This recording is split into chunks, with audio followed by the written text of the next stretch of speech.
The Last Gasp, an ever-after mystery, written by Chautona Havig, narrated by Krista Del Sorbo. Chapter 1. Gary Prinz stepped out of the California sunshine and into the role of Garrison Prince, rising Hollywood royalty. An unfashionably buxom receptionist bustled toward him in miserable-looking tweed. "Oh, Mr. Prince, everyone's waiting. So exciting. Come, come." A second glance at him hinted she disapproved of his trousers, rolled-up shirt sleeves, and lightweight sweater vest. "You might have worn a sport coat at least." Everyone's waiting? Sport coat? What for? A few people waved as the woman trotted down the hallway, chattering about her excitement regarding the night's premiere. "I won't have tickets, of course, but I just know everyone will love the stolen title. It's sure to be your best work yet." "I hope so, Miss Fisher. I hope so." The way she paused, as if for dramatic effect before flinging the door open, provided a hint of warning. Mr. Walker greeted him. Werner, if anyone did any digging, but German surnames were still out of fashion in America after the Kaiser and the Great War. Come in, Garrison. Our prince has arrived. We even have Eva here to celebrate with you. No champagne, of course. Must comply with Volstead, but..." "Only because this room is full of press reporters? Why?" A sick feeling shook his belly. If the picture is already a flop. One cheeky man with a thick Brooklyn accent asked, "How do you feel about your new contract, Mr. Prince? Are you eager to begin working on this new project of Walker's?" The sick feeling turned cold. "I won't be doing that, gentlemen. "Oh, don't be modest, Gary." Walker turned to the men clustered around the edge of the large office. "Can't give away our studio's secrets, but I can assure you that Garrison Prince is at the forefront of sweeping changes here at Imperial Studios." Uncertainty kept him silent. His gaze traveled about the office, taking in opulence he hadn't noticed much after being invited into Walker's inner sanctum in recent years. Like many men in Hollywood, he'd come from New Jersey, signed on as a stunt and grunt man, and only out of sheer luck hit on a good contract when someone noticed that he had a handsome face that moviegoers would like. Eva, in long, languid movements, moved to his side and looped an arm through his. "Isn't this a scream?" It should have been said with emphasis and enthusiasm, perhaps with a giggle at the end, but the woman's tone always sounded utterly bored. Gary shrugged. "I don't know." "Your contract, silly. I've seen it.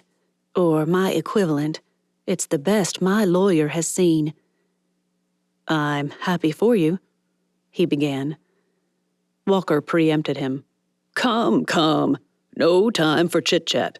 We have a premiere to attend. But first, monumental business in the form of this 6-year contract, the highest-paying one we've ever offered." Gasps and murmurs accompanied the fevered scribbling of pencils on notepads. "Lord, help me. Once I do this, I'll never work in this town again, even as a soda jerk." Walker held out a fountain pen. "Garrison?" There may have been an implied question in there somewhere, but Gary only heard the iron-clubbed threat beneath it. "Sign it." He stepped back and out of Eva's grasp. "I apologize, sir." A little deference wouldn't hurt. "As generous as I'm certain it is." He shot a look around him and prayed for the best. "And as flattered as I am, I distinctly recall telling you that I would not be continuing in film." The men bolted from the room, each one pushing the other in their frantic attempts to be the first to a telephone. Someone swore. Another yelped. Somewhere a door banged. Eva shot Gary a contemptuous look before turning back to Walker. "You'd better get me a good replacement or our contract is void. Remember that.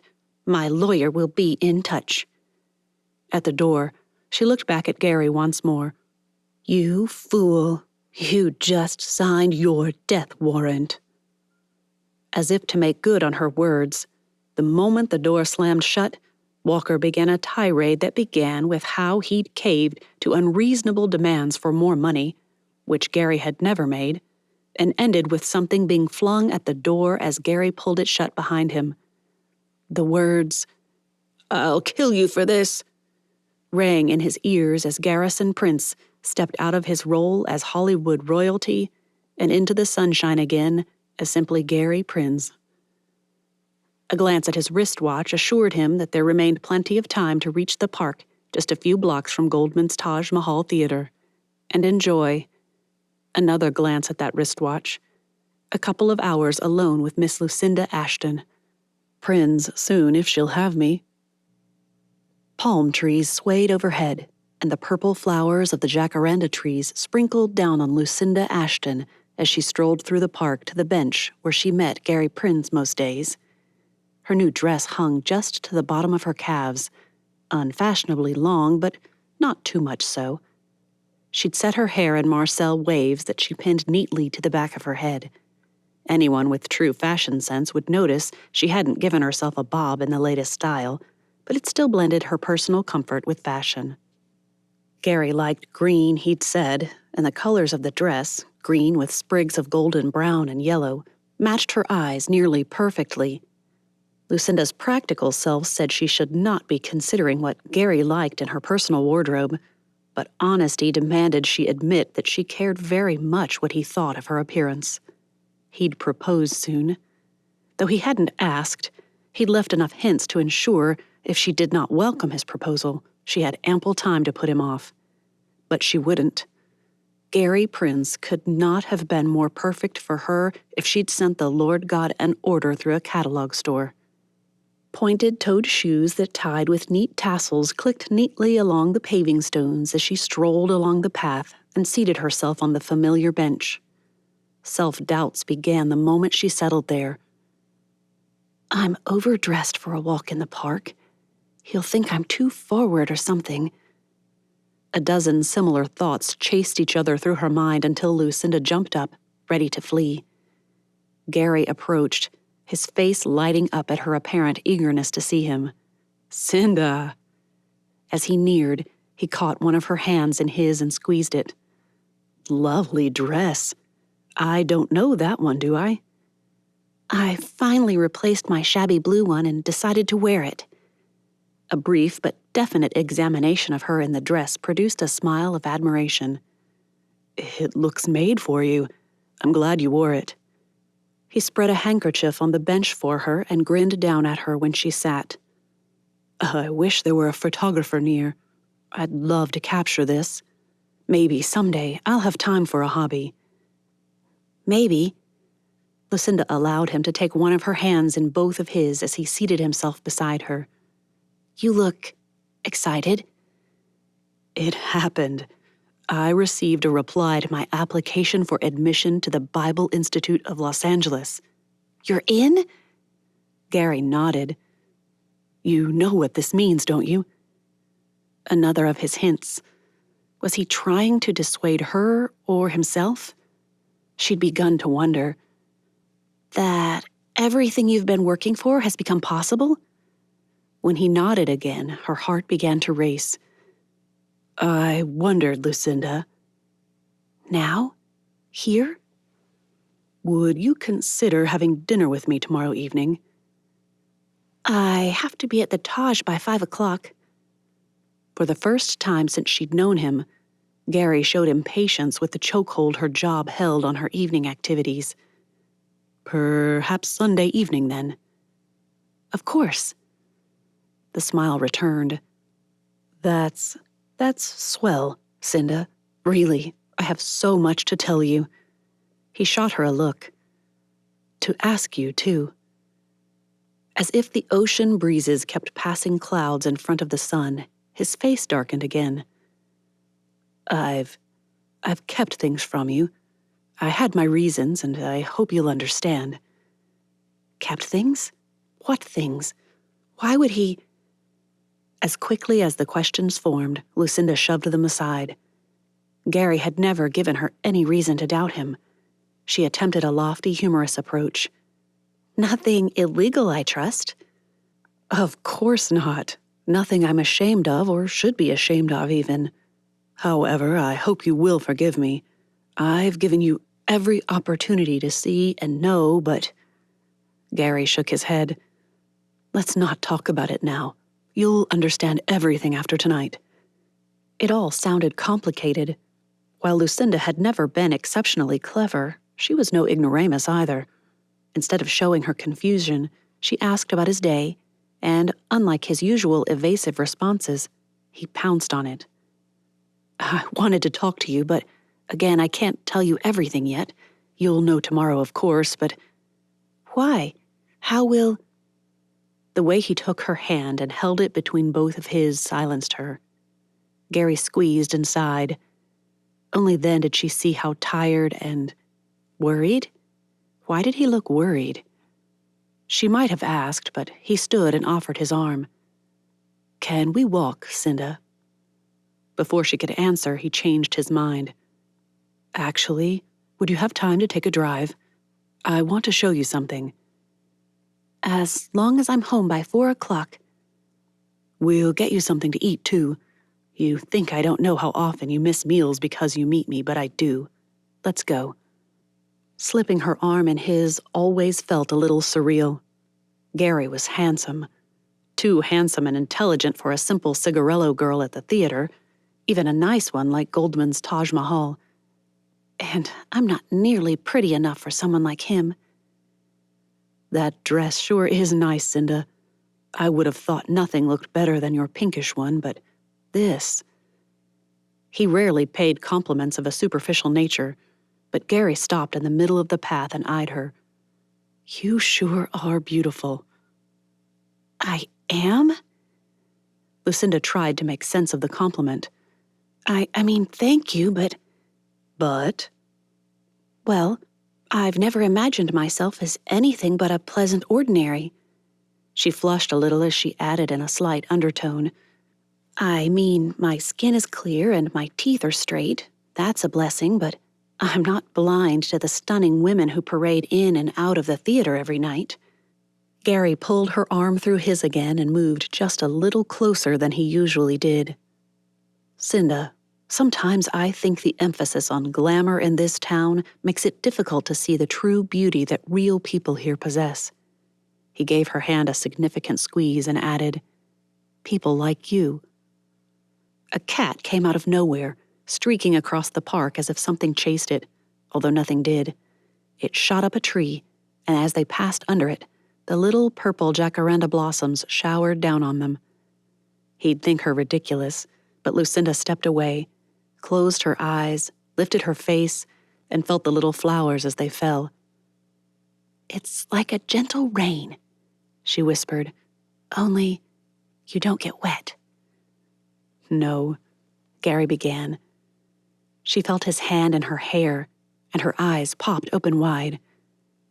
"But you do look like a starlet in an island film with an abundance of flowers in your hair." The smile he gave her dimmed as she said, "Well, that's something I'd never do. I've had more than enough of this movie mania from the Smith girls to last me an extra life or two." "It's an honest profession," Gary argued. "Or rather, it can be. I know some people are ruthless, but—" "But you haven't lived with an actress," she intervened. "I just cannot imagine choosing to live with one. If Mrs. Smith weren't one of the few women who ran an all-female boarding establishment that allowed residents to return after 10 o'clock, I'd move."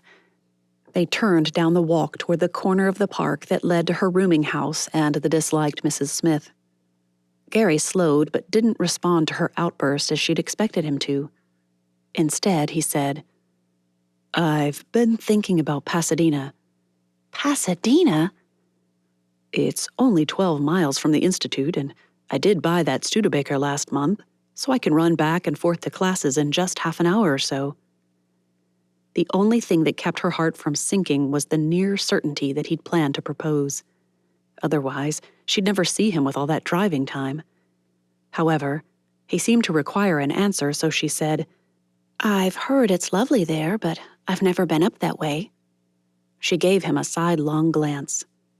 "I thought that's where some of the rich people had moved to get away from the city." "Some have. There are impressive mansions, but they're building nice little bungalows, too, perfect for a family. It's quieter there, not so many movie stars crowding the place." "Too wonderful.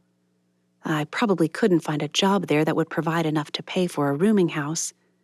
As if she'd tag along after him like that. Gary led her to his car and opened the door for her. "Well, that's where we're going. I've found a house there that I think I want to purchase, but a man doesn't notice things like kitchens and room sizes in the same way a woman does. I'd like your opinion." "Oh." Her gaze met his over the top of the car door and she smiled. "If you think my opinion would be helpful." "I wouldn't buy a house without your complete approval. There are 3 I like, but one seems just about perfect." And it was. After the half-hour drive to Pasadena, a thorough walkthrough of all 3 houses, lunch, and the return drive to the park where they'd always met, they'd come to a decision. The smaller house on Oak Knoll Avenue would be perfect for Gary, and anyone who happened to live with him in the future. As he helped her from the car, Gary made a show of looking at his wristwatch and sighed. "Tomorrow afternoon?" "Of course. And dinner on Sunday, even if things don't go well tonight?" That made no sense, but as he started to ask, he squeezed her hands, kissed her cheek. He'd never done that before, and jumped back into the car before driving away. Disappointment warred with delight as she walked back to the Smiths' boarding house alone and still feeling the warm, firm, but soft pressure of Gary's lips on her cheek. "I've decided I do love him. Definitely. After 9 months, one would assume I'd know my own mind. And I do." Chapter 2. Screeches and wails greeted Lucinda as she tripped up the steps to Ada Smith's boarding house, 4 respectable young ladies. That's how Lucinda always heard the name when Mrs. Smith mentioned it in conversation. All the residents knew that if Mrs. Smith could afford to stay without having to run the establishment, she would. However, she and her girls had arrived from someplace in upstate New York 3 years ago, and when the money ran out, the boarding house began. Some boarders, tired of the woman's uppity manners, whispered about there never having been a Mr. Smith, but that was only because the woman refused to speak of her husband. It didn't help that the girls sniffed when the subject of their father came up. He'd likely died in the war or from the Spanish influenza or something equally tragic. "If that Lucinda can get into the theater just selling her stupid Gaspers and candy, why can't we? How are we ever to be introduced to the right people if we can't attend the same functions?" Ruby Smith's shrill voice would never make it on stage, but the movies would like her pretty face. Perhaps they prefer more than just a pretty face, though. It would be awful to have to work with her every day. Living with her for a few hours a day is painful enough. Determined to make it upstairs without being heard, Lucinda crept into the sprawling Victorian house and pushed the heavy door shut with excessive care. She'd made it to the first step of the narrow staircase when a voice behind her sent familiar and unnecessary chills through her. "Miss Ashton?" Turning and resisting the temptation to straighten her hat or dress, Lucinda pasted on a smile and said, "Good afternoon, Mrs. Smith." "Please join me in the parlor for a moment, won't you?" "If you're evicting me, then Gary had better be proposing on Sunday, or I'll be on the street in just a few short weeks." When the woman gestured toward the wide pocket doors that were always left open except when the Smiths were in a private conference, Lucinda nodded. "Of course." A tray with coffee, a quartered sandwich, and a sliced apple had been set on the low tray by the elegant sofa. "Please, eat something, Miss Ashton. I know you often miss your supper, but, of course, no one else is home when you leave for your position at the theater." The unexpected bit of kindness unsettled Lucinda, but paying weekly for a meal she rarely was there to consume became expensive. "I appreciate the thoughtfulness, Mrs. Smith. It is what one does when one can. I would hope you would be as eager to help myself or my girls if we needed a kindness from you." Oh dear, what could she want? There wasn't anything to do but assure the woman that if it were in her power, she'd be all too happy to help with anything at any time. I just hope it's true. "In time, we hope that the girls will be in a position to help you into better paying employment. They must meet the right people first, of course." Of course. Lucinda ate most of the semi-dry ham sandwich and half the apple slices while Mrs. Smith droned on and on about the auditions and parties Opal and Ruby had attended in the past month. "Of course," she added with affected sadness in her tone. "If the right people don't attend these things, how will they discover the girls' talents?" "That would be difficult, I imagine. I wish I knew people to introduce them to. I'd be happy to do it, but..." "That's just what I was telling Opal the other day. I said, if Lucinda knew a director or producer, she'd tell us. Even a good actor or actress with some clout." Inexplicably, Lucinda shivered. She fixated her eyes on the brocade-printed wallpaper and tried to brace herself for what might come next. Then Ruby had the most marvelous idea a moment ago.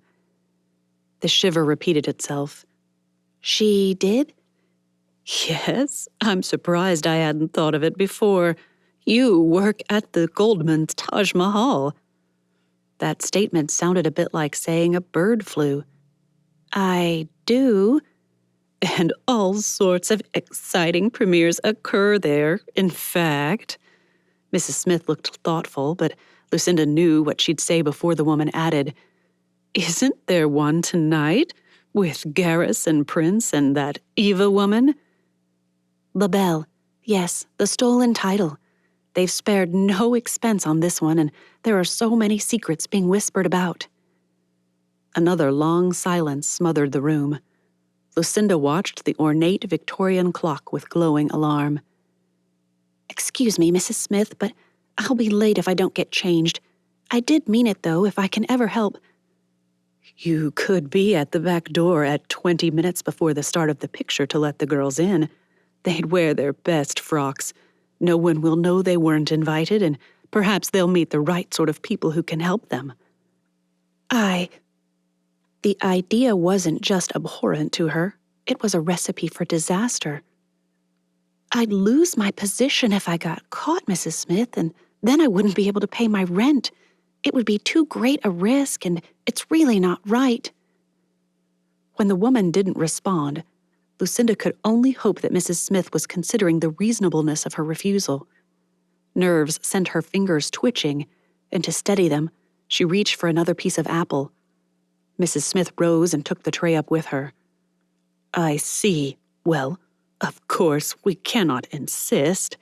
I hoped you'd not only see the importance to us and benefit to you, but also that you'd want to show some appreciation for all we've done for you. I can see I was wrong." "Oh, no!" Lucinda jumped to her feet and pleaded for understanding.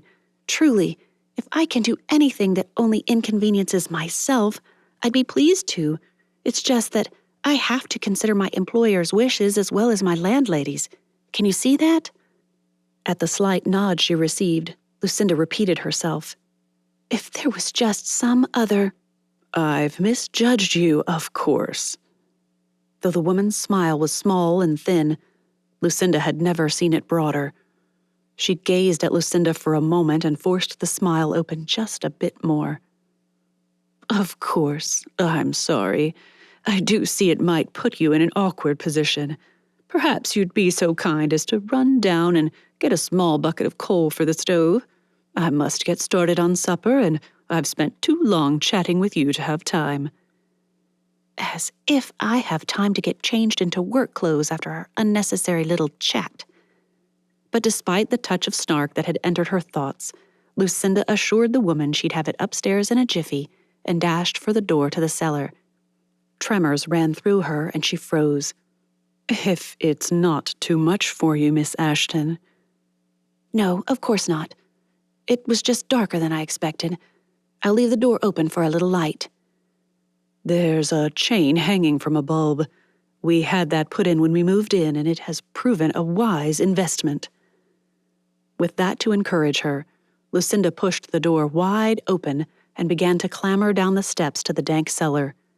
Halfway down, she froze as the room plunged into darkness. The distinct sound of a deadbolt being thrown into the latch told her it wasn't an accident. As if ripped from the scene of a movie she'd seen just the week before, Lucinda raced back to the top, pounding on the door and demanding to be let out. No response came. Do they only hear if you have subtitles flashing on the screens of their minds? A spider crawled across the back of Lucinda's hand.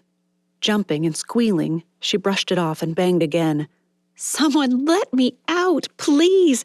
I'm terribly late, and this won't change my mind. I can't do it." No answer came. With each passing minute, the determination not to cave in became easier, mostly because with each passing minute, the chance of her not being let go became impossible. The manager liked her, but he couldn't allow unreliability. Part of her said to give up. She'd lost her job already. And if Gary really did propose, she wouldn't need the horrible job anymore. No more selling candy and cigarettes to people who only poisoned the air of the nice theater with them.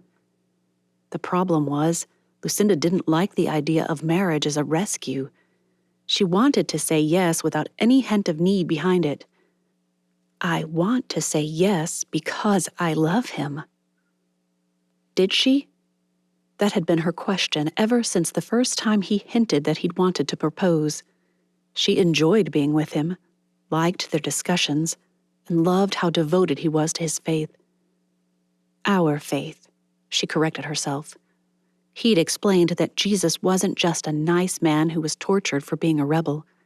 He'd shared how even her evasion of truth was abhorrent to a truly holy God, and that torment had been designed by God to keep her from eternal punishment. Such a beautiful and ugly picture. She'd agreed that one would be foolish not to embrace a God like that, and so she had. That made it her faith too, didn't it? "And I already decided this afternoon that I do love him. I cannot allow this horrible moment to make me doubt it." A bang of the front door sent her banging again. Patty Anderson's voice came through. "Who's in there? What are you doing in our cellar?" "It's me, Lucinda. Someone played a joke or something and slid the deadbolt. I am late for work." "Cinda?" The bolt scraped in the lock and a shaft of light came through. "Oh, Cinda, you look awful." "Thanks so much." Lucinda pushed past. "I'm sorry to be rude, but I must fly and try to save my job." In a fraction of the time she usually took, Lucinda stripped off her clothes, tossed them on the bed, and began scrubbing to rid herself of the day's stench. Powder, a quick rebrush of her hair, and repinning the back to hint at the more fashionable bob waves. After that, she donned her uniform skirt and white shirt. Her bow tie eluded her. Where did I put it? Where?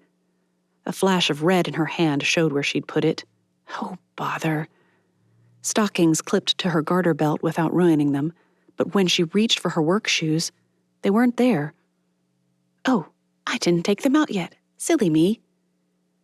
Silly or not, they weren't under the end of her bed either.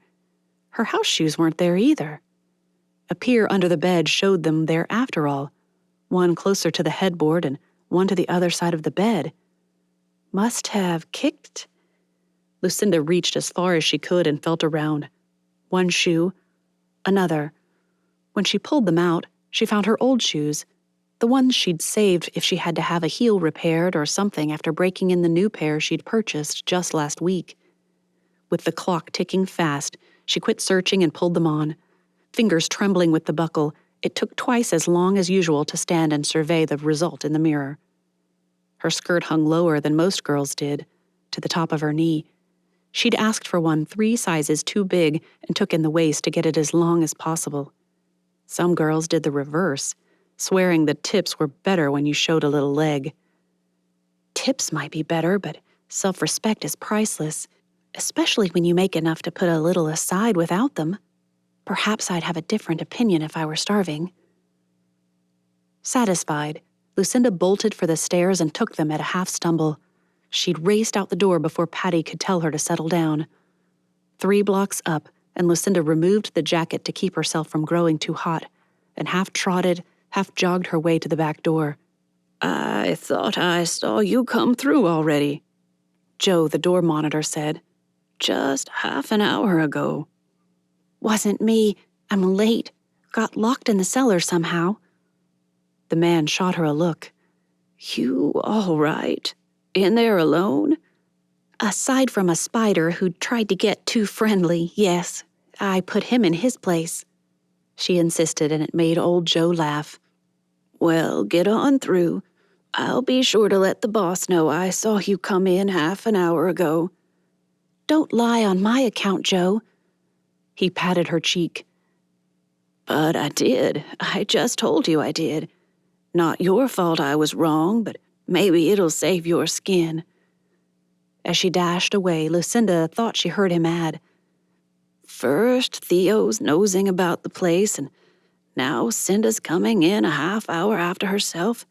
Strange night." In the stockroom, a girl struggled with the tray, trying to swing it on, but everything slid right off. "Let me help." She stared as the girl whirled to face her, red lips smirking at her. "Ruby?" I can't get these things on here with the tray in place, and I can't lift it all over my head without... "Well, that's because you're doing it wrong, but you have to get out of here or they'll throw you out." Nothing doing. As soon as the picture starts, I'm dumping it anyway. I just need to be able to get past the manager. "I'll go tell." Another girl came in. "Newbie?" she asked Lucinda. Yes." Ruby stepped forward and held out her hand. "I'm Cinder's friend, Ruby. So glad to get this job. All the stars and..." "Well, if Cinder hasn't told you yet, you'd better pretend not to notice their stars. You'll get fired if Chuck sees you gawking. I don't even look at them. Sometimes I don't even know who was here of a night." Ruby pouted. "What's the point of carrying that heavy old thing if you can't enjoy the view?" "It's called dollars, sugar. You're just a part of the furniture. Don't forget it." To Lucinda she added, "Better get hustling. I heard Chuck asking where you are." "Joe saw me come in." A wink followed. "I'll let him know." The moment the door shut behind her, Ruby shoved Lucinda against the wall. "Listen, you little mouse. You'll go out there, you'll do your job, and you won't say a word about me and Opal being here. Capiche?" What? You're so old-fashioned. Do you understand?" "I can't." Her hand closed around Lucinda's throat. Despite Lucinda fighting back, she couldn't wrest herself free. "I'll kill you and your precious fella if you don't keep your mouth shut." "How do you know about Gary?" How didn't matter. This wasn't her fault, and Ruby seemed determined to get herself caught without Lucinda's help. She nodded. "And I'll find a new boarding house tomorrow." Her lungs and throat burned as Ruby released her. She pulled a knitted bag from the corner of the room and skittered off with it.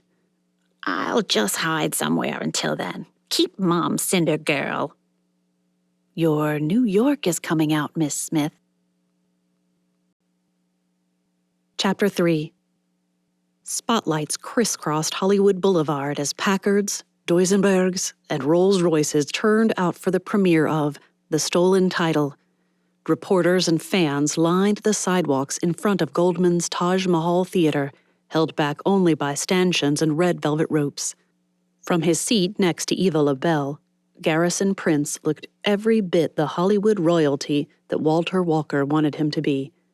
They'd pull up to the front door, step out, pose. All the things Garrison hated about his role in Hollywood. Walker is fuming, Prince. Don't be stupid. This isn't just a career killer. He has ties to the mob. If you cross him... If he kills me, he still can't make me, Eva. She blew smoke through her nose and flicked cigarette ashes onto the floor. A dead prince is a boon to the film. Everyone will flock to see the last moving picture with the great Garrison Prince. She looked right at him. I say it again. Watch your back. If this talking picture thing works out like Walker thinks it will, you'll be a top star with that languid voice and your flair for vocal drama. Reporters pressed in as he stepped from the car and offered Eva a hand. The questions fired at him, one after the other. Why didn't you sign the contract, Mr. Prince? Did Universal give you a better offer? What will you do if you're not acting? Beside him, Eva stiffened. He couldn't blame her for being peeved, and Garrison had to do something about it. Gentlemen, please. Tonight is about this picture. Eva has put hours of work into this, and my future career choices shouldn't detract from her shining moment. Another car pulled up behind them. Walker's, most likely. Garrison led Eva up the carpet as quickly as was reasonable and did everything in his power to turn all the limelight on her. If the murmurs he heard as he passed meant anything, the reporters noticed and respected him for it. Maybe that'll help. Inside, ushers led them to their seats. Best seats in the house, of course. The Taj Mahal didn't just possess a facade of the onion-domed Indian palace. Even the interior had gold plush, upholstered mahogany seats, exotic patterned walls with pishtak arches, great chandeliers and silk draperies. Every time he sat in there, Garrison found something he'd never seen. Will Grauman's Chinese theater be this grand, do you think? He asked Eva over the music of the organist at the front left of the stage. Grauman is determined to outdo Goldman, and Goldman won't have anything to do with it, Eva insisted. I heard he's pulling down the corner palms and putting up spires like the real Taj. He's putting big spotlights in to shine from all sides. It'll be spectacular, Garrison conceded. But a waste of money. Conscience struck him. Then again, people are making heaps of it these days.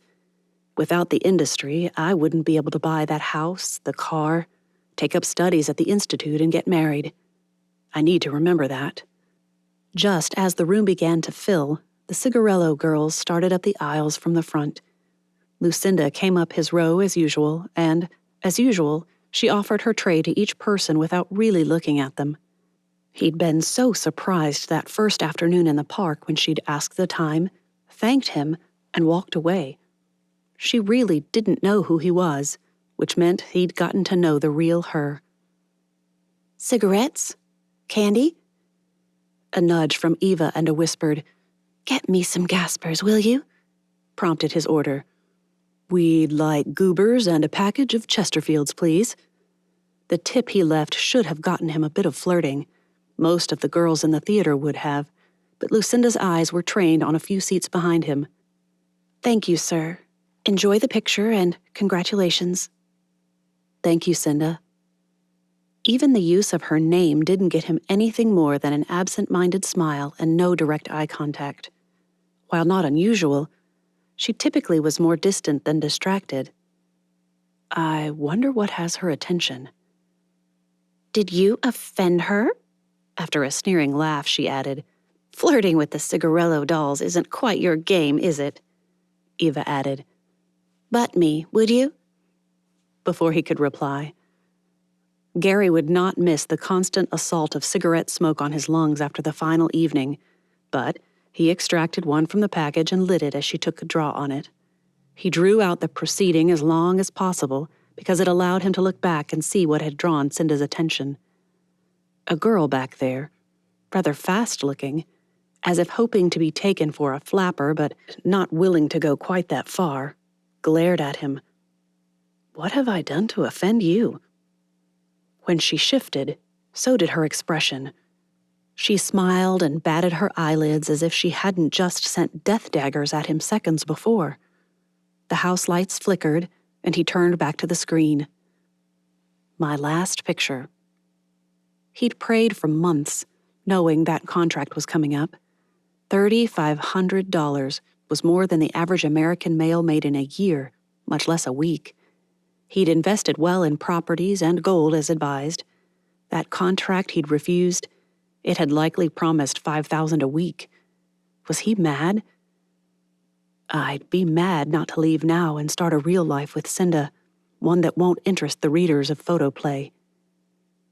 The room plunged into darkness, and the flickering lights of the projector arrested the attention of every person in the room.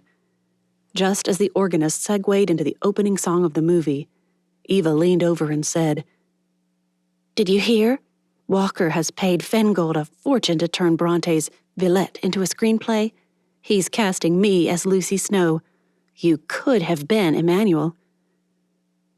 "Instead, I'll be a student at the Bible Institute," he whispered back and turned his attention to the screen.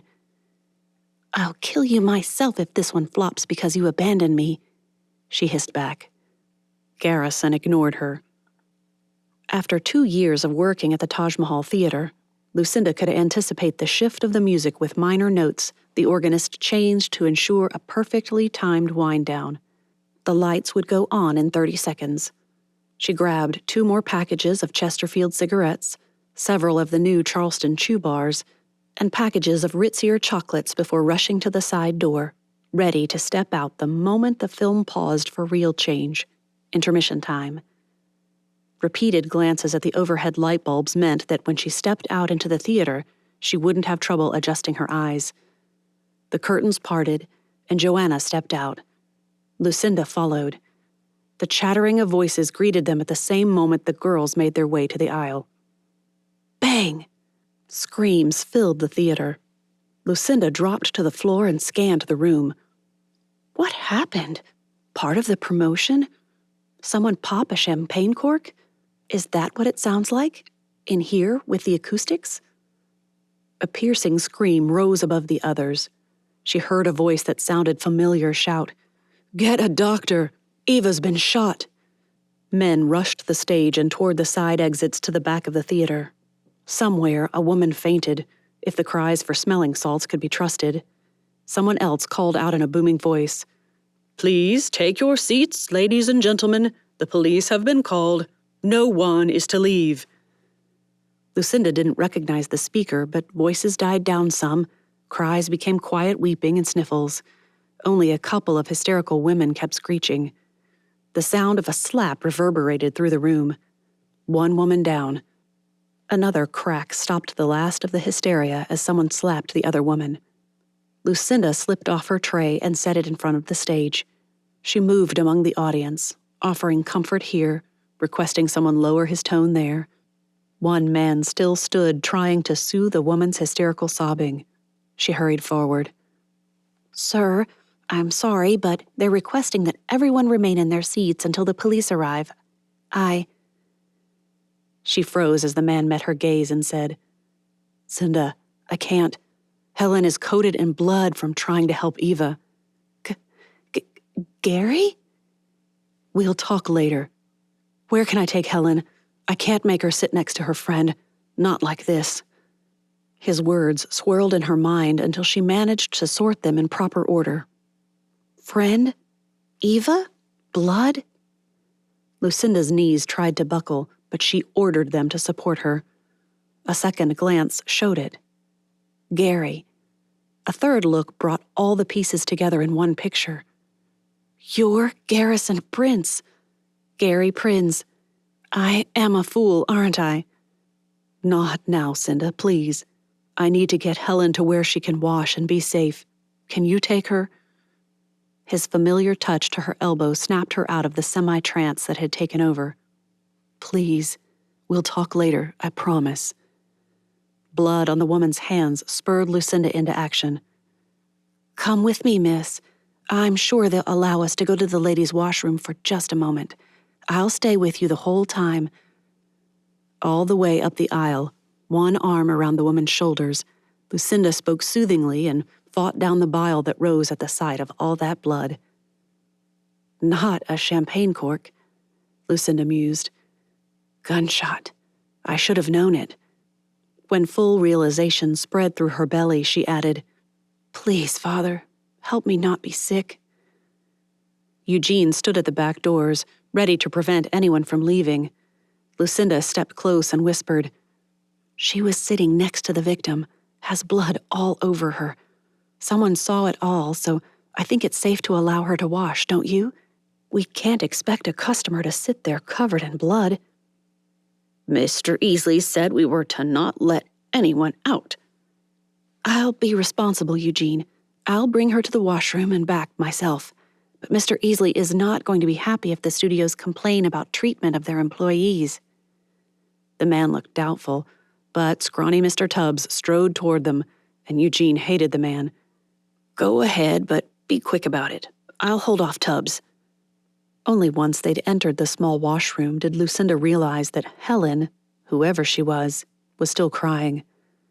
It'll be all right, Miss Helen. Let's just get those hands washed. So much blood. A shudder prompted a new fit of weeping. Her hands shook as she saw them for the first time in full electric light. Ugh. Let's just scrub these up nicely. Soap, towel, and a lot of water. It took all three and the patience of Job for Lucinda to manage to get the blood off Helen's hands, but where the young woman had tried to wipe them clean on her dress proved impossible.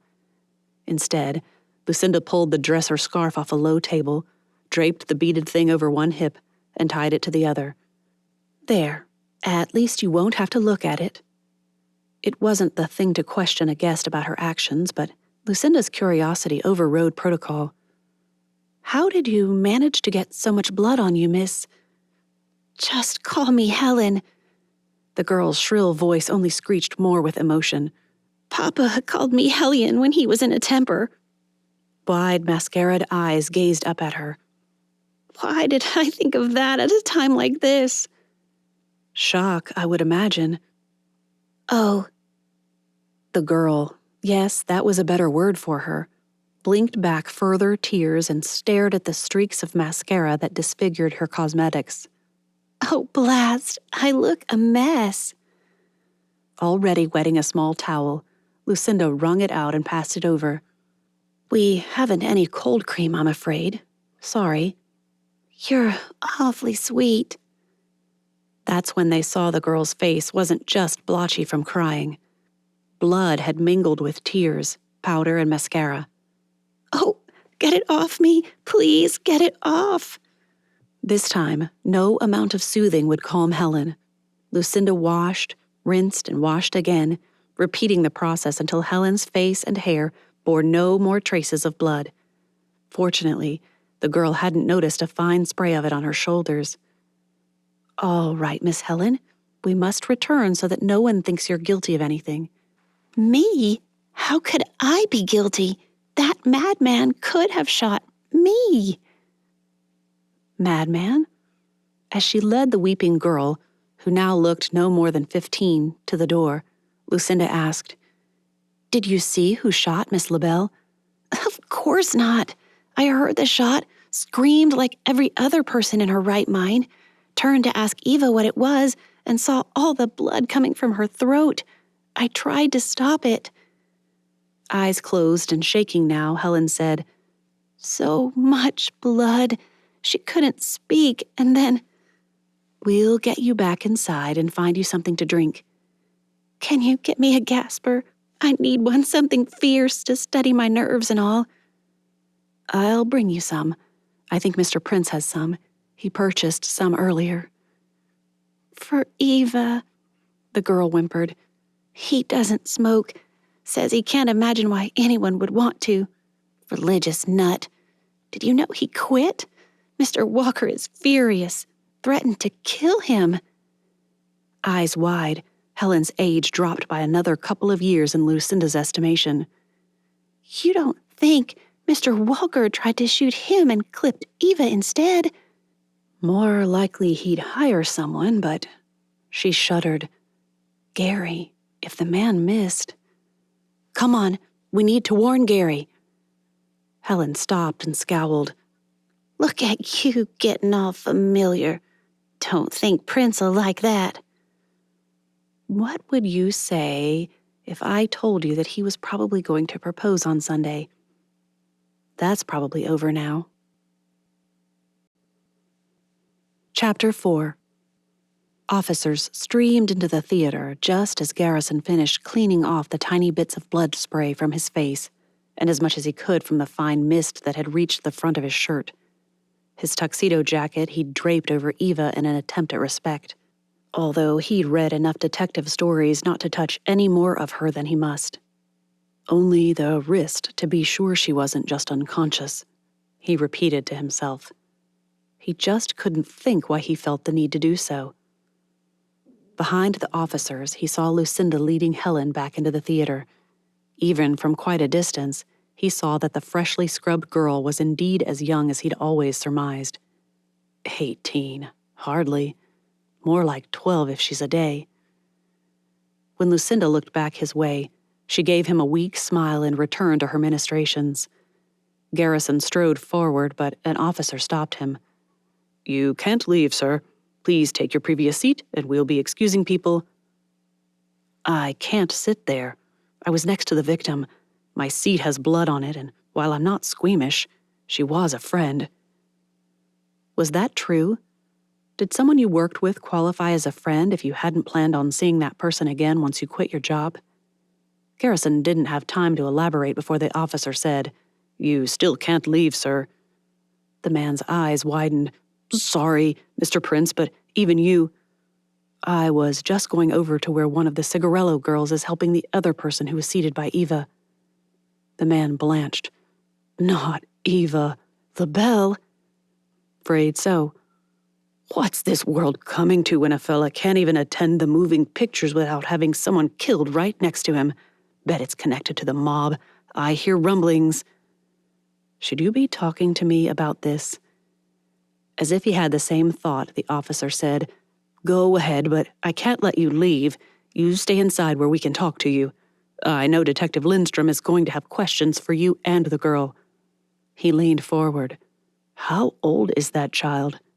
It took a moment to formulate an honest answer that would convey what he wanted to say.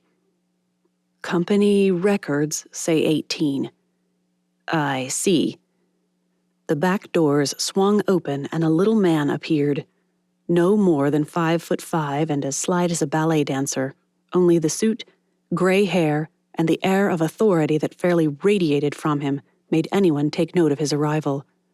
The officer stood at attention. "Detective Lindstrom. Carl Lindstrom," he whispered under his breath. "Don't look like much, but he's the best there is.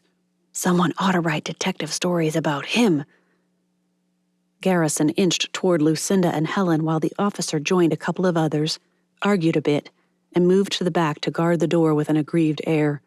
Several people tried to push past him, but the man held up his baton and waved them back. "In your seats, if you please. We'll move you out as soon as we can. A person died here. Show respect." A few protests of, "Do you know who I am?" and "I'll have my lawyer on you," followed that order, but the officer remained unmoved. Garrison reached the girls and leaned close. "Are you all right, Helen?" "I want to go home." "We can't." His heart clenched at the pitiful expression Helen shot him. "And they'll want to talk to you. We'll ask if Cinda can stay with you for that part, though." He gave Lucinda a pleading look. "You will, won't you?" "Of course." Helen, while not the quickest horse on the track, caught onto his tone. "You know her, Garrison?" "Cinda's We're friends," Lucinda said with what sounded like excess firmness to Garrison. No. Why did this have to happen here, now, under these circumstances? People nearby leaned close and asked, "What happened? Are you all right?"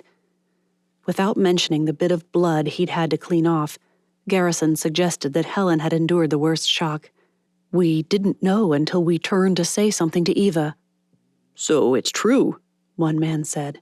"Someone shot Eva LaBelle?" Helen began weeping. Cinda consoled her as Garrison confirmed. "Why? Why would anyone want to kill Miss LaBelle?" That was an excellent question, one Garrison hadn't yet had time to ponder. Helen sat up, eyes wide, gaping at him. "Nobody, but everyone's mad as hornets at you." Her hand covered her mouth, but not enough to block back her words. "What if they tried to clip you?"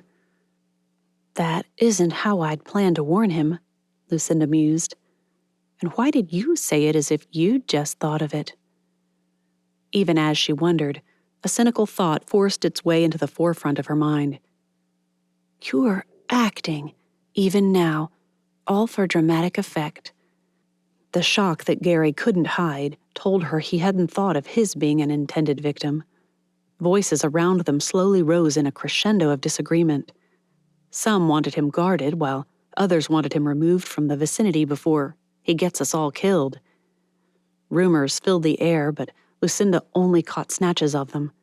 "Heard he's moving to Universal Pictures." "Pictures," she corrected automatically.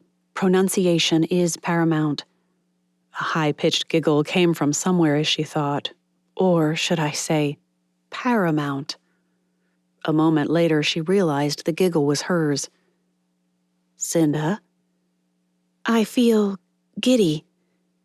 This time, when her knees buckled, she forced herself to sit down. Hard. Gary reached for her and missed. He knelt beside her, holding her hand. "Are you all right? Should I ask for those smelling salts?" No, I think it all just hit me. The blood, the screams." This time she met his gaze and whispered, "You, why didn't you tell me that you—" He leaned close and whispered, "Can we talk about it later? This was part of what I wanted to discuss on Sunday." "You're moving studios?" "He quit," Helen screeched. "Turned down the biggest contract in studio history." "Why?" Struck her hard. "For the Institute. He wanted to go to the Bible Institute to become a minister. If the look he gave her meant what she'd always thought it did, he'd also done it to marry her outside the Hollywood life. That's good, isn't it?" What Gary said to that, Lucinda couldn't hear. An outcry rose in their section, and it spread, row by row, to the rest of the theater. He groaned.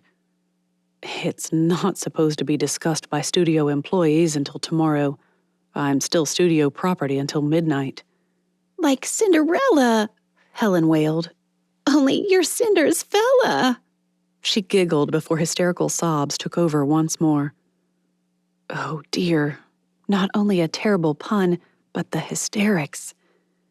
She started to rise, but Gary kept her seated with a gentle yet firm hand on her shoulder. "I'll get her help. You just rest." Looking and finding were two very different things. Gary returned, supporting Helen all the way. He found a corner where he could block her view and sent Lucinda a silent message. "Can you come?" At least, that is what she thought the looks he sent her said. She rose, smoothed her skirt, tugged the cropped tuxedo jacket into place and squared her shoulders. Someone asked for a pack of cigarettes. Someone else requested chewing gum. "Wrigley's, spearmint, please." Lucinda waved to Dottie, pointing out people requesting items as she went. At Gary's side, she whispered, "What happened?" "That detective, Lindstrom. He said he's going to begin interviewing people right away, starting with Helen and me. He'll be calling us back in just a moment." In a lowered voice, he added, "I think they'll let you go with her since you're an employee. Will you?" She hadn't had a moment to consider when a thick-set officer in a button-strained uniform stepped up. "Miss Fenwick?" Helen's wide eyes looked even wider without the heavy makeup. "Yes?" "Detective Lindstrom wishes to speak to you. If you'll just follow me." Lucinda turned to him. "Officer, We were led to understand that the detective won't mind if I accompany her as an employee of the Taj Mahal. At the doubtful look on his face, she added in a whisper, I very much doubt she's a day over 15, sir. A glance at the girl beside Gary seemed to soften the man's features. Of course, miss. Just follow me. He shot a penetrating look at Gary. You'll stay here, sir. Of course. Lucinda felt a slight squeeze of her elbow as she passed, and Gary's whisper, I'm praying here, Cinda, added such a blissful moment of normalcy that she smiled before she could remember that she was angry with him. Perhaps not angry. I shouldn't decide a matter before I hear it out, or whatever the proverb says. They followed the officer through the side doors and down the hallway to the storeroom where a table had been set up. The man seated at the table looked like the homely brother of Rudolph Valentino, short, unassuming. But his eyes would wrest a person's deepest secret from her before she knew what hit her. Parker, I said I wanted to speak to Miss Helen. He glanced at the sheet of paper beside him. Fenwick. Helen gaped, quaked, and began weeping again. Lucinda spoke up before the officer could get into trouble. We were told that as an employee of the theater, and since Miss Fenwick is rather... She shot an apologetic look at the girl before continuing. Young, I could be here to offer support. I'll keep quiet. Are you acquainted with Miss Fenwick personally or professionally? Outside of her occasionally being here at events, I've never seen or spoken to her before. I don't recall having served her before, but it is possible. When Lucinda's hand trembled, she laced her fingers together behind her back and prayed it wouldn't travel up her arm. Please, don't ask me more questions. I'm at the end of my emotional tether as it is. Very well. No speaking. The man's features softened when Lucinda couldn't avoid a wince. I apologize, Miss... Ashton. Lucinda Ashton. He scribbled it down, glanced up at her, and scribbled something else. As I said, he continued as he set down his pen and gazed at her, I apologize. There was no call for me to bark at you like that. Of course, Detective Lindstrom. The man's eyebrows rose, but he didn't respond. Turning to Helen, he began asking questions. Who she was, where she lived, when they'd arrived, and where she'd been when the shot rang out. That took her silent weeping into full-blown sobs. Lindstrom shot a look at Lucinda, but since he didn't speak, she kept silent. Miss Fenwick, do you need a cup of coffee or... The girl's face wrinkled in obvious dismay. No. Still, the tears flowed. Lucinda reached over and tucked a handkerchief in the girl's hand. Here, it's clean. Thank you. A moment later, it was no longer clean. She's ever so nice, Detective. I see that. The smile he offered Lucinda softened features, but unlike storybooks, it didn't transform his face into anything but the same man who awaited a simple answer. I was sitting next to Eva, on her right. She'd have corrected the girl, but a quick look from the detective silenced her. Is that, he began, her right or yours as you took your seat? Well, Garrison was on the aisle seat, you see, and then Eva was sitting next to him. I was sitting next to her. Her right, isn't it? The handkerchief took a full nasal assault before she added, I've never been good with rights and lefts. Makes the director nerds. Nerds? Her confusion must have been obvious because Detective Lindstrom said, And by that you mean he goes a little batty, crazy? And how? Lucinda offered an acknowledging smile to the detective. That one I know. She missed the next couple of questions as she pondered how, even surrounded by current slang, she often didn't recognize it. The phrases change so quickly. Perhaps one can be an old maid at 24. Did you do when you realized Miss LaBelle had been shot? There, Lucinda returned her attention to the conversation, and Helen shifted from upset young lady to, well, she didn't know what the girl was up to, but everything in her demeanor shifted. Am I supposed to call her by her stage name or her real name? The detective picked up his pencil and held it poised, despite the fact that an officer in the corner had been writing down almost everything they said. And what was her given name? Edith Flint. And you like being the one to announce that. Why? As it turned out, she couldn't consider it for more than a moment. As soon as Helen had tried to describe stopping the blood, she lost her nerve again and resumed weeping. Lucinda gave the detective what she hoped was a look that offered to pick up from there. Do you have something to add, Miss Ashton? That is when Mr. Prince asked if I would help Miss Fenwick to the washroom. One side of her was sprayed with blood, just a fine mist of it. Her hands were coated where she'd tried to staunch it before realizing Miss LaBelle was dead. Despite every effort to remain dispassionate and focused, she shuddered. It took quite a while to get all the blood off of her. She pointed to the scarf draped across Helen's hips. That's from the washroom stand. It hid some of the blood so she wouldn't have to stare at it. She was wonderful, Helen burst out. No wonder Garrison seems totally goofy about her. He does? Is he? The detective turned to Lucinda and focused all attention on her. How well do you know Mr. Prince? Oh dear. Will he look guilty if I tell the detective that I didn't know, that I know him by another name? You must recall, Miss Ashton, that it is a crime to lie to the police or to withhold information that would aid in solving a crime, if it doesn't implicate you, of course. Fifth Amendment. Oh, no, nothing like that. But see, I don't know Mr. Garrison Prince. I know Gary Prince, and while I imagine they're very similar people, I didn't know he was the actor until tonight. I think we all know why he didn't sign his contract now, don't we? Claws out now, Helen eyed Lucinda with what could only be called disdain. An actor not good enough for a cigarello girl? Gary just informed me of his intention of attending the Bible Institute of Los Angeles. I imagine Garrison's work would interfere with those classes, and that decided it for him.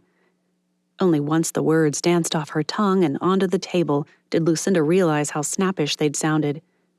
Detective Lindstrom merely offered a smile that felt like approval. I suspect you're correct. If that truly is his plan, I'll ask him about it.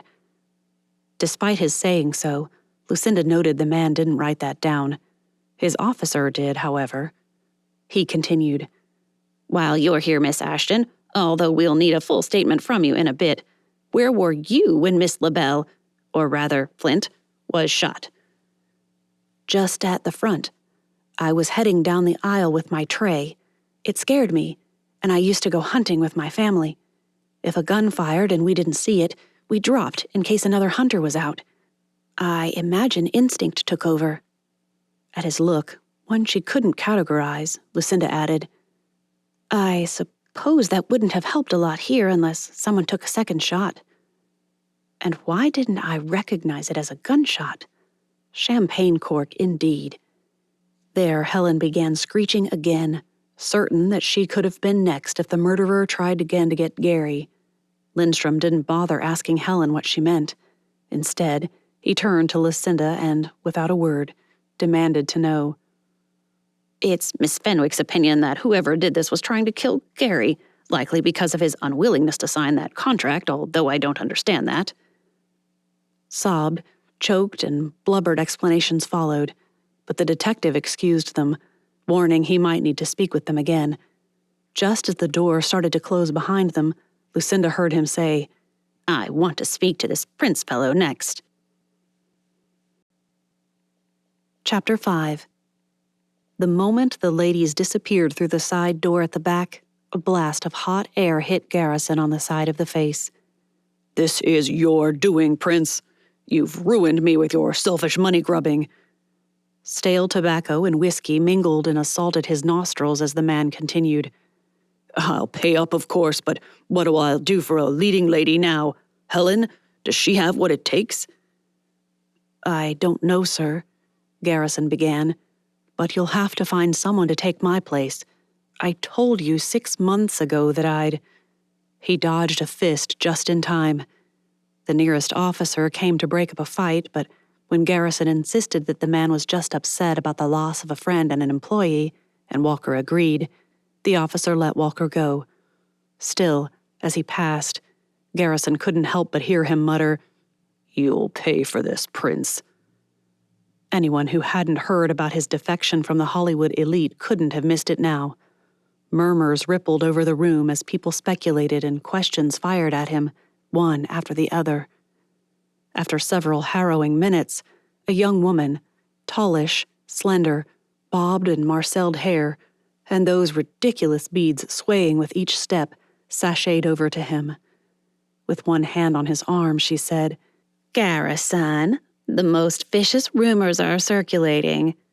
He stared at her hand until No, she was another child masquerading as someone older, until the girl released his arm with a blush. The impatience that flitted through her features suggested she knew she blushed, and it annoyed her. Good, you've not lost all sense of propriety yet. The flirting did not stop. "Perhaps if you could give me a hint about your next picture, I can counteract the rumors." "There won't be another picture, Miss Smith. Opal Smith." Her smile showed perfectly pearly teeth but never reached her eyes. In an undertone, she murmured, "This is a brilliant publicity stunt of Walker's. It's creating a sensation. I'm just trying to help. I'm on the short list for Broadway review. With Miss LaBelle's unfortunate accident, I should be called."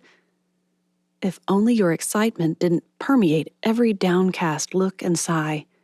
"I'll just leave a few well-timed hints that you might reconsider if the fans made enough of a to-do." Before he could stop her, Miss Opal Smith turned heel and sashayed back from whence she'd come.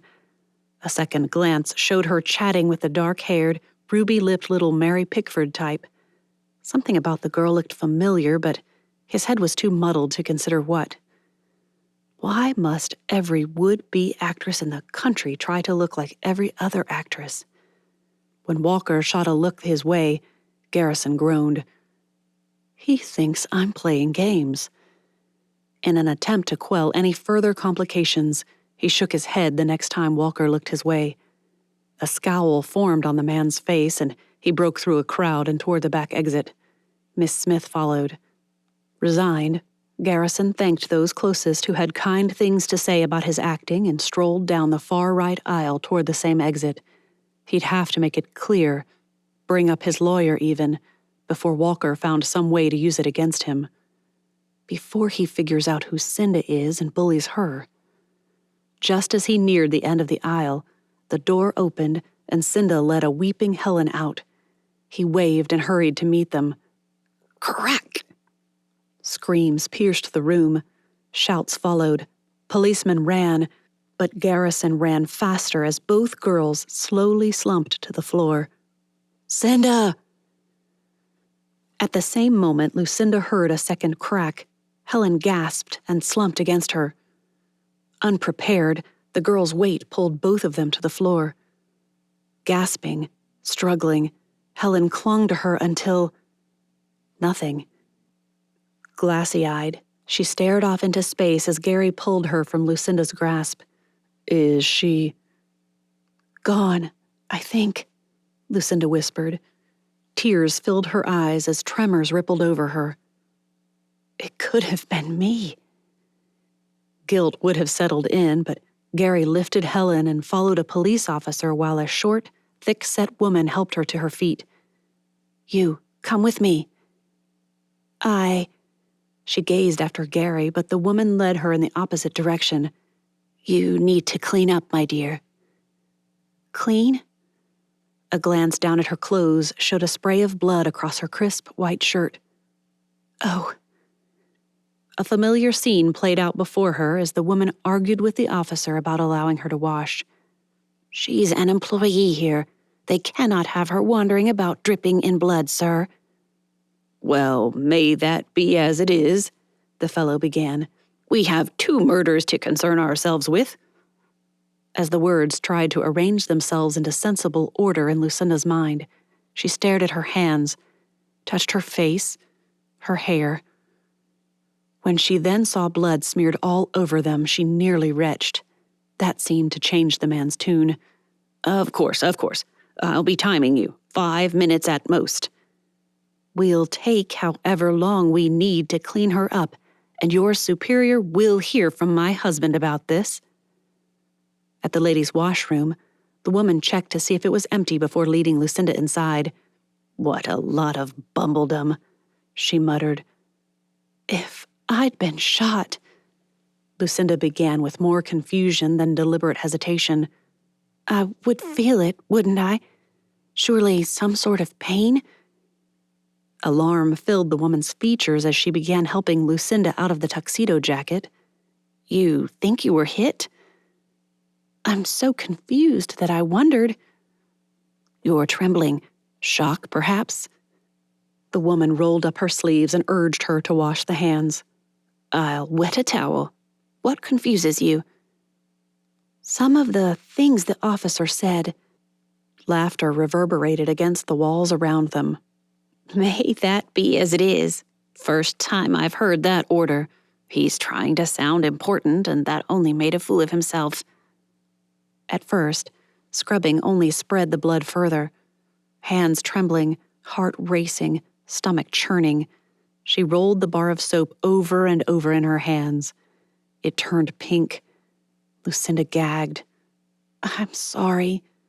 Don't be. This isn't your fault at all.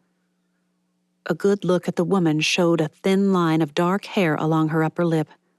Kind eyes belied the tight, pursed lips and the set of her jaw.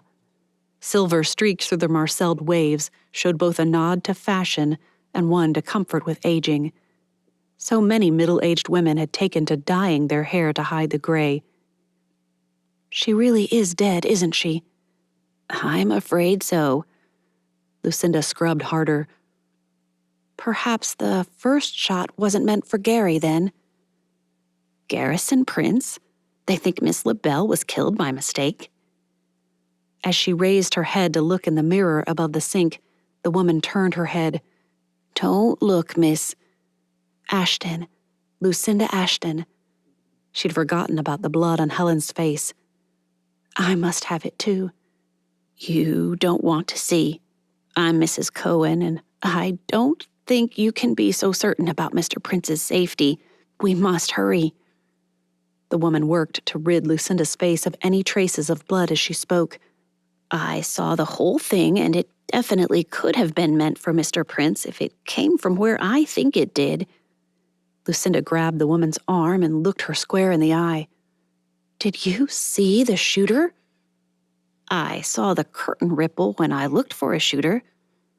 Another swipe of the cloth followed, but Lucinda didn't have time for that. If Gary was the target, his would-be murderer had missed. Again. She turned the tap on full blast and cupped her hands beneath it. Over and over she rubbed and splashed until Mrs. Cohen declared her face and hair blood-free. Would you ask the officer if someone may retrieve a clean shirt for me? I don't think my employer would appreciate me walking around drenched in blood. Lucinda amended that statement.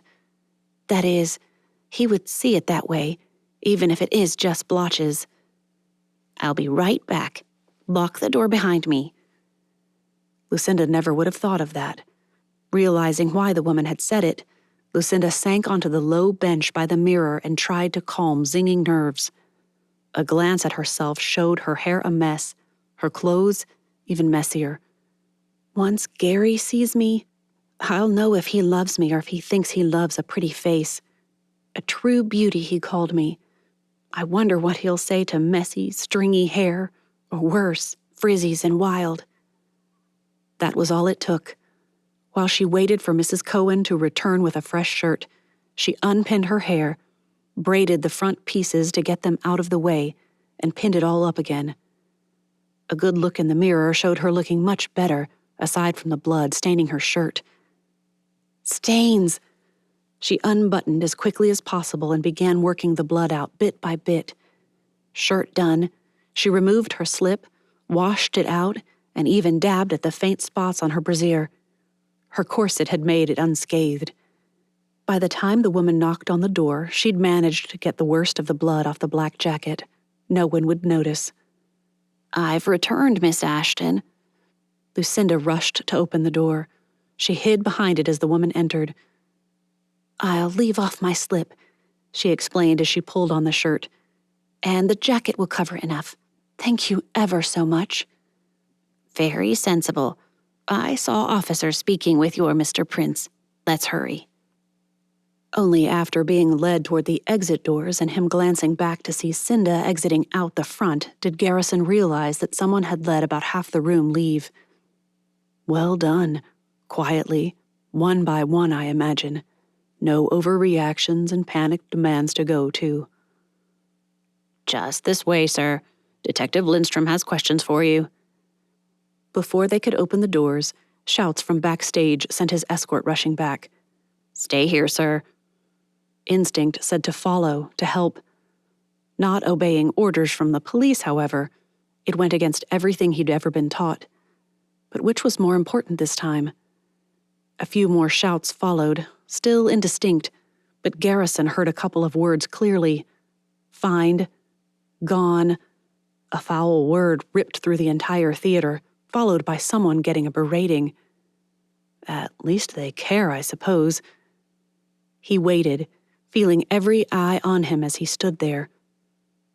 Odd that I'm never uncomfortable with it on set, but another officer approached. "Mr. Prince, the detective is ready for you now." "Everything all right?" Not until the door closed behind them did the man say, "Someone thought they saw someone move. Probably wishful thinking. There wasn't anyone there." From behind a door, a man yelled at someone for the inappropriate use of unsavory language. The officer led Garrison past and murmured, "I hope no one out front heard that." They did. Almost everyone, I imagine. "Greg's in trouble, then. Hope O'Grady doesn't find out, or—" The man paused and knocked before entering what looked to be the stockroom for candy and cigarettes. Couldn't they have given him an office? "Mr. Prince." The detective didn't rise. "Please, have a seat. I'm Detective Lindstrom." He shot out a hand as he added, "Are you all right?" Garrison grasped it and shook before sitting down. "Yes, but Helen—" The man nodded. "My men are searching everywhere, but I decided I needed to talk to you and now again to Miss Ashton before I join them. The first shot could have been caused by anything, but a second implies more. Do you know any reason someone would want to kill the ladies of Imperial Studios?" Garrison blinked. "Well, I hadn't thought of it that way. At first, we assumed I was the real target. I've made a few enemies today, from what I've heard," Lindstrom said. "But with 2 women dead—" He picked up a paper, scanned it, and set it down again. "Who did you arrive with this evening?" "Eva, Miss LaBelle." When the man waited, ostensibly for more, Garrison added, "We came in the same car, faced the reporters together, and after some mingling, seated ourselves in our reserved seats. Helen is—" He swallowed hard. "That is, was, to have a much larger role in Imperial's next picture, so she was seated with us." "Was anyone else seated with you?" "No." He tried to recall who else had been in their row. "I think a couple of the other girls were on the other side of Helen, but I don't remember seeing them after the shot."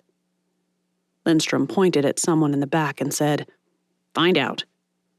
Without looking back at Garrison, he scribbled something on his paper while asking, "And what next?" "Well, the movie played. It came to the intermission— No, that's not right." There, Lindstrom looked up, pencil poised. "What isn't?" He glanced down at the paper and back up again. "I meant that I forgot something in there.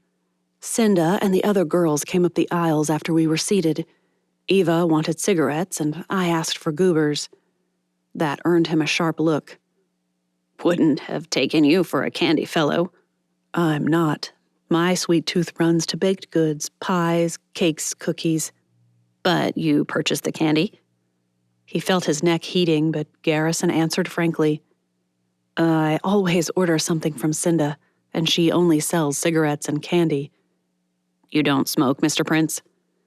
He shook his head, and at the man's continued questioning gaze added, At first, I just didn't like it. Couldn't afford to develop a habit for something frivolous. Later, Garrison didn't know what to say. Everything that came to mind sounded arrogant at best and more likely self-righteous. It may seem to you like these questions can't possibly help us find who killed these two young ladies, but I assure you that I need every bit of seemingly trivial information from which to see patterns. It's just that I became a Christian, sir.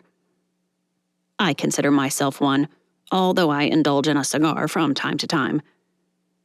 Did he hear an edge to the detective's tone? Garrison couldn't decide. He plunged on with his explanation. For me, it was a relief. One thing I didn't have to examine in Scripture to see if it belonged in my life. For now, Volstead has made the need to study about alcoholic consumption unnecessary. Is this spiritual awakening the reason for your decision not to continue with Imperial Studios? Somewhat, sir. How could he explain without sounding even more pompous and affected? I would have left anyway, even if I had not yielded to the call of Christ after The door burst open, and an officer dragged a young man into the room. Found this fellow with a casing in his hand. Garrison was ignored as Lindstrom rose and in one fluid movement pulled out a handkerchief to accept the casing. Take him into another room and begin questioning. I'll be there shortly. Then, as if nothing had interrupted them, he turned back to Garrison and said, You were saying that even if you hadn't had a spiritual change of heart, you would have. I'd met a young lady. I've seen what this business does to relationships. He tried to meet the detective's gaze and failed. I knew quickly that unless something came up to change my mind, I'd want to marry her. And this lady's name is? He stared at his hands, noting that one of his nails had chipped. The stagehands would never scold him for that again. The detective leaned forward. Mr. Prince, may I remind you that this is a murder investigation? I'm aware of that, he responded. However, what I have to say is something I haven't. That is, my girl doesn't. Could you sound like more of a rube? As I am unlikely to have to speak to her about anything regarding your matrimonial plans. When Garrison looked up, the man offered a tight smile. In fact, I'm not likely to speak with her at all. You already have. The man scanned the paper. When that didn't satisfy him, he reached back for the officer's notebook and scanned it too. I don't see. The words trailed off as Detective Lindstrom began to nod. You mentioned Cinda. I presume you mean Miss Lucinda Ashton? Yes, sir. She appears to have a good head on her shoulders. Is this where I say thank you? For what? My good taste? And she doesn't know of your matrimonial plans? Miserable, he slumped in the chair. I've made it plain that I have every intention of proposing on Sunday. I'd have done it tomorrow, but she has to work tomorrow night. Once he began, Garrison found it difficult not to spill all. My contract isn't up until midnight, you see, and I wanted to be just Gary Prince again before I asked. That's all she knew me as, although I tried to get her to notice me after a time. Most of the girls here don't do that, pay undue attention to the actors and actresses, not if they want to keep their jobs. She didn't know she was walking out with the Garrison Prince? Hard to believe, but no. And now that she's found out this way, I don't know. A knock startled Garrison into bolting upright. Detective Lindstrom ordered whoever it was to enter. A small officer with an apologetic look poked his head into the room, but a moment later, he stumbled forward as a large woman, Miriam Cohen no less, pushed past the man, dragging Cinda behind her. I believe Mr. Prince is still in danger. Ignoring the detective's irritated huff, Garrison rose and went to Cinda. Are you all right? Never had he imagined that he'd be thrilled to have a woman burst into tears, but when he pulled her into his arms and she clung to him, thrilled was the best word to describe his elation. She doesn't hate me yet. Chapter 6.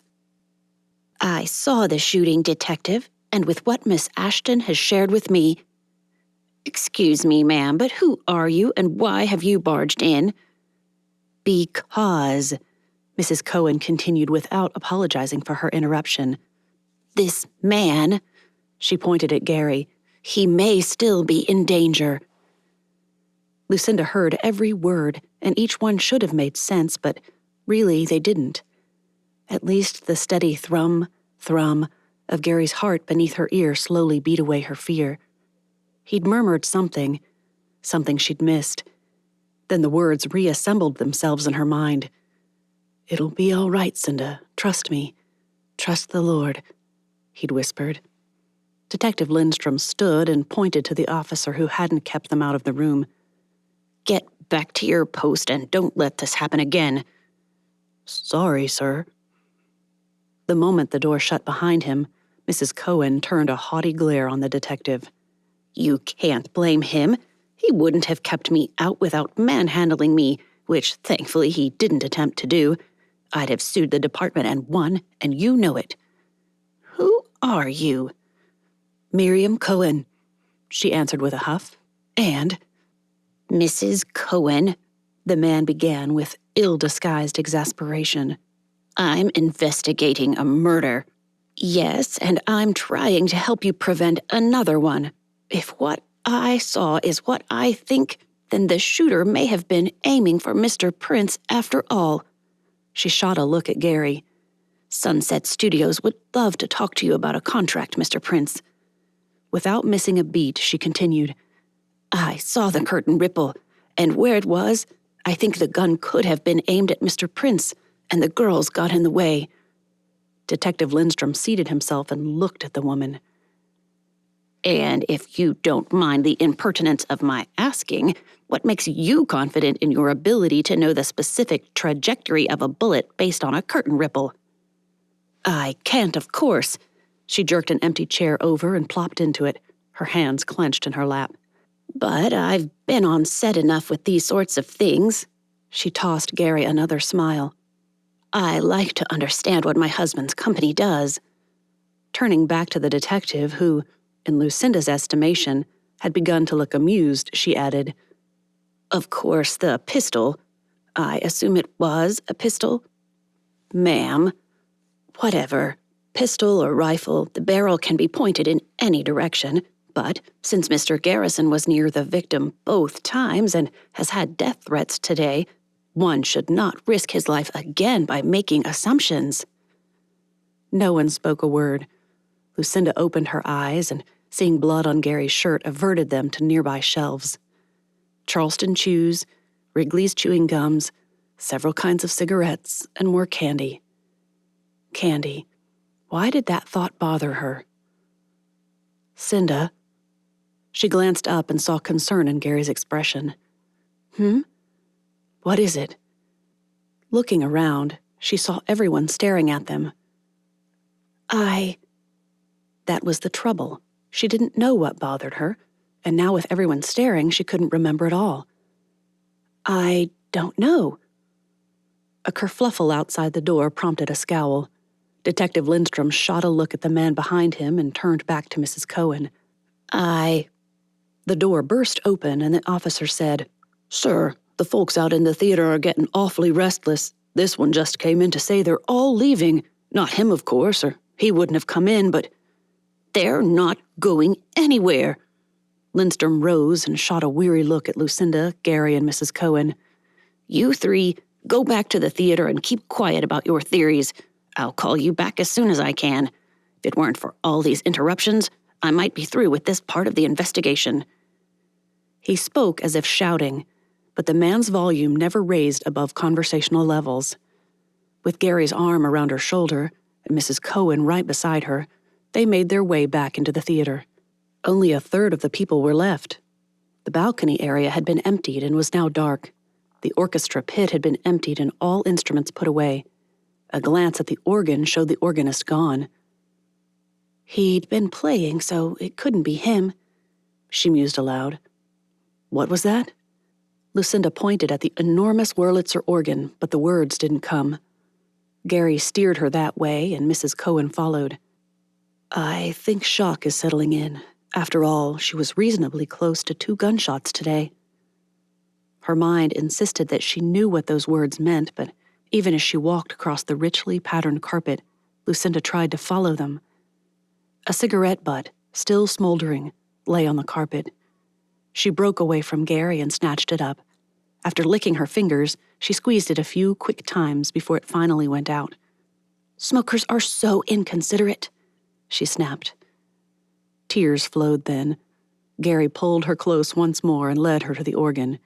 He seated her and offered to find a glass of water. Perhaps some coffee. They won't allow that, Mrs. Cohen snapped. But you stay with her. I'll see what I can do. Alone with Gary, Lucinda grew nervous and turned to face the organ. One hand resting on the bench, the other on the keys, she tried to imagine what it might be like to know which ones to press to make the sounds needed for the perfect melody. Music sat resting on the rack, the black notes marching up and down the lines like ants working their way through a picnic. I wish I could play.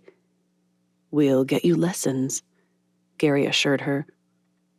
When we're married, will that ever happen? When Lucinda didn't respond, he lowered himself to the bench beside her and murmured, Please don't be angry with me, Cinda. You didn't tell me who you were. Why? She interrupted him as what Miss Cohen had finally said reached the proper connections in her brain. Gary! He stiffened and made a move to push her down, but she wrenched free from his grasp. Staring at him, she gasped. Mrs. Cohen! She couldn't have done it, Cinda. No! Startled by her own vehemence, Lucinda lowered her voice and leaned closer to him. What she said, it's true.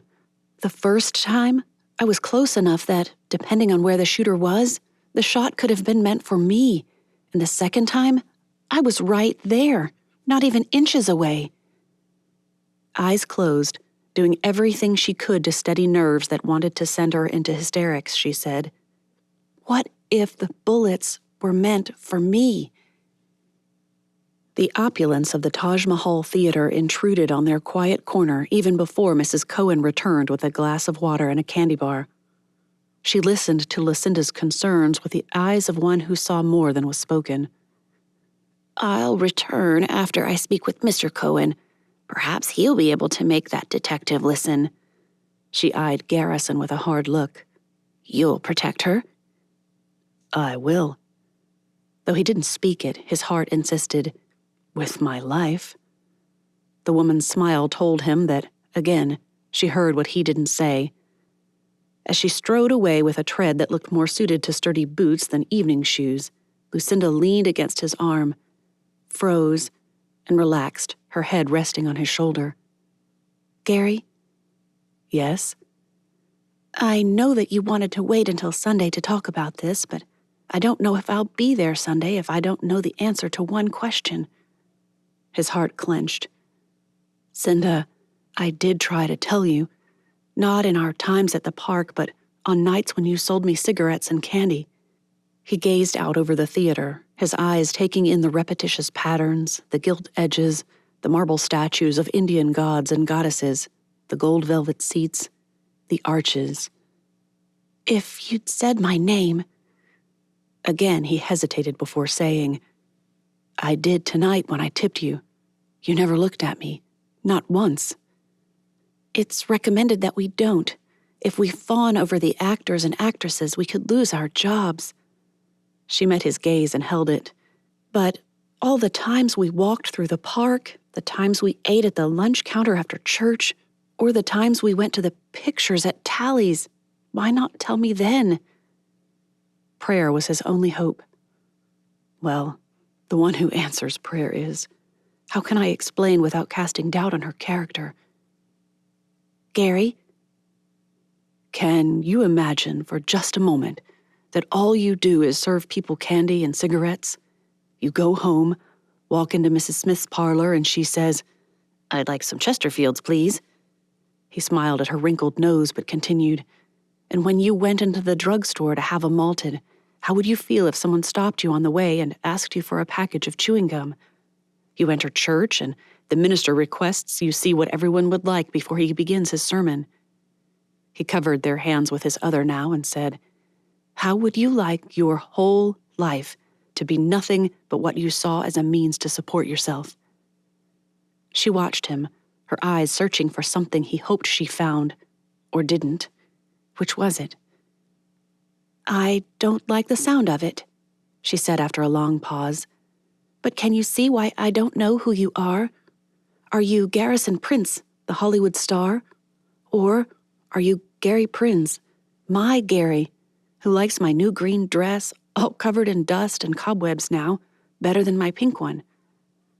"Which one did I choose today when I refused to sign a contract?" he countered. "Cinda, I told Mr. Walker that I wouldn't sign 6 months ago. I decided even before that, before I met you. But once I did meet you, I knew I wouldn't be tempted to change my mind no matter what he offered." "Is he really so very angry?" "Furious. He threatened me, but I thought it was embarrassment talking. He'd called in the press for the contract signing. I think he assumed I wouldn't make a scene and he'd have me for another 6 years. She took her hand from his, smoothed her skirt, laced her fingers together, and rested them on her lap, but she didn't move from his side. "I think I understand, somewhat. You didn't know if I'd be like the Smith girls." Only when he saw himself staring down at her did Garrison realize he had stood, probably paced a bit too. "You don't understand. I didn't think about what you'd do, not after the first couple of days anyway. I just enjoyed being Gary again." He forced himself to sit down again as he said, "I just enjoyed being me with you." His hopes plummeted as she shook her head. "I don't understand." Cinda gave him a weak smile. "But I have a couple of days to work on it, don't I?" "You're still coming on Sunday?" A bang rang out from backstage. Gary dove for her, pinning her down. Screams rippled through the theater again. He heard footsteps pounding up the stairs, and an officer pushed open the curtain. "Sorry, folks," he shouted to the room. "Someone knocked over a flat board. No one's hurt." Standing, he offered his hand and helped Cinda to her feet. She gave him a wobbly smile and said, "I'm coming, unless we die here first." As if speaking the words drove home all that had happened, Lucinda Ashton burst into tears.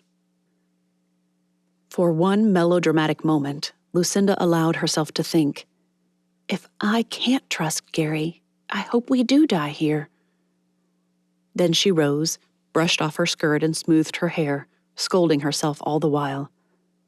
"I do not wish to die rather than lose Gary, but if I had any lingering doubts about my affection for him—" Lucinda paused her thoughts and listened to her heart before continuing. "I think they're gone. Now I have to decide if his duality equals inexcusable duplicity, but after I sleep."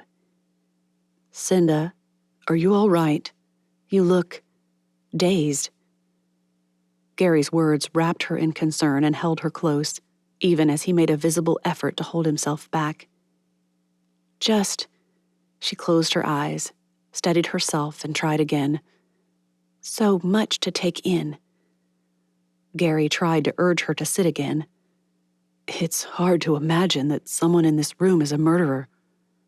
The moment the words left his lips, he apologized. "I don't know what I was thinking bringing that up. You've been through enough without—" Mrs. Cohen appeared and began scolding both of them. Gary for not insisting she drink the water and eat the candy bar, Lucinda for not doing it in the first place.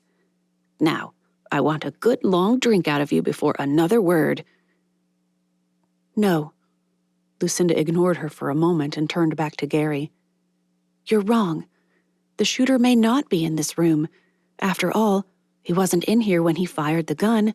He could have left by the back door, hidden somewhere, and come in and mingled, or a host of other ideas. But there's no guarantee he's out here, considering both shots appear to have come from back there.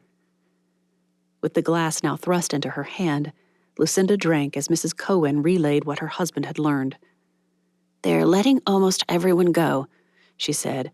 "Everyone who has someone who can verify his or her presence during both shots." After a pointed look that promised Lucinda to take another sip of water, she added, "I believe both of you will be allowed to leave since you couldn't have been the shooter. They'll speak with you tomorrow." "I can't." Lucinda stopped mid-thought.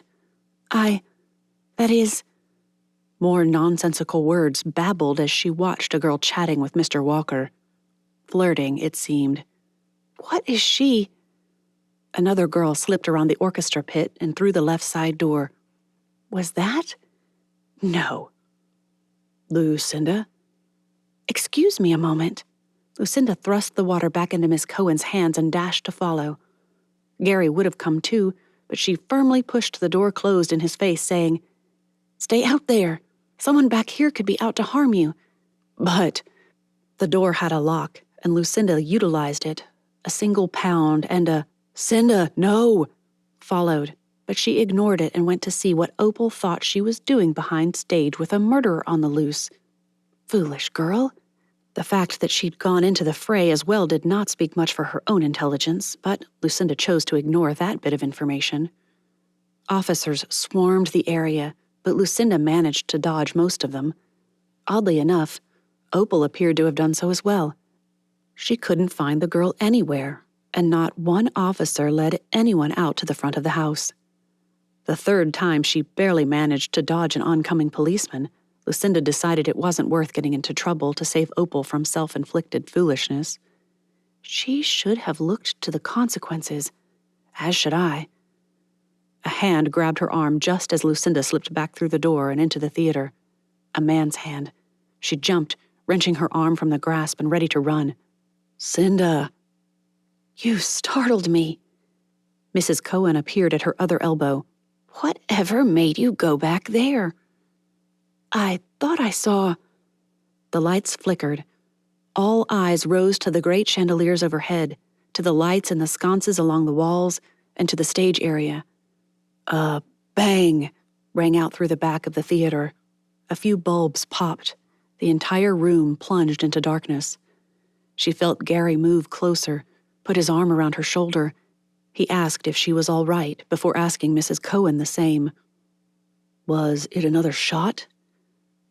"More likely the fuse box," Mrs. Cohen said. "It's not uncommon for them to have an explosion of sorts, and it didn't sound the same as those shots to me." The woman's voice was nearer, as if she'd turned to Lucinda. "What do you think, Miss Ashton?" "I agree. It sounded much less sharp, less of a crack and more of a bang." Tears threatened, but Lucinda did everything she could to hide them. As Gary's arm tightened around her, she realized she hadn't succeeded. One tear rolled down her cheek, followed by another, and then more than she could count. Grateful for the cover of darkness, she waited for the ushers to appear. The doors swung open. Beams of light entered. Gary turned toward her then. "Let's go up top and see if they'll let us go. I'll take you back to Mrs. Smith's." "I can't go back there tonight." Just as they reached the aisle, the side door opened, and two officers emerged, supporting someone in the middle. As an usher neared, they saw him, Detective Lindstrom. Hunched over, the man gripped his side and allowed himself to be half pushed, half carried along. Gary spoke the words first. "I suppose it was a gunshot, just fired from a different place?" Mrs. Cohen moved closer to Lucinda and murmured, "Stay close together, and I'm coming up the rear. If either of you are targets, we're all sitting ducks." At the back doors, the officers wouldn't let anyone leave. "Someone shot Detective Lindstrom and we're..." A few reckless expletives flew from the man's mouth. As annoyed as she might usually have been, Lucinda ignored the words. "We couldn't have shot him if we were up here," Mrs. Cohen argued. Until the detective's safe and we have searched for the gunman, no one leaves, the man argued. Just take your seats, and we'll be with you as soon as we can. A room full of silhouettes stood about, talking, complaining, crying. A tall, thin man moved to where Gary, Lucinda, and Mrs. Cohen stood and said, I'm trying, Miriam, but you see how they are. If either of these people die because the police can't do their jobs. What else the couple said, Lucinda didn't hear. Something was wrong, terribly wrong, but her mind refused to cooperate and reason out a solution. Her nose, however, did. Do I smell smoke? Chapter 7. Someone heard Cinda's question and repeated it, loudly. A scream erupted, and Garrison could have sworn Cinda said, That sounds like Ruby. A girl rushed for the stage. Another followed, as if back shadows of silhouettes across a dimly lit screen. A few officers raced after them. A couple of ushers followed, trying to keep their little flashlights trained ahead of the running policeman. One tripped. His flashlight flew ahead of him and crashed to the ground. Whether the fall killed it or it rolled out of sight, Garrison couldn't tell. Panicked people raced in all directions as the distinct smell of smoke became unmistakable.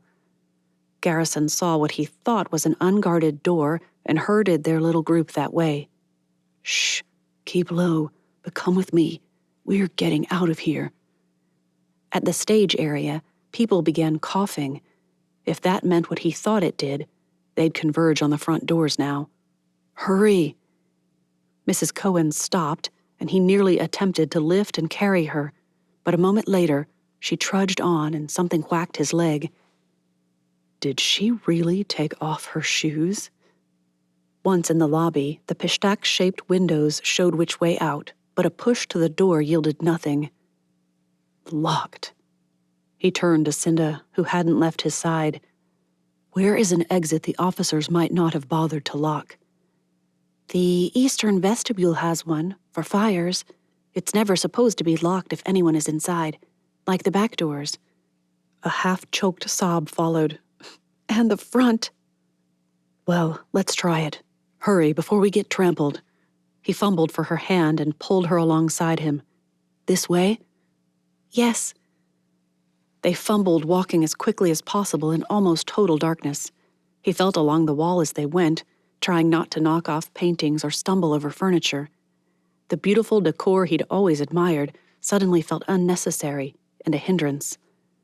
It should be on the other wall, Cinda whispered as voices filled the passageway behind them.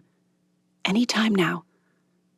Garrison urged the other three to hold on to each other and said, Stay together. I'll find the knob. People surged toward them, screaming, whimpering, crying, coughing. Gary felt all over the wall, frantic to find a doorway before being trampled by the others or worse, restrained by the police. Surely with smoke they'd let us out, wouldn't they? He felt molding, a door jam. It took several more seconds, but there was a knob. Locked. He rammed the door with his shoulder, but nothing happened. More people screamed. He kicked at the door and thought he heard something crack.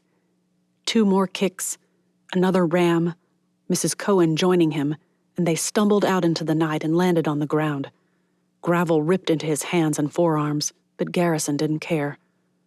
Illogically, he glanced at his watch with the luminescent numbers and hands, a gift from the studio. 2 minutes after midnight. I'm Gary Prinz again, he murmured to himself.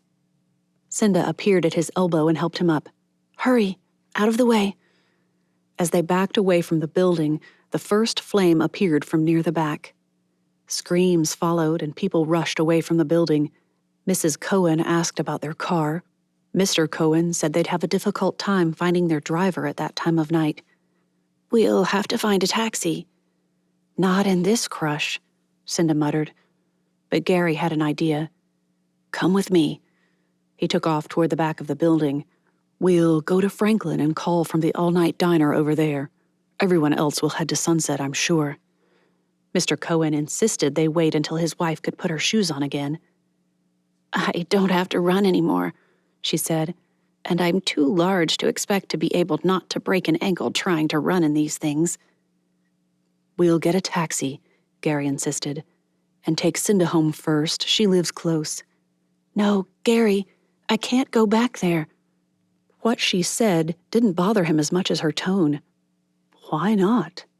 "It's a long story, but the end is that Mrs. Smith locked me in the cellar when I wouldn't agree to sneak the girls into the theater tonight.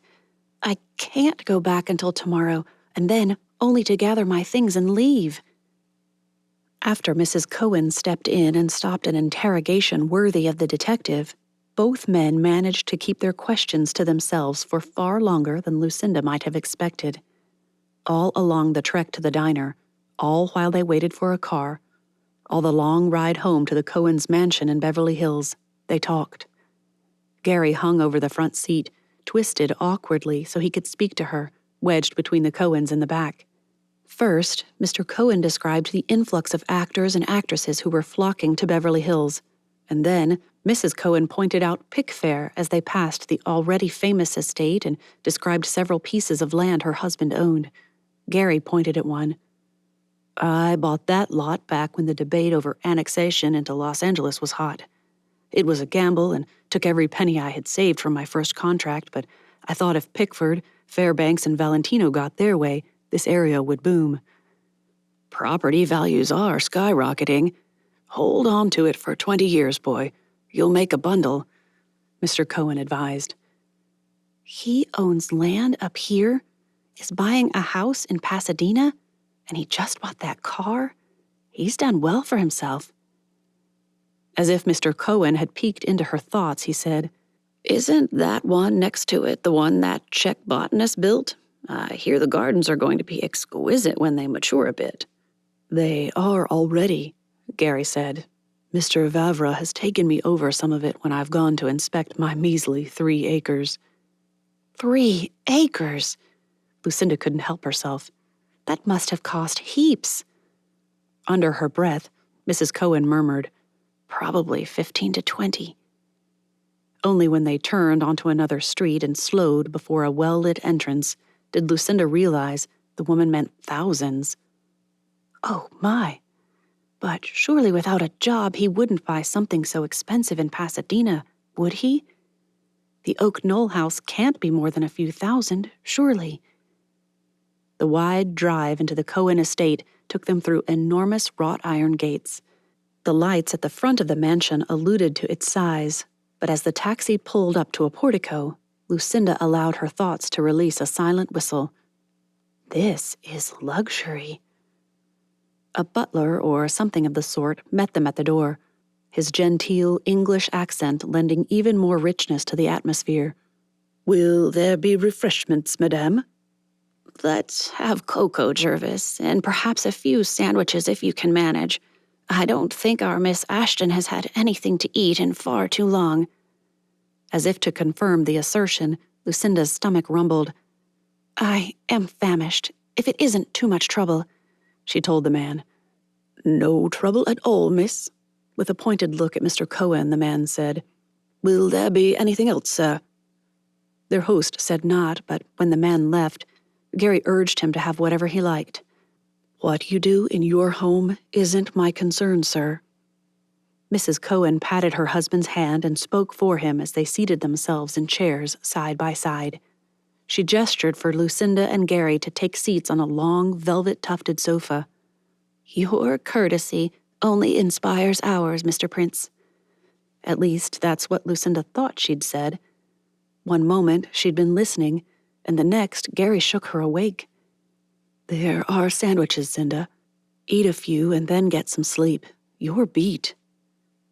Cheeks burning, Lucinda sat upright and nearly knocked the delicate plate from Gary's hands. "Oh, I'm so sorry." Her chagrin shifted to snappishness when she realized she'd slept against his shoulder. "You could have woken me before I made a fool of myself," she hissed. That, of course, only made her feel worse as she saw the words strike him with the force of a physical blow. "I'm sorry, Gary. I'm tired and—" Tears threatened, and the irritation inched its way into the rest of her apology. Don't blame him for your rudeness. It's not his fault. After a sip or two of cocoa and Lucinda managing to devour a sandwich before yawning again, Mrs. Cohen stood. I think I'll show Lucinda to her room and find her something to sleep in. She smiled down at her husband as the man struggled to his feet. Why don't you call the police and tell them where Lucinda and... A glance at Gary and back to Mr. Cohen. Perhaps we should insist on Mr. Prince. Gary, please. Just Gary Prince now. Finally. He added as if relieved. Yes, why don't we put him in the East Room? Then we can all try to figure out what happened tonight over breakfast. She turned to Gary. You will stay, won't you, Gary? We enjoy guests, and we'd all be in one place when they assign someone new to the case. That caught Lucinda's attention. You think they'll want to ask us more questions? I don't see how that could help. We don't know anything. She shot Gary a look. Do we? That's when she realized he'd risen too and had offered her a hand. Detective stories always say that people know more than they realize, so possibly, but I can't see what. We'll look it all over in the morning. The look he gave her suggested that, had they been alone, he'd have kissed her. Really kissed her this time. Resentment bubbled up until a yawn drove it away. I'd rather be alert when he finally does. And wasn't I not so confident of the wisdom of marrying a man so duplicitous? Her brain shriveled as she tried to work out that idea. Or did I decide something else? Are you all right, Cinda? Am I? Those foolish tears reappeared. I don't know. With a quick squeeze of her hand, a promise to pray for her before he went to sleep, and assurances that he'd be there when she awoke, Gary allowed Mrs. Cohen to lead her away. As they turned to pass out of sight of the room, she glanced back to find him still there, still watching. Oscar used to look at me like that. Still does sometimes. He's a good man, your Gary. Is he? Lucinda caught the swift look Mrs. Cohen shot her inside. I can't remember. All I can think about is that he never told me who he really was. Only once Mrs. Cohen nudged her into a bathroom and began running a steaming bath did the woman respond to that. I would have imagined he thought he showed you who he really was until he didn't have to pretend to be someone else anymore. While Mrs. Cohen busied herself finding towels and washcloths to give her guest privacy, Lucinda undressed as quickly as possible, slipped into the hot bath, and sank beneath an ever-growing pile of bubbles. That sounds intelligent, she conceded. I just can't think of why. We'll talk in the morning. You wash while I find you something to sleep in. She offered a reassuring smile and slipped out the door. Hot, nearly scalding water poured into the enormous tub and sent billows of jasmine and rose into the air. If I don't just sleep right here in the tub. Chapter 8. When Gary awoke for the third time and the room was still pitch black, he fumbled for his watch on the side table. The luminescent hands showed just past 8 o'clock. The lightweight coverlet flung back with the sort of movement any director would appreciate in a scene, but with the ease that made retakes simple for the actor, and Gary wondered if Mr. Cohen knew it. Not your profession anymore, one part of him argued. The other suggested that mentioning it wouldn't be out of line, but rather a courtesy. As he fumbled for the tiny pull chain on the small lamp by his bedside, Gary braced himself for the onslaught of light. It wasn't overbearing, but compared to the blackness of the room, it might have been. He slipped from the bed and shuffled across the floor, his toes sinking into carpeting so thick it felt like a fleece. Drapes slid open with a jerk, and the sun streamed in, bathing the room in a golden glow. The East Room lived up to its moniker, and for just the briefest of moments, Gary wondered if he'd made a mistake leaving such a lucrative business for what would become a job that kept them fed, housed, but not much more. Is it wrong to pray that you bless my investments, Father? I kept out of speculation as advised, only real property and gold. The house, a bit of cash for Lucinda to furnish it simply, and the rest stored for the inevitable rainy days. With her, it'll be enough. Conscience poked him. Forgive me, Lord. You are enough. As he turned away from the window, Gary saw the clothes he'd folded and left in a pile by his bed, draped over the chair, now cleaned and pressed. The tuxedo jacket would be too much, but if he left off his tie and unbuttoned the shirt at the collar, he'd look only a bit overdressed. Maybe roll up the sleeves. Stubble left his face shadowed, but a look in the adjoining bathroom showed shaving things, a brush, a toothbrush and powder, everything he could wish for. Gary removed the shirt again and made quick work of the early morning scruffiness. As he blotted his face dry, he examined it through new eyes. She never noticed. While Gary wasn't so vain as to assume that Lucinda had eyes for no one but him, the realization that he'd met her just shortly after she'd been moved from matinees to evening performances and premieres brought hope. It might mean something. Once dressed, and with his room as neat as possible, he hurried out to see if Lucinda had awakened. It wasn't likely, not with her getting to bed after 1 o'clock. But perhaps she was like him, a consistent riser no matter what time she'd gone to bed. He didn't know what room she'd been given and realized that lingering could leave her exposed to speculation by anyone who noticed. The staircase was even more impressive as early morning light streamed in from a glass cupola overhead. Gary took it at a jog, scanning the area and listening for any sign of life about the place. The man, Jervis, appeared at the base of the steps, almost out of thin air, and wished him a good morning. "Would you care for breakfast indoors or out on the terrace, Mr. Prince?" How did he answer that without presuming too much? "Mr. and Mrs. Cohen are not yet down, but they would wish you to make yourself comfortable, sir." When Gary still didn't answer, the man smiled. "Perhaps a bit of toast and coffee on the terrace until someone else is ready to join you?" The solution almost perfect. "And perhaps a piece of paper and a pencil. I need to make a few notes." "Of course, sir. The doors are just through there." He gestured through the large room they'd sat in the previous night into the wide doors beyond. "I'll be out with your coffee in a moment." By the time Mrs. Cohen arrived, he'd assembled quite a list of things he recalled from their previous evening. She took the chair beside him, the sun on her back, and asked if he needed a cardigan. "It's still a bit chilly this morning." "I'm comfortable, but thank you." "Writing your first sermon?" At his quick look, she smiled. "I'm not mocking you. In fact, I envy your willingness to give up so much for... What is the reward, Mr. Prinz?" The emphasis on the Z told him she'd accepted the decision, despite not agreeing with it. By way of mutual consideration, he told her about sleeping well and the ease with which he'd flung back the covers. "I think Mr. Cohen's directors might appreciate knowing where you purchased the coverlet. It has a decided flair to it. I could tell even in the darkness." "I'll let him know, but don't think I don't realize you've avoided my question."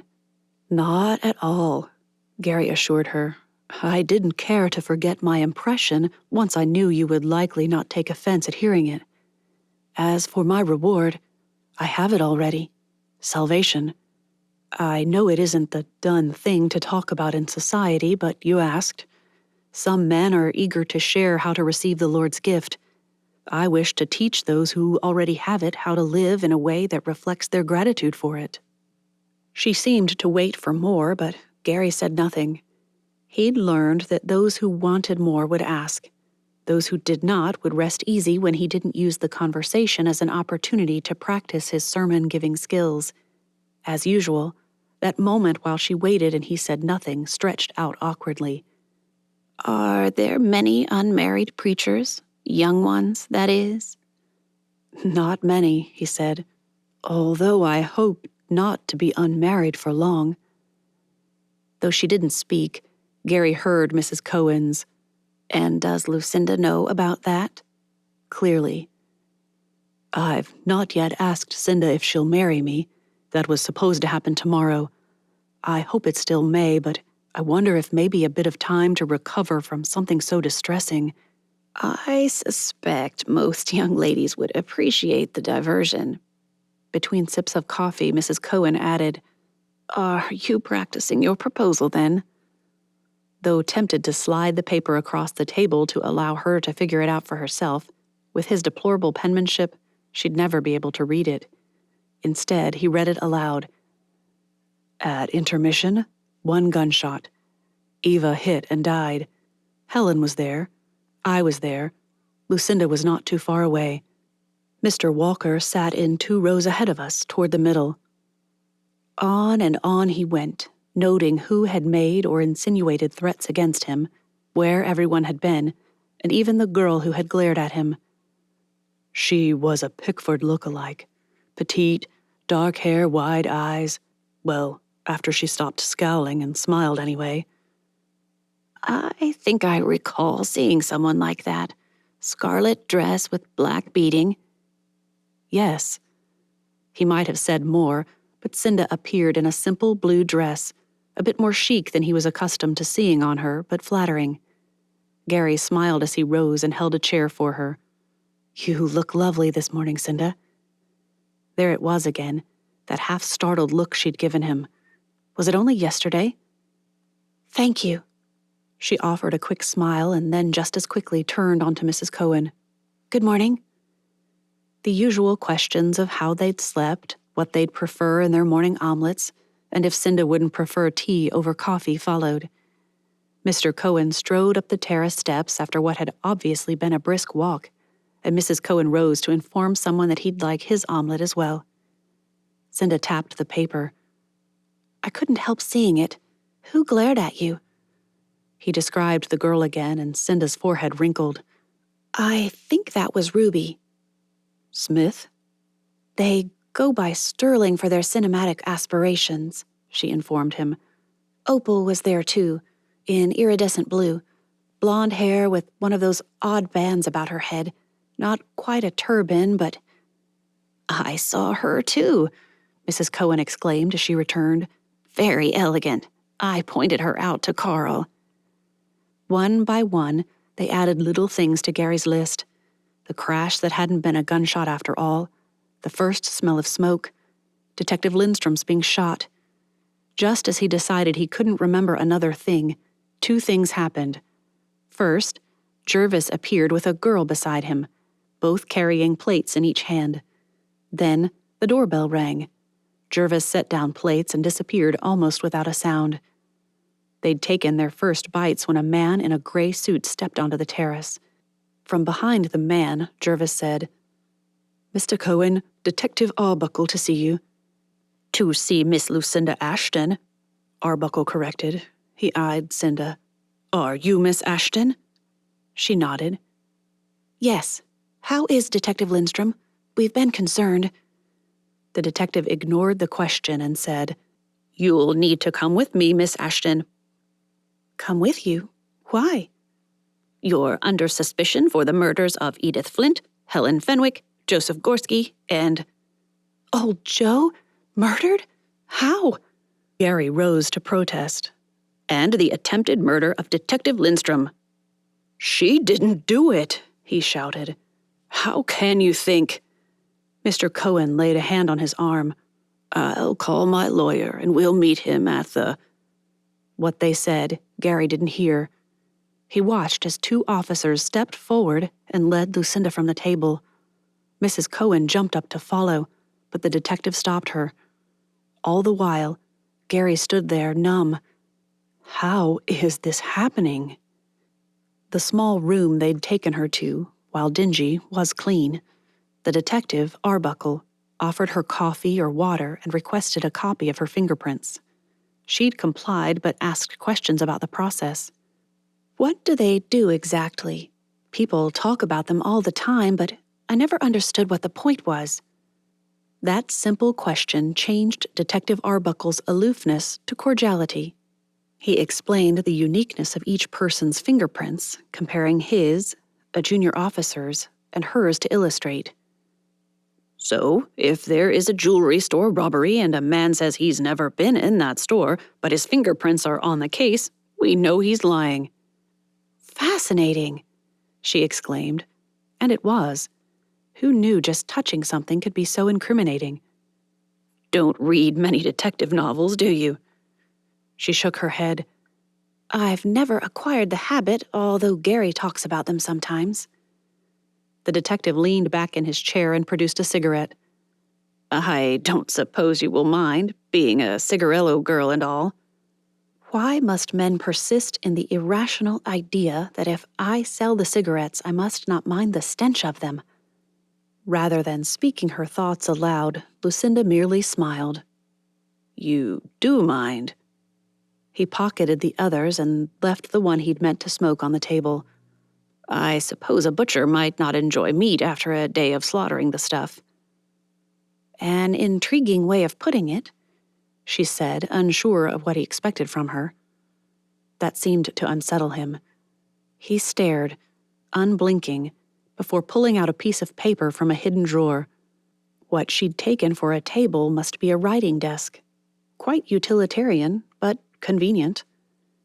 Your friends, he began, will be bringing along a lawyer. Do you mind answering a few questions before they arrive, or would you prefer to wait? I have a choice? That prompted snickers from both the detective and his officer. You are not under arrest. Yet. He leaned forward, folding his hands on the desk. Lucinda interrupted him. Yet? Perhaps she shouldn't ask, but she couldn't help herself. What do you mean? Do you intend to arrest me now that I'm here, or only if you find some evidence from your questions that confirms something you suspect? Amused, or so it seemed, the man leaned back, crossed his arms over his chest, and eyed her. I foolishly took you for a rather simple girl. But I am. You are also an intelligent one. Ignorance of something doesn't preclude intelligence, and I misjudged you. Realizing he was diverting her from her question, she rephrased it. May I know what charges you will bring against me, Detective Arbuckle?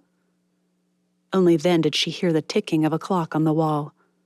A glance at it prompted a second look. She'd seen small table clocks with their red second hands, but this wall clock looked like one meant for a kitchen, and it too had a second hand that ticked with each motion of the hidden gears. Each tick seemed louder than the last as she waited for a response. We have enough evidence to charge you with the murder of Joseph Gorski. We are comparing fingerprint evidence to determine if we can charge you with the other two murders. Tears she hadn't even realized she'd been suppressing rolled down her cheeks. Poor Joe. He was so kind to me. He even tried to protect me last night when I was late arriving for work. She peered at him through tear-filled eyes. How'd he die? Come now, Miss Ashton. You could answer that better than we could, don't you think? How? I didn't know. Oh, but you think I did. I forgot. You think I killed him, so of course I'd know how. A knock preceded an officer poking his head in. Sir, Mr. Cohen is here with a lawyer for Miss Ashton. Do I show him in? Please. Only then did Lucinda realize the detective thought her guilty, but also had saved the interrogation for when the lawyer arrived. Can lawyers help the police? I thought they were to protect the accused. Everything shifted when a large, round-faced man with bulldog jowls that jiggled with every word spoken entered the room. Questions fired at her one after the other, with barely a breath between her answers and his next. In the middle of what the girls at work had called being Edisoned, her lawyer requested a moment to confer with his client before the questioning continued.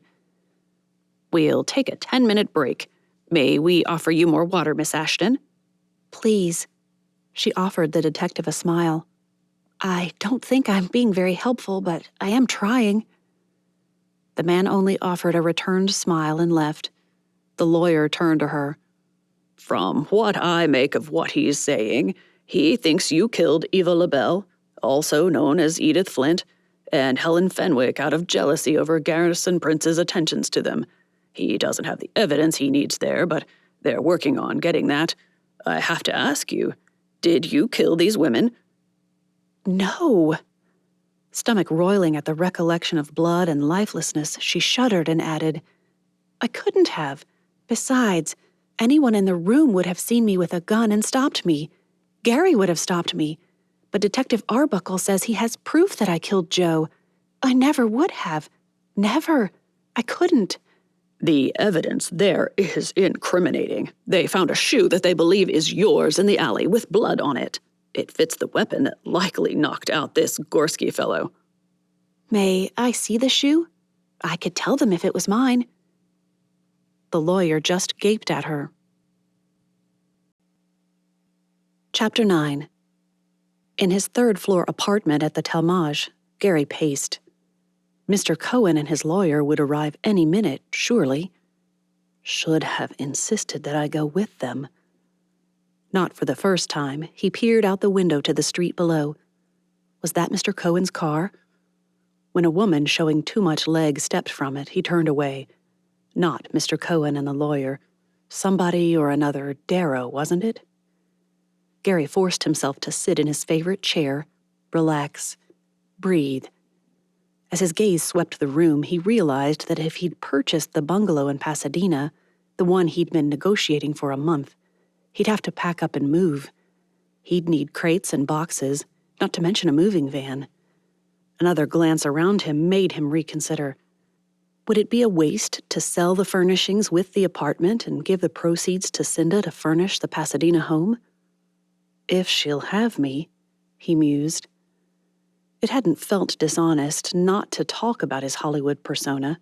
After all, he'd introduced himself as he truly was, and he hadn't exactly hidden his acting career. He'd interacted with her at the theater a dozen times or more over the past 6 months. But I saw her in the park or at church almost every day. I could have told her. His conscience smarted as Gary realized just how evasive and dishonest he'd been. Lord, please don't allow my sin to affect her. The words pricked his conscience. He'd been ready to bargain for Cinda's release. Total honesty for pardon? Lousy theology, he muttered. At the third pass around the room, Gary realized that he'd gotten up again, began pacing. Again. Desperate to do something, and determined to prove to Cinda just how serious he was about her, he snatched up the telephone and put a call through to the agent he'd been negotiating with for the house in Pasadena. She liked it. We'll be happy together there. For the second time that afternoon, he added to himself, if she'll have me. Mr. Vance is on the line, Mr. Prince. Hello, Prince. I heard about the goings-on over at the Taj. Are you safe? Didn't you have a premiere there last night? I did, he admitted, and I'm safe enough. For now. Should have requested the papers. They might say something I don't know. What can I do for you? He swallowed hard, hating that the minute he spoke the words, all negotiations would be off. After showing Cinda around the Oak Knoll place yesterday, a new thought occurred to him. He'd only shown her the 3 houses he'd narrowed things down to, and they'd focused on the one he obviously preferred. Perhaps she'd like to see something else available before he just barged in and bought a place for her, no matter how much she said she liked it. I'm thinking we might need to see what else is available before we continue negotiations. Several long, miserable seconds followed before Vance said, I am authorized to counter your last offer at just $500 more. It's a bargain at the listing price, but between you and me, the owner just wants it off his hands. What? You're giving me ammunition to hold out? The fellow had it built for a son, but the boy got pounded badly in the war, shell shock they call it. Finally did himself in just a couple of weeks back, and now they can't bear to have it anymore. Oh, the sympathy ploy. To Gary's disgust, it was working, too. Well, if he'll meet there, perhaps we should take it. Why don't I bring my lawyer over tomorrow and we'll arrange for the sale? His door chimed, and Gary rang off with promises to be at the agent's office at 10 o'clock the next morning. Sure hope Hollister can get away. Darrow stood there, taking up most of the doorway as Gary swung open the door to greet them. Come in. What do we know? Mr. Cohen looked around the room before making a beeline for the telephone. I'll tell Miriam to come now. She'll want to be in on our discussion. Turning away from them, he said, Yes, operator. I'd like to put a call in to Musso and Frank Grill. Inside a minute, he'd return to stand beside Gary's sofa. They'll get her a message and she'll be here in minutes. I'll go meet her downstairs. After a look at Gary, he turned to Darrow. Wait for me? Although it sounded like a question, the order couldn't be mistaken for anything else. The two men sat in the living room making small talk about the stock market, the movie industry, and the new Chrysler Imperial. That one, at least, kept the man's attention. Bought myself a Lagonda. Pricey, but the wife wanted something with a bit of panache. The man released a sigh that could reach the bottom floor and welcome Mrs. Cohen before her husband could hope to enter the elevator. She's all about appearances now that we're doing well for ourselves. I don't mind telling you that I miss the girl I married. The man wasn't someone Gary would have usually considered the best source of marriage advice, but how often did a man make a commitment like that? I'm planning to marry soon. I hope anyway. What advice would you give a man like me to try to prevent that sort of change, I mean? Darrow didn't blink, hesitate, or so much as attempt to couch his words. He blurted out, Never let your wife know how much you make. She'll spend twice that and wonder why it isn't more. Not my Cinda. And before you think, oh, surely not my precious darling, recall that I'd have said the same thing 20 years ago. Now I have a wife who can't live without the latest furs, kids who run in the same circles as people who make 10 times what I do, and all of them want the luxuries that my income can't provide. The man looked as if he'd aged 10 years just talking about it. I'm worn out trying to do the impossible for people who don't even appreciate it. I'm living on borrowed money, and my only hope is that my investments will do better than projected. I have investments, but mine are in property of various sorts. Cinda will know about them, of course, but the idea is for them to provide for us should we find it difficult to make ends meet on a minister's salary. Darrow leaned forward. Minister? Aren't you Garrison Prince? I was, right up until midnight. Now I'm only Gary Prince, Bible scholar. After plopping back against the sofa, Darrow huffed something incomprehensible and added, Better make sure that girl of yours knows what she's getting into. Women don't like to learn that their glamorous life is about to become the Ladies' Aid Society, the missionary barrel, and playing organ when the organist has the lumbago. I'll just be content if she will marry someone who had that glamorous life at all. A knock drove away Gary's thoughts and shifted the awkward discussion to more congenial topics such as how to extract his would-be fiancée from the clutches of the police. Come on, miss. You've got a visitor. Lucinda rose off the cot provided for her and smoothed the skirt of the blue dress Mrs. Cohen had loaned her and tried not to tug at the way it hung limp around her hips. Fashion should be the least of my concerns right now. To the officer, she asked, Who is the visitor? A sly smile followed. I think you'll be surprised, miss. Likely Gary, then. He probably thinks this is some publicity thing. The great movie star who shows concern for the woman who murdered his leading lady. Read more on page 3. They didn't take her to the interrogation room again. This time, she sat in a room with 3 separate tables, all empty now that Gary had risen to greet her. The officer warned against touching. Sorry, miss. Hands to yourselves, please. Seated across the scarred table from Gary, Lucinda wondered that she'd never noticed who he really was. You look like the movie posters. I've been thinking about that, he murmured, leaning as close as he could. I shouldn't have left it to you to figure out who I was. I was selfish, Cinda. I cared more about being me than I did about being honest and forthright with you. Please say you'll forgive me. How could she not? She hadn't been forthcoming about her own reasons for coming to Hollywood. "I didn't tell you all of my history either. I would have," she hastened to add. "Someday." "We have time to know the past. My parents gone after the Spanish flu." "Mine too," she added. "I had to quit school." Gary would have covered her hands with his if the officer hadn't cleared his throat. "Shh, we'll talk about it later." He shot the officer another look as he murmured, "So, the evidence against you." "Did you know I have a cellmate?" Gary frowned. "Is she safe?" "I don't know." Lucinda picked at her cuticles as she considered what to say. Rocking back on the chair legs in a way that would have earned him a sharp rebuke from Mrs. Smith, Gary eyed her. "Are you all right? Did they feed you?" The chair legs clumped back to the floor. "Did you eat what they brought you?" It was a ham sandwich and an apple. The bread was a bit stale, but the ham was delicious. Though he said nothing, Lucinda could see the frustration building in him. Gary watched her, his eyes boring into her as if trying to read her thoughts. "Did you arrive late for work yesterday?" "Yes." She slumped against the back of the chair. "I hope it's warm enough tonight. The cell is a bit chilly, but they said they'd give me a blanket." "I'll ask." Lucinda just nodded. "They found one of your shoes in the alley, or so they say." "If it had my initials in it."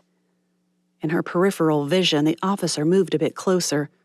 Lucinda rubbed her temple and tried to ignore the awkwardness she'd created. "It did, but you couldn't have lost your shoe in the alley. You were with someone at all times." "I wonder if my rat is hungry." Again, Gary stared at her, but Lucinda didn't try to meet his gaze. She couldn't. What must he think of me, being arrested for murder? "Cinda," he shot a look toward the officer before lowering his voice and adding, "Dear." She couldn't help but give him a smile. That smile was nearly Gary's undoing. Determination turned into desperation as he focused on getting her out of there. "We must discover what this is all about, but to do that, I need your help." Cinda sat across from Gary, picking at her fingers, almost refusing to meet his gaze much of the time. Each word she spoke held a listless, detached note that tore at his heart. "What have they done to you?" "I'm so sorry, Gary. I need to lie down. I'm so tired. I wish I were back in my own room at Mrs. Smith's." "You want to do what? Back at the place where they locked you in the cellar? Have you gone mad already?" The officer left the room, an obvious breach of some rule to give them a moment of privacy, and Gary didn't waste a second of it. He half dashed around and half vaulted over the table and pulled Cinda close. "We'll find out what happened, Cinda. We'll get you out." He'd planned to kiss her in the second it took to reach her, but before he could carry out that scheme, the officer returned. "I'll go rest now. I hope my cellmate doesn't keep me awake with her chatter." "It's only 4:00. Why are you so exhausted?"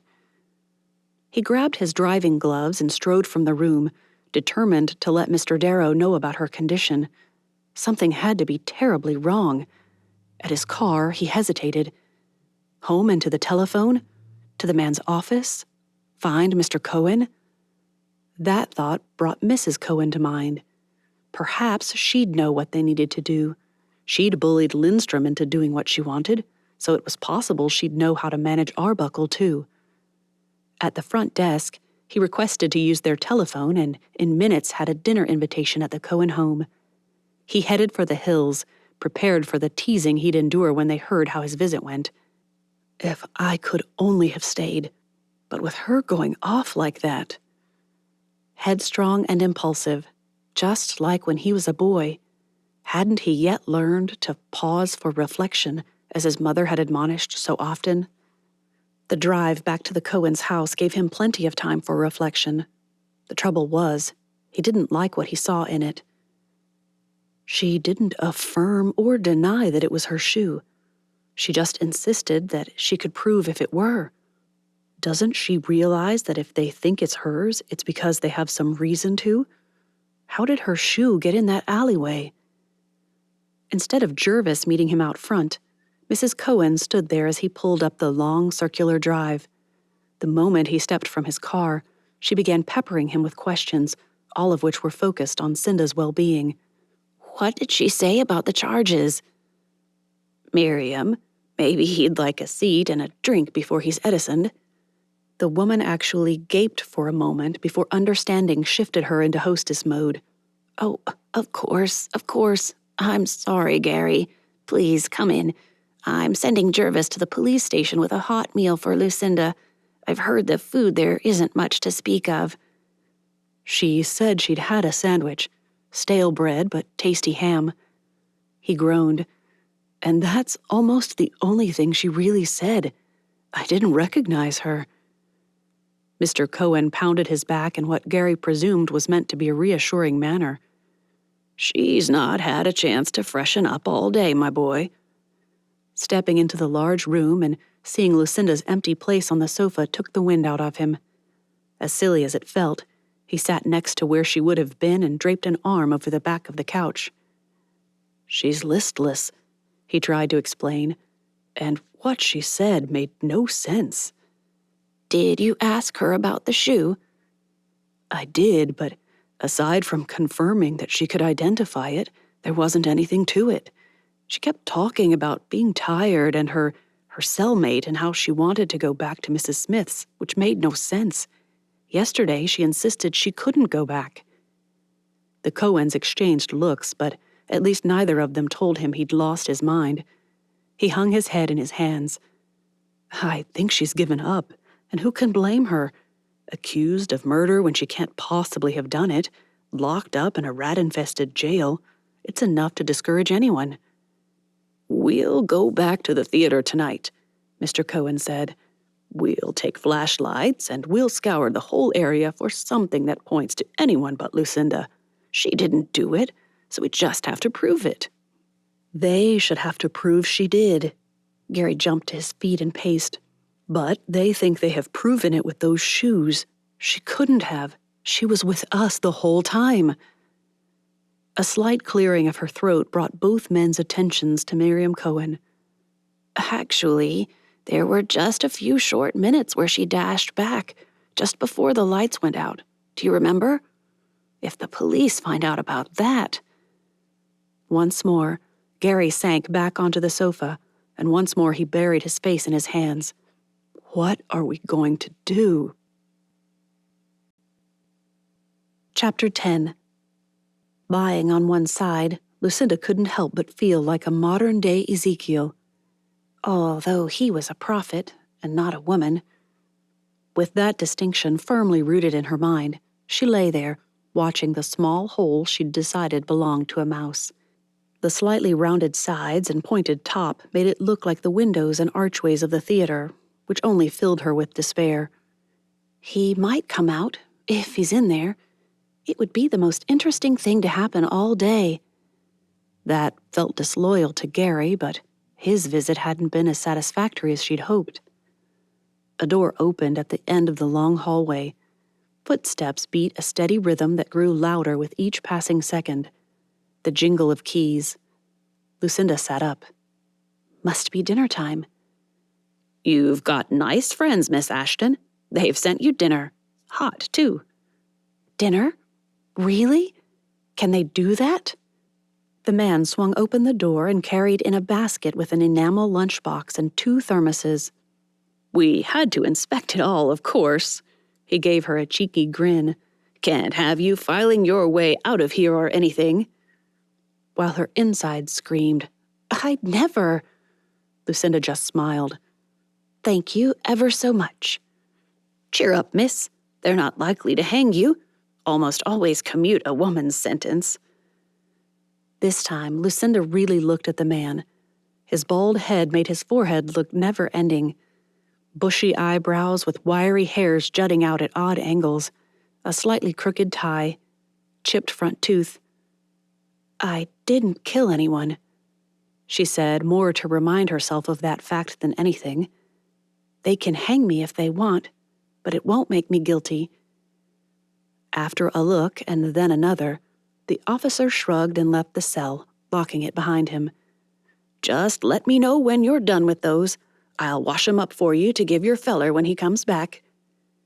My feller has better things to do than sit around and commiserate with me, I hope. Lucinda had tried praying all afternoon and had failed. This time her prayers poured out but made no sense, even to her. Didn't Gary say something about the Holy Spirit making our prayers acceptable? Does he make them comprehensible too? The question mocked her as soon as her mind caught up to it. As if God doesn't know what I want to say.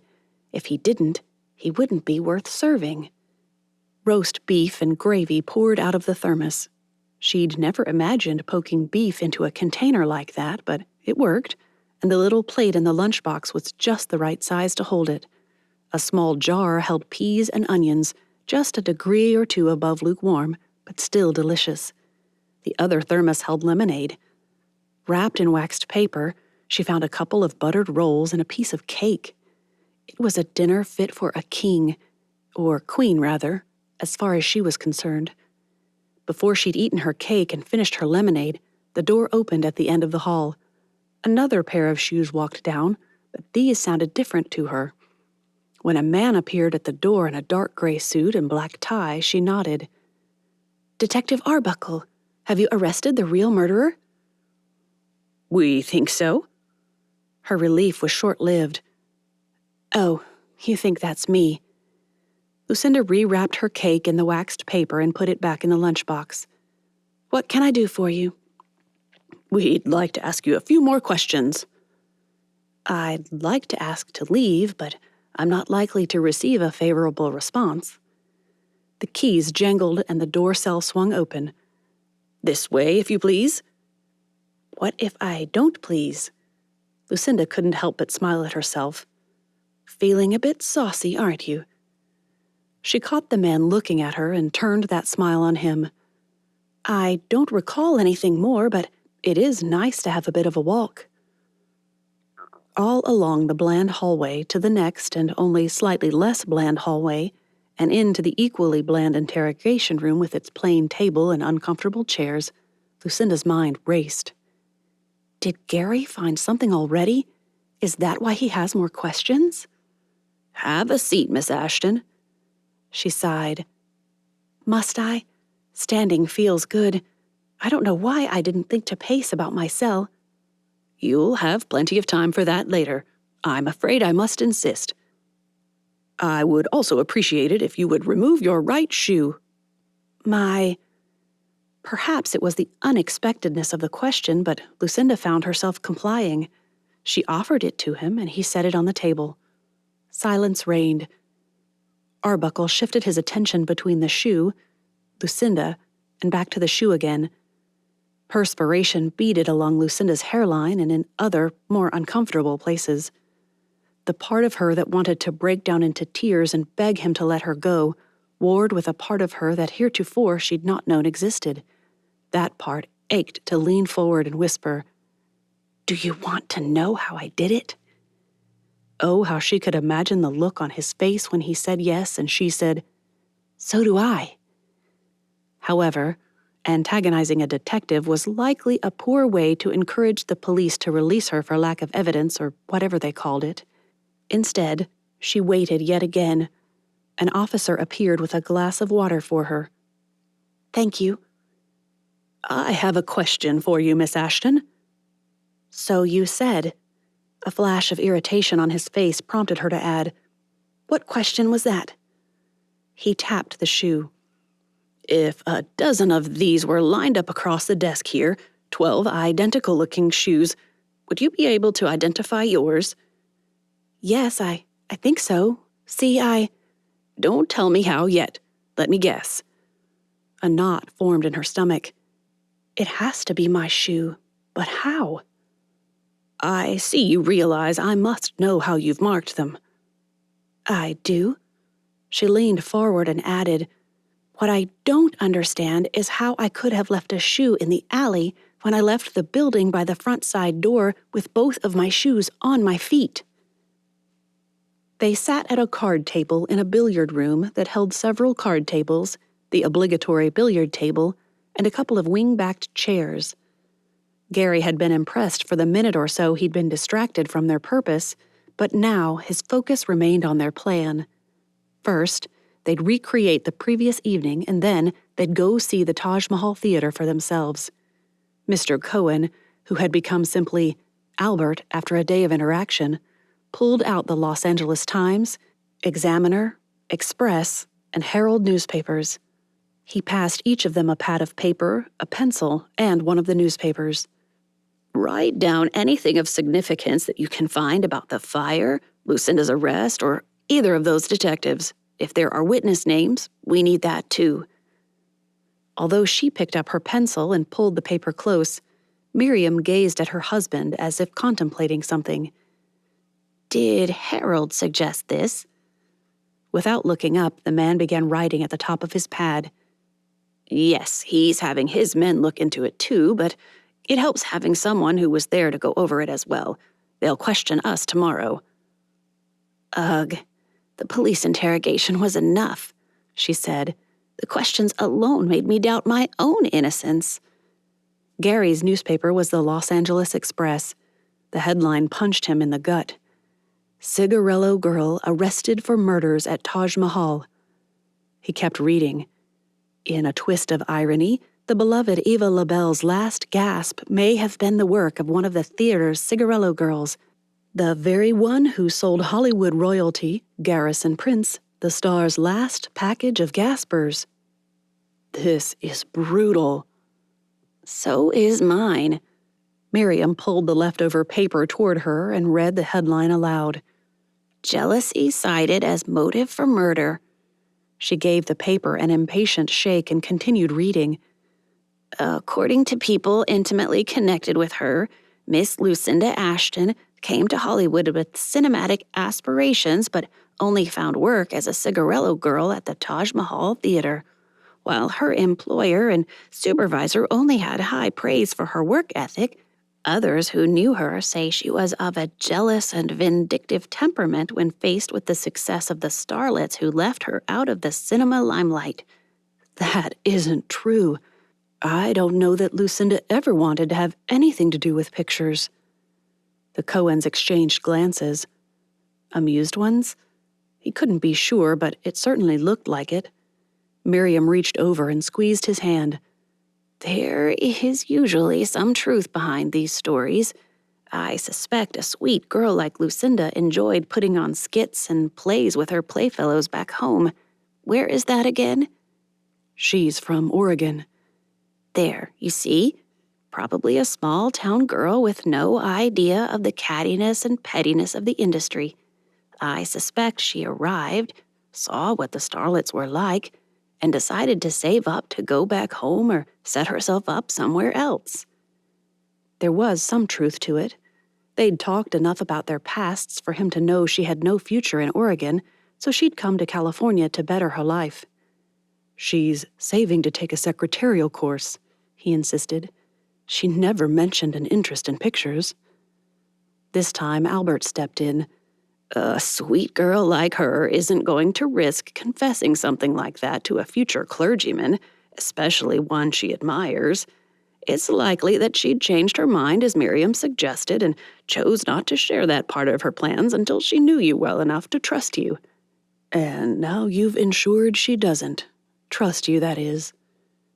Despite that discouraging thought, Gary couldn't help his hopes rising at the idea she kept it from him because she admired him.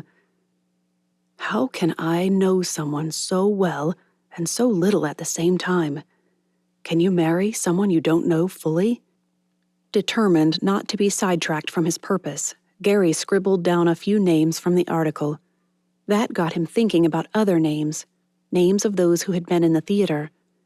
He wrote down everyone he could remember and a description of those he saw but didn't know.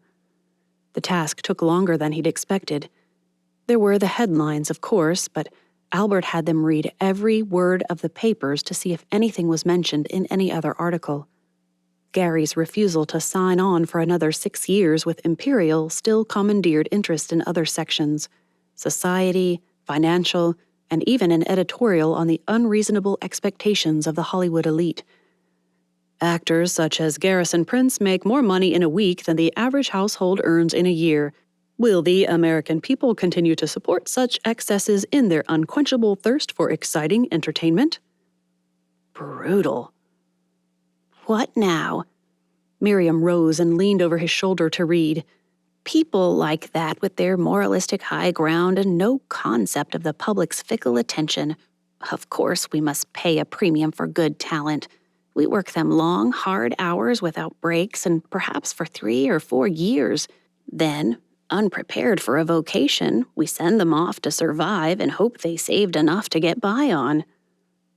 It had been his thought as well, but hearing her defend Hollywood's business model left a bitter taste in his mouth. Just as well that I got out when I did. I was learning to like the luxuries that I can't hope to afford later. Done with that one, Gary?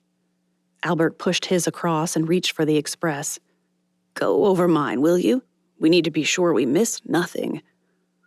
The Los Angeles Times headline would have cold-cocked him if it had had a fist. 3 dead after murderous rampage at theater. Chapter 11. Albert's chauffeur let them off behind the theater and inched the car out of sight, promising to meet them at the diner in an hour. Flashlights in hand, they made their way to the alleyway that led to the building's back entrance. The stench of charred, soaked wood lingered in the air. He kicked at a blackened something and a puff of soot sent him choking. That's when he realized something. Why isn't this cordoned off? Miriam shrugged and picked her way around debris. Don't know. I thought we'd be avoiding police on guard, but there's nothing. I suppose they don't expect people sneaking around a half-burned building on a Saturday night, Albert said. Movement to his right made Gary jump and Charleston his way away from the source. 2 glowing eyes met him as a mangy cat emerged from beneath a small pile of rubble. With a yowl, the cat darted across his path and out of sight. Gary could only hope he'd managed to hide the skittish move on his part. Albert's chuckle hinted that it wasn't likely. I keep expecting someone to step out and say, "Stop, in the name of the law." Do they actually say that? As she asked, Miriam kicked over the pile of rubble the cat had lurked under. And where do you think the back door was? Gary pointed to where a frame sat cockeyed and charred. There, I'd say. Why? But the woman didn't answer, exactly. She moved to where the door had been and swept the area with her flashlight. I wonder where they found that shoe. The detective told Darrow and Miss Ashton that it was in the alley. With the flashlight shining into the charred, unstable walls, Miriam mused. How? She whirled to face Gary, and the flashlight nearly blinded him. How long was she gone when she followed that girl back here? Long enough to get through whatever you have to go through to go all the way out here and into the alley, lose a shoe, find another one when she got back into the building and get back to us? Hope welled in him. Hope he hadn't realized he'd begun to lose. No, not even if she'd been gone twice as long for sure. And she arrived at our house with both shoes? That question prompted a new idea. Even if she hadn't, we'd have been with her when she lost it, wouldn't we? Doesn't that prove she didn't then? We'd have known. Albert insisted it proved only that she hadn't lost it before they all left. But if there wasn't time to get out here, lose a shoe, find another one, and get back, that is significant. Before Gary could ask what they should do with the information, a voice called out, and then the beam of a large flashlight blinded them for a second time that night. Theo? The fellow stepped closer. Oh, no. What are you doing here? Although Gary would have answered, Albert Cohen stepped up. We were here last night, left through the side door, lost a cufflink. We're looking for it. What are you doing here?" To cover his protest, Gary coughed. The man who had started to identify himself as a theater employee turned himself on Gary. "Mr. Prince?" "Yes." "You know this fella?" "I met him last night in the melee." The man swung his flashlight to Albert, over to Miriam, and back to Gary. "Did he lose a cufflink?" "Don't know," Gary said. "I'm just along to look around. If I find one, I'm sure it'll be his." "Probably be ruined," the fellow remarked. "Still, you'd better come back tomorrow, in the daylight. You can see better and the manager's around." His voice lowered. "Not that I don't like to hear someone trying to help Miss Ashton, but I've got my job to worry about. The wife is worried enough about me getting let go now that the theater's closed." Smart chap. Nicely done. As if he hadn't been put in his place, Albert Cohen stuck out his hand. "We found something that should help. Thank you for your understanding." "Of course," the man said. He didn't, however, take the proffered hand. "Just come around in the morning, or call the manager. Meanwhile, I'll keep my eye open for—" After a meaningful pause, he added, "that cufflink." Without anything else they could do, the Cohens and Gary took off for the all-night diner on Franklin, for coffee, pie, and time to decide what to do next. Sunday morning, Lucinda awoke with the distressing realization that she wouldn't have dinner with Gary. He wouldn't ask her to marry him today, and if something didn't change quickly, she might never marry at all. Why did I ever come to this wretched town? The moment the question formed itself, she answered it. Because I needed out of Wooten before I became a true indentured servant. Do those still exist? She rose and called for the guard to take her to the lavatory. In there, she washed as best she could and tried to smooth her rumpled dress. The delicate fabric hadn't worn well, not having been designed as jail garb. I'm a criminal, Lucinda mused. In the eyes of the law, anyway, I'm a criminal. Before that thought could send her heart spiraling down into a well of despair, she turned her attention to the rat's nest her hair had become during the night. Though she didn't hold much hope for getting it arranged fashionably, Lucinda unpinned what still hung in place, finger-combed what she could, braided it, and pinned it all at the nape of her neck. I probably look like a spinster now. The guard waited for her outside the door, and a look of appreciation told her she'd managed to make herself look at least a little presentable. He must have realized Lucinda noticed because he said, "Sorry, miss. Most ladies hardly wash their hands and faces. It's like they think the more pathetic they look, the more lenient the judge will be, but it just doesn't work that way." "I imagine," Lucinda said as she approached her cell again, "that judges have to look at facts rather than faces." "Just so, miss, just so. Still, it'll be a nice change for Judge Whittier to have a pretty face that don't look like it's just escaped a catfight, if you'll pardon my saying." As he pulled the door shut, he gave her a weak smile. "Tomorrow will be here before you know it. I can't say for sure, of course, but I expect they'll give you a hefty bail. Hope you've got someone to put it up for you." There was a question in that statement, but Lucinda lost track of it somewhere. She sank back onto the cot and stared at his shiny shoes. Bail. I need bail. I don't even have $100 saved. That probably isn't enough. They'll want thousands. Only when the clunk of shoes on the floor broke into her thoughts did Lucinda realize the shiny shoes had disappeared. A sweep of the cell prompted her to fluff the pillow and fold her blanket. She didn't like sitting on the single sheet they'd used to cover the mattress, so she spread it out again and stood back to survey the results. Drab, brownish-gray against the white walls and gray floor did nothing to make the room appealing. Even her skirt looked dull and uninteresting next to the blanket. The rat-a-tat of his shoes returning told her something was up. The officer grinned at her. "You've got company, miss. She brought food and talked the desk sergeant into letting you eat it while she talks to you." "She? Mrs. Smith?" The man screwed up his face and shook his head. No, that wasn't the name. One of them Jewish names, rich lady. I can tell you that. Mrs. Cohen, I expect. That's her. She's waiting in the visitor's room. Come with me. Despite the mutters, orders, and grunts of the officer on guard, Mrs. Cohen hugged Lucinda the moment she entered the room. Are you well? Are they treating you properly? We'll file a complaint. Everyone is being as kind as is reasonable, Lucinda assured her. Then sit and eat while I tell you what we found out.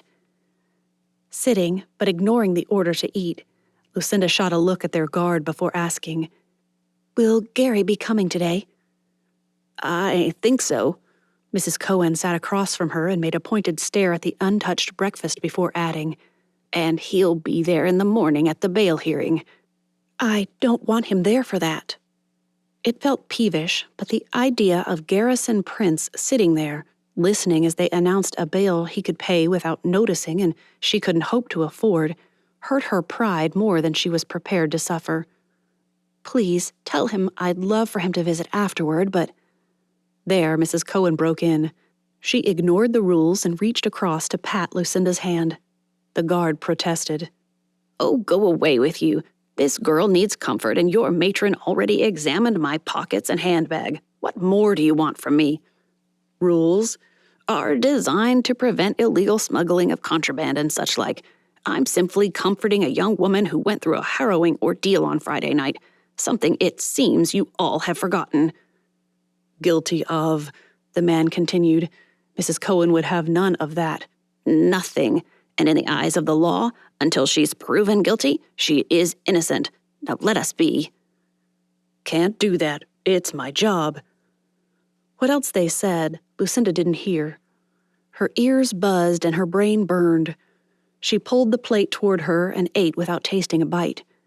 Only Mrs. Cohen's sharp, Lucinda, pulled her from her befuddled state. Yes? I asked if you remembered where you went when you went into the back. You weren't gone all that long, and...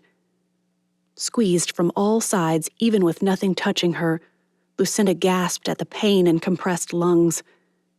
I wish I was home in my own bed. Mrs. Cohen stopped mid-sentence and gaped at her. You... She blinked and shook her head.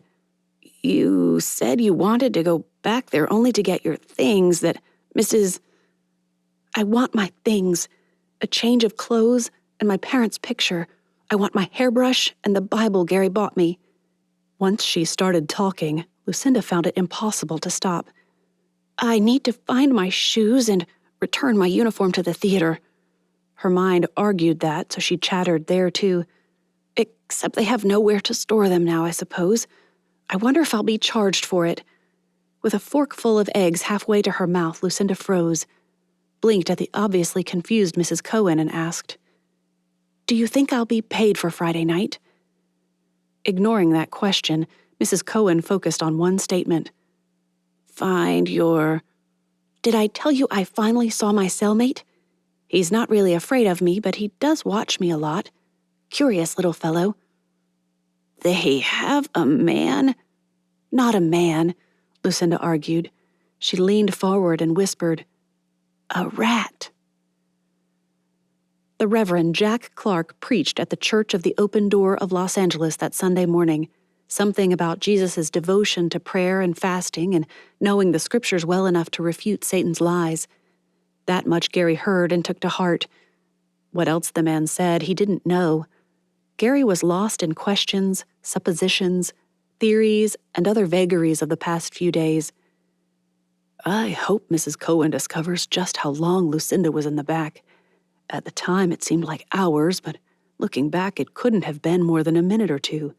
With people back there and such, how could she find her shoe, carry it with her out the back door, down to the alley, and then return without it? Makes no sense. Seek ye first, Jesus said. Then he told us what the result will be. In 2 Chronicles 7:14 we're told, If my people, which are called by my name, shall humble themselves and pray, and seek my face, and turn from their wicked ways, then will I hear from heaven, and will forgive their sin, and will heal their land again. The preacher insisted. We're given an order of events. We obey, and then the Lord blesses those efforts. Does that work for proving a young lady innocent? If we pray? He'll what? Write the name of the murderer on a wall? Sounds like a dime novel. A moment later, despite what he'd known all along, Gary's hopes plummeted. This isn't a cause and effect, Reverend Clark insisted. This is a generality, as Jesus reminded us in Matthew 5:45, for he maketh his sun to rise on the evil and on the good, and sendeth rain on the just and on the unjust. However, it behooves us to obey his commands just as children ought to obey their parents, and God, like any good father, enjoys bestowing gifts and blessings on his beloved children. And what do your children do when the rulers of this world falsely imprison them? How do we appeal to you and receive favor? How do we know what steps to take? He couldn't prove Lucinda innocent. She'd left them long enough to do someone harm, if not long enough to lose a shoe. But anyone could have had those shoes in hand as they rushed out of the burning building. Why would she have 2 pairs of shoes? He didn't know. What possible motive would she have for killing someone she spoke of with such fondness? Did police use the detective novel formula of means, motive, and opportunity to ferret out their suspects? Did having only one of those, possibly 2, count enough against her to have her arrested? How had that happened?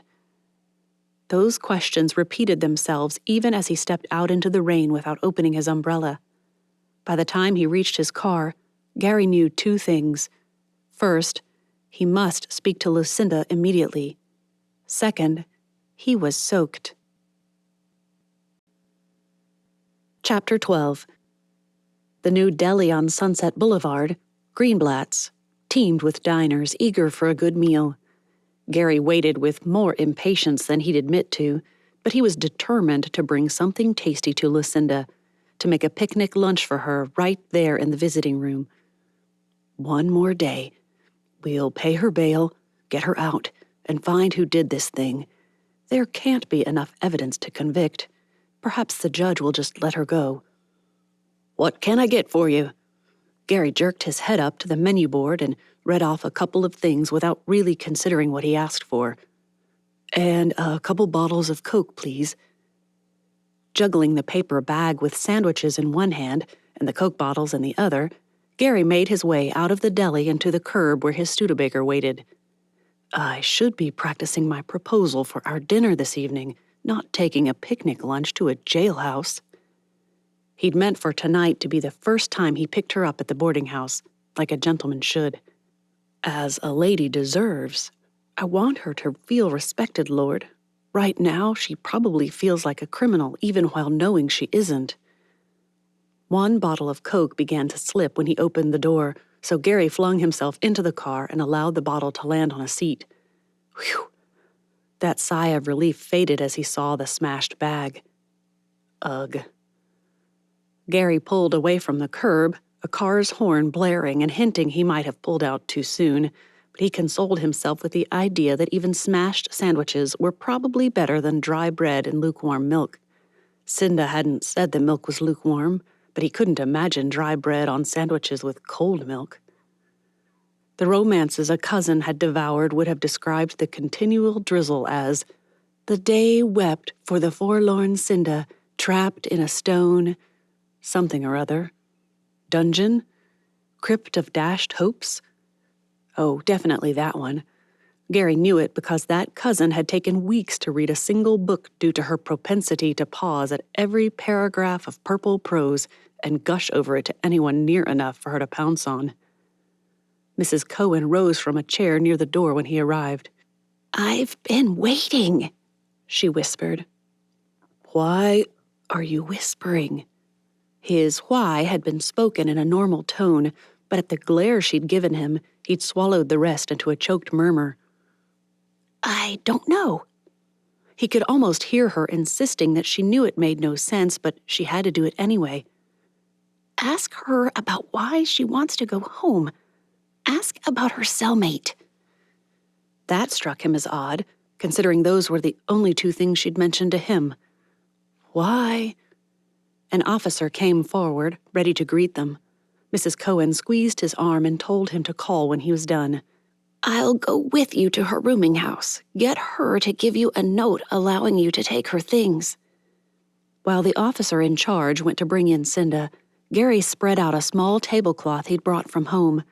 The round edges looked odd in a slightly rectangular table, but the sandwiches looked better on it, anyway. The Cokes. Oh, he'd forgotten her flowers in the car. Gary dashed out the door and down the hall.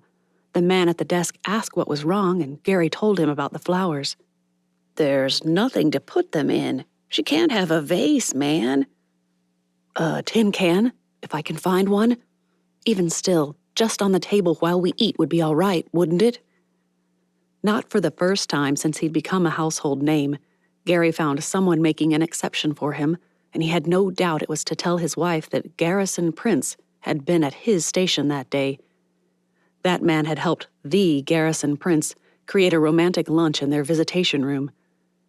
And for the first time ever, I'm grateful for that. Truly grateful. Cinda was just reaching for the chair when Gary arrived back to their picnic. He ignored the scowling policeman and gave her the flowers, hugged her, kissed her temple, and held her chair. We're going to pretend it's not raining outside and that we're in the park on our bench, having a picnic like we've done so many times.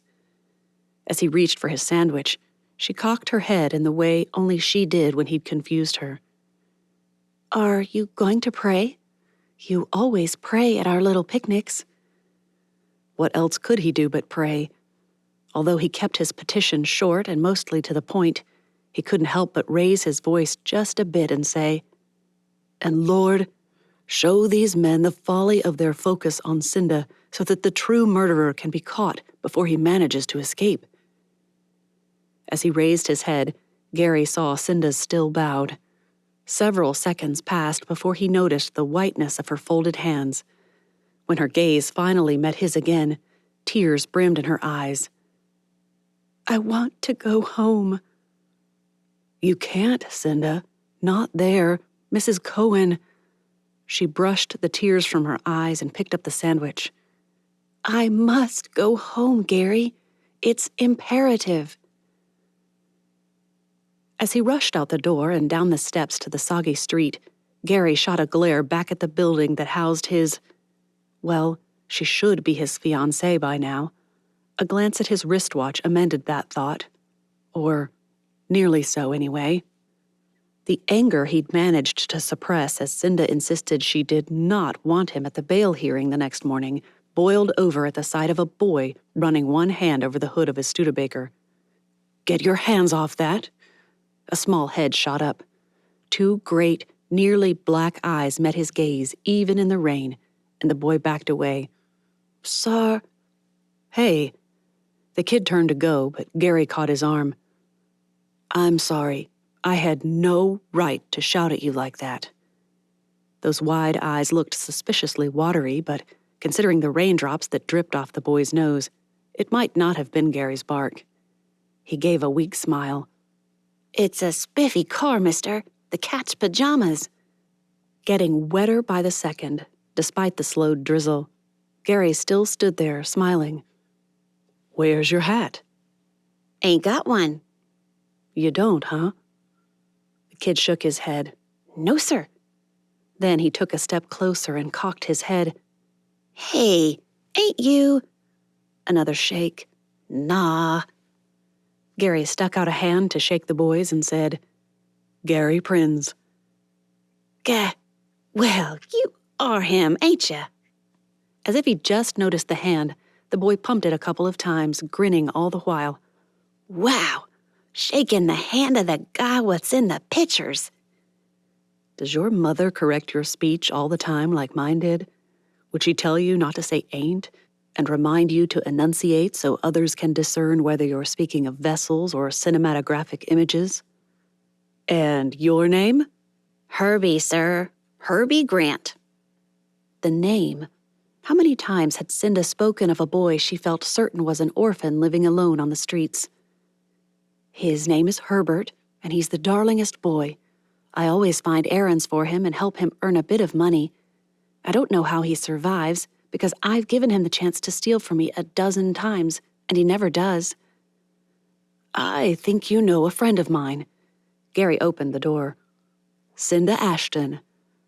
Oh, Miss Cindy's the best. As if someone had jerked a light chain, the boy's entire demeanor lit up. Oh, you're her Gary. Her Gary. I like the sound of that. Gary just nodded. Wow, she never told me you were Garrison Prince. I don't think she realized. He gestured to the car. Want a ride? I'm going to meet friends over at Cinda's place and see if we can get her things out of her room. Even as the boy climbed in, he asked, She's leaving? Gary thought he heard a tremble in the lad's tone. As he climbed in behind the wheel, he answered, Yes, she had a bad experience there on Friday and she doesn't want to go back. Well, I don't blame her. That Ruby Smith is a nasty bit of a thing. She might look like Miss Pickford, but she sure ain't as sweet. And how do you know anything about how sweet Mary Pickford is or isn't? Leastaways, the time I saw her outside Grauman's she was. With a jerk, the boy grabbed the door handle. Hey, how come you's getting Miss Cindy's stuff? Why ain't she doing it? A lump grew in his throat, choking him as he pointed to the station doors. She's locked up in there until tomorrow. What for? Miss Cindy ain't never done nothing wrong. Lord, may I take him home, feed him, give him some decent clothes, and start on a new vocabulary? They think she did, but they don't have any real proof. Tomorrow, we'll pay her bail, and her lawyer will go to work proving she's innocent. No, that ain't how it works, mister. The other guy, the police lawyer, he's the one what has to prove she done it. I know, 'cause I listens when they let me in. Or rather, when they don't see you sneak in, I suspect. Driving by Cinda's boarding house, Gary saw the Cohens hadn't arrived yet. I'm waiting for friends to help pack up her things, and they aren't here yet. He pulled over beneath a jacaranda that dripped with water and blossoms. Turning to Herbie, Gary asked, Would you like a ride home? The boy's eyes narrowed. What are you playing at, Mr. Prince? If you know Miss Cindy— And I do. Reaching for the door handle, Herbie said, What color's her new dress? Green, brown, and yellow, just like her eyes. Where'd she live before here? Instead of pointing out that he obviously knew where the young lady lived, Gary answered the question. Oregon, small town in the middle. Middleton. Gary shook his head. No, that's up in the northwestern corner. A grin spread across Herbie's face. Yeah, don't make much sense to me. Middleton should be in the middle. A moment later, a chuckle began. You got me. Plumb forgot what I was saying. Cinda knows I ain't got no ma anymore. She don't say it, but she knows. How come she didn't tell you? She did. I was just confirming her suspicion. Gary gazed out through the rain-speckled windshield. Where will you sleep tonight? It took several seconds, but Herbie's quiet response finally reached Gary. There's a church over on Sunset. The Blessed something or nother. Sacrament? Right. Well, it's open all night, and I sleeps there most days. The father guy, he lets me take a bath sometimes. Gives me a good meal, too. I go to the mess sometimes, but my ma was a Baptist, see, so I can't be a Catholic. Wouldn't be right. Only by the grace of God did Gary not snicker. The mess. I've got to remember to tell Cinda that one. He had to say something, though. Didn't anyone tell you there are places that'll take you in? Ain't going to no orphanage. Ma lived in one of them places, and she told me when she was dying, she said, Herbie, don't you let them put you in an orphanage. If they come for you, you go nice and quiet like you're pleased for the help. Then, when they puts you to bed, you sneak out and run. Trust me, they's bad places." The Cohens' car came toward them at that moment.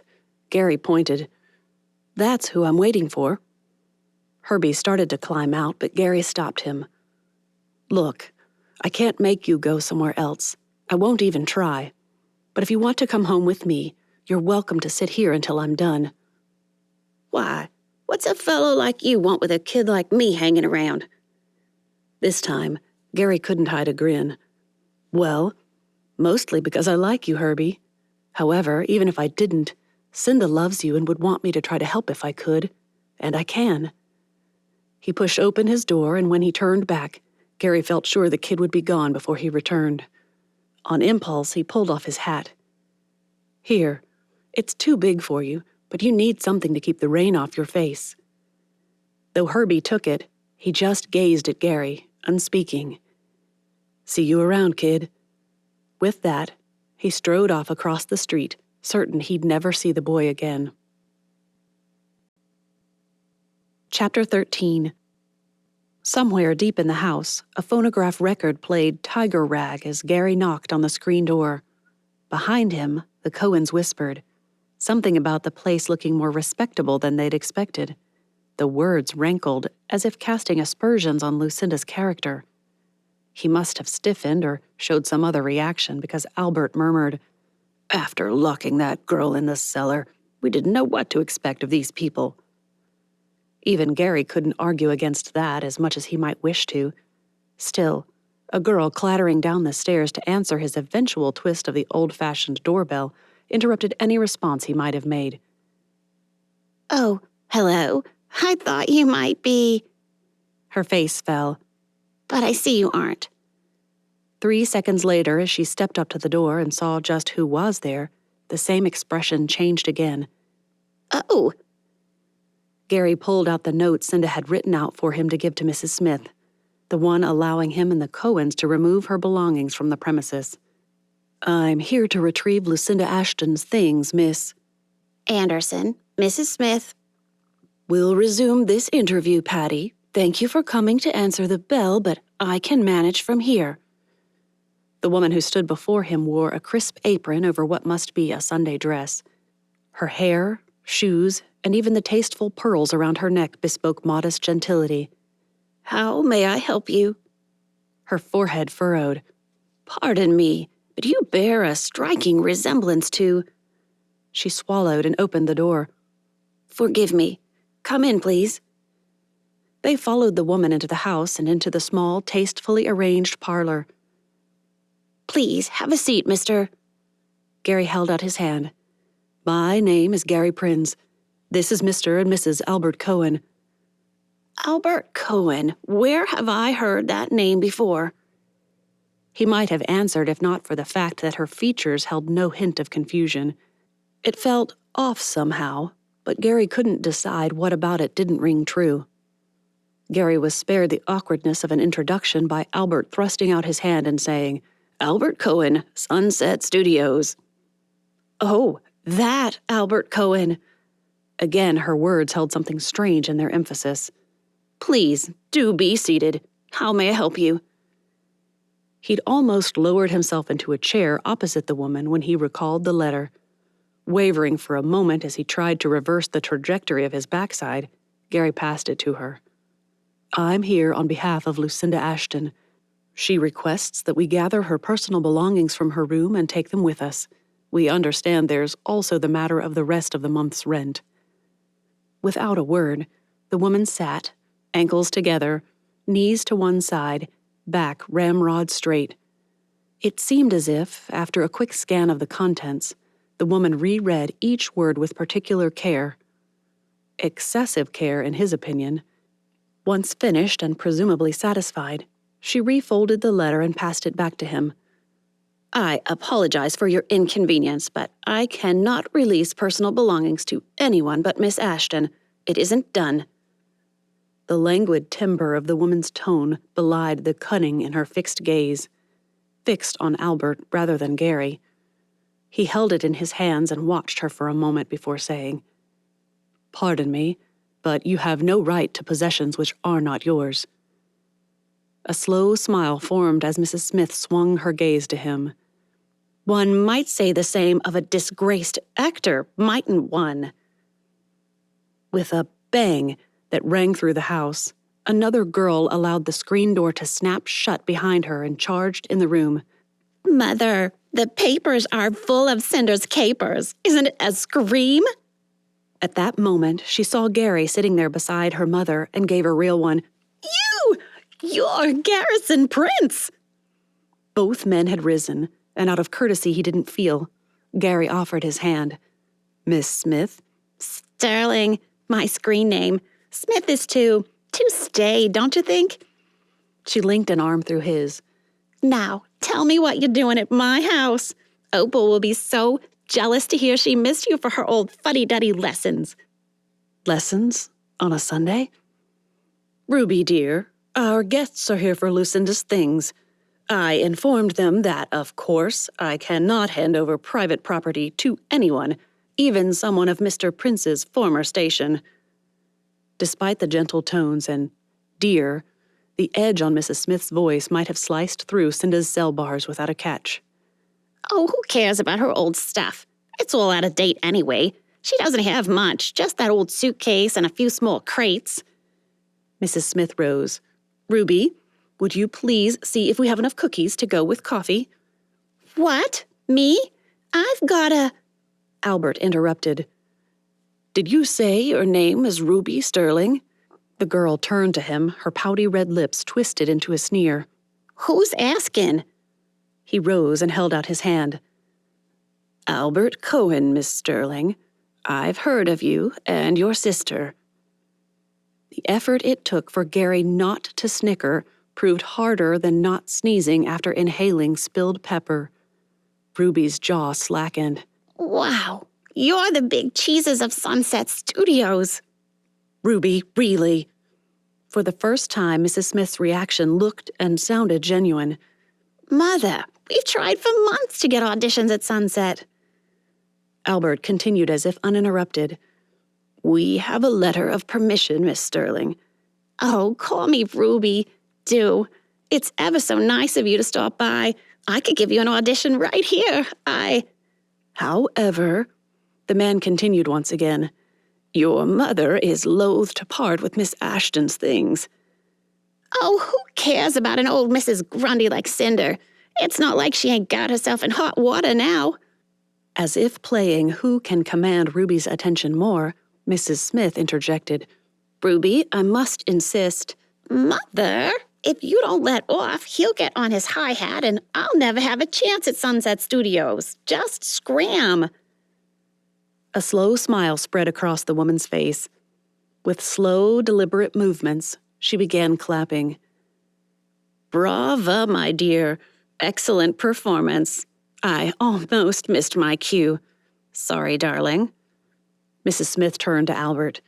"You see, Mr. Cohen, the girls have learned that they must take every opportunity as it arises, or they find themselves without any worthwhile ones."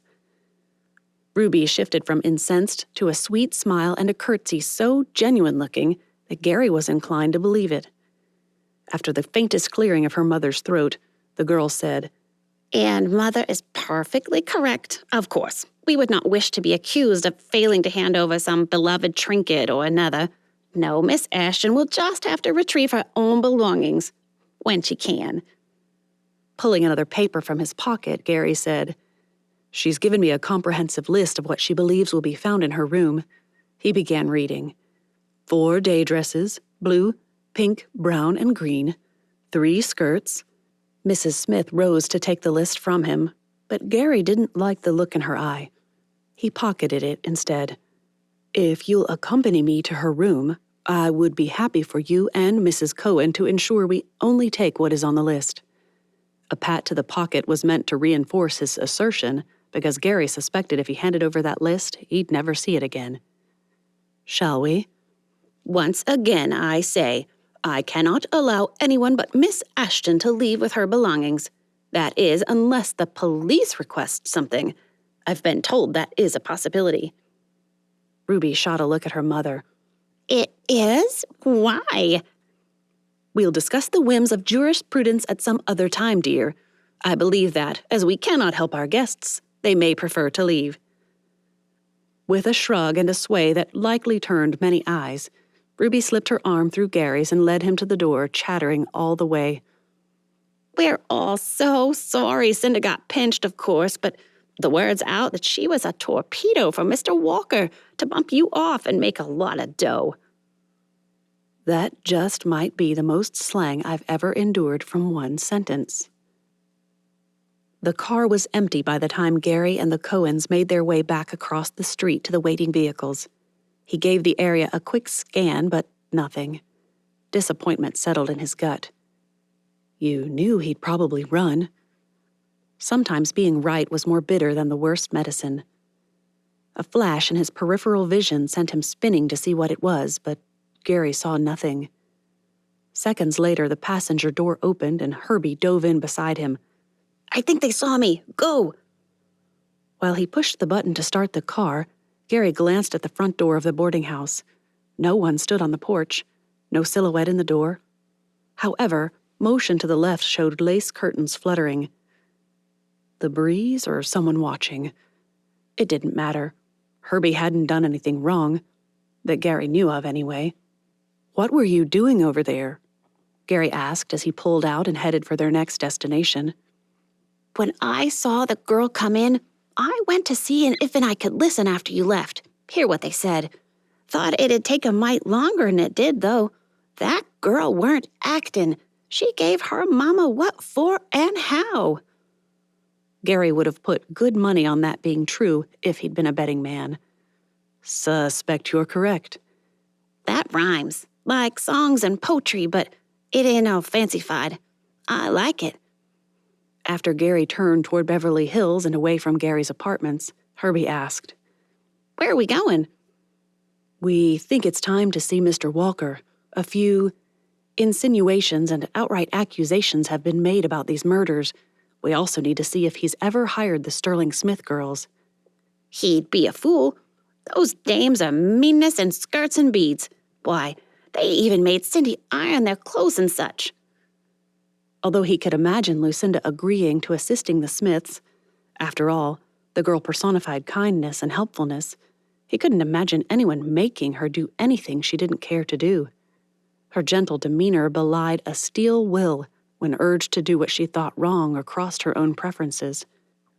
Saying as much seemed a poor way to urge the boy to be forthcoming, so Gary only turned onto another street and said, Indeed.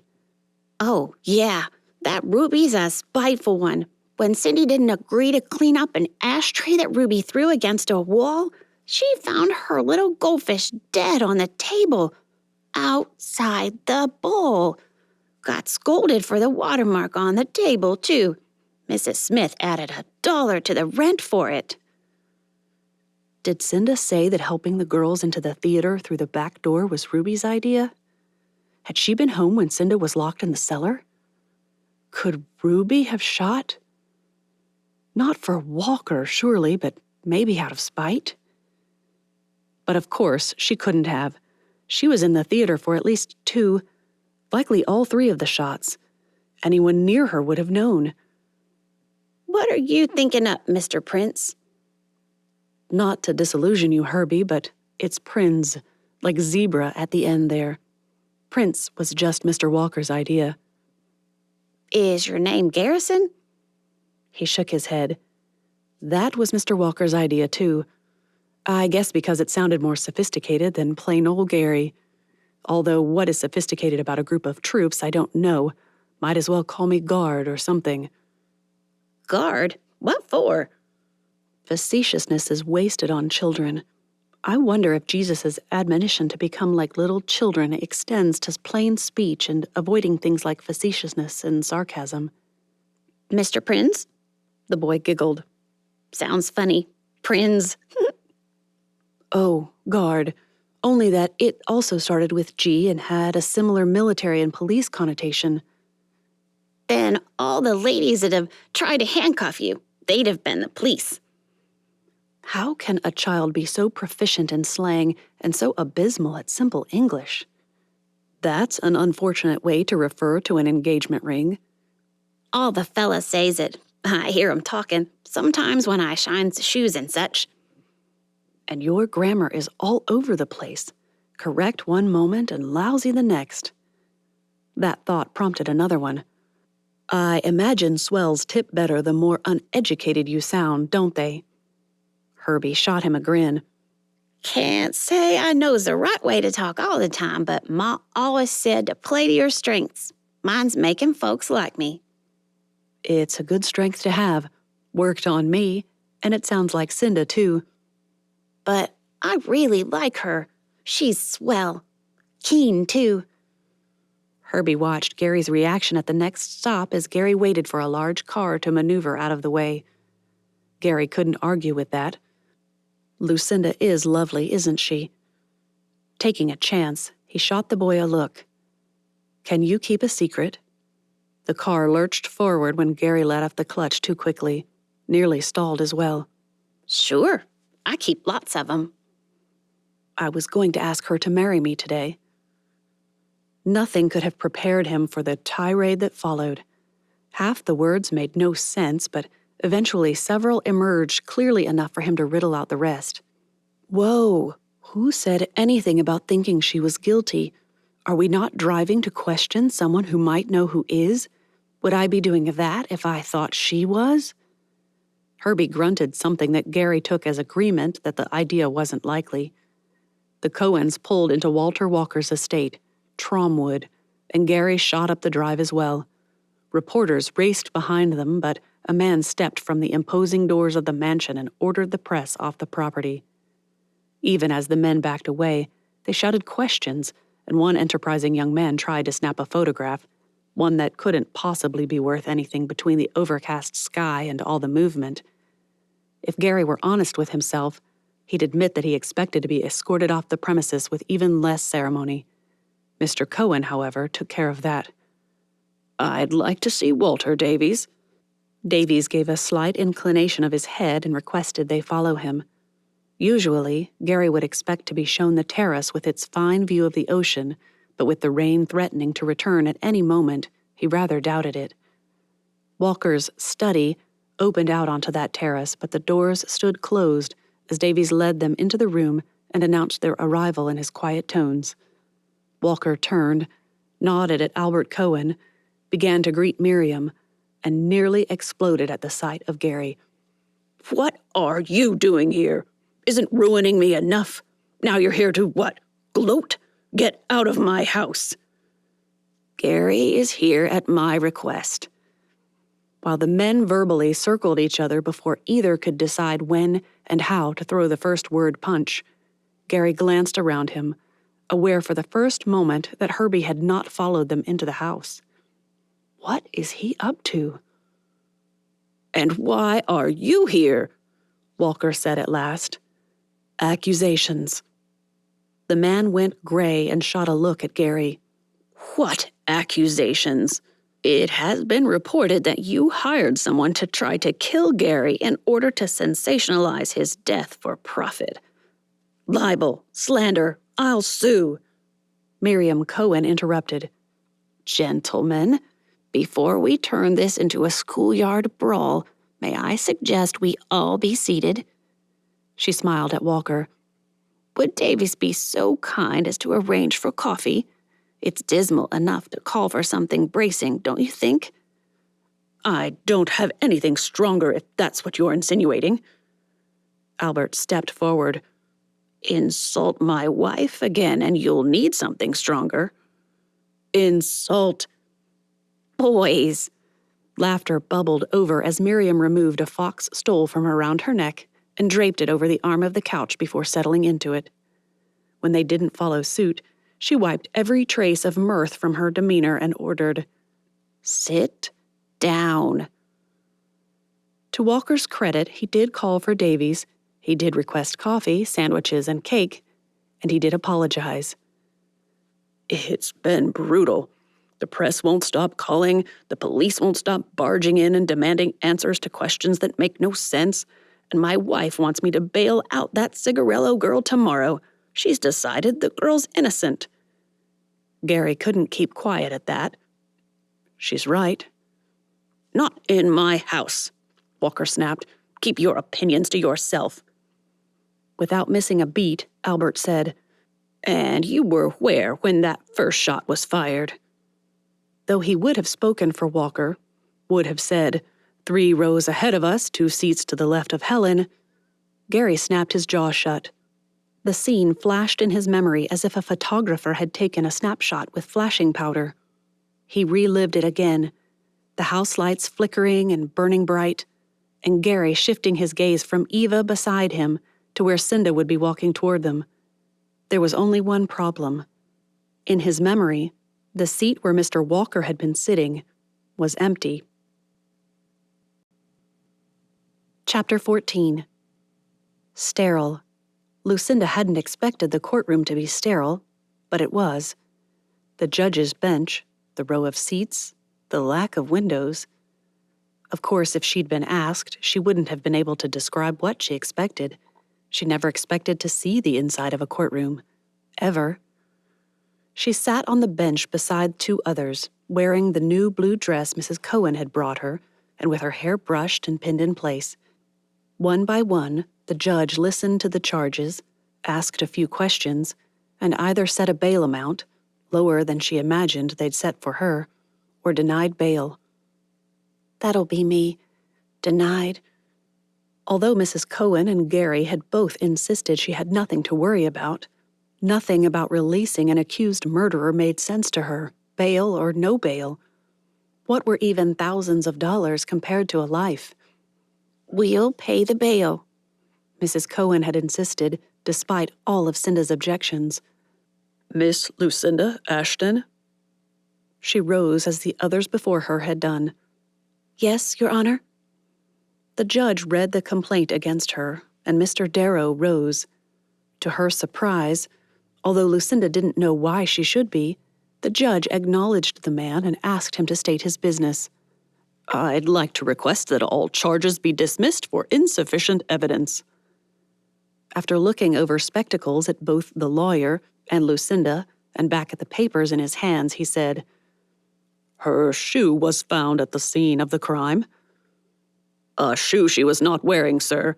She left the building in the presence of 2 witnesses, who are present in this courtroom today, wearing both shoes. Furthermore, she was in the presence of witnesses for all but just a minute or 2 at most. Not enough time to get through the back of the building, kill someone, go out the back, lose a shoe, and return wearing both shoes. The judge looked back at his papers. The complaint doesn't mention witnesses. Today isn't about presenting evidence, Mr. Darrow. We're here to... Doors banged from the back, and a few people seated around the room began murmuring. A man strode into the room, his shoes creating sharp echoes with each footfall, and the judge waved him forward.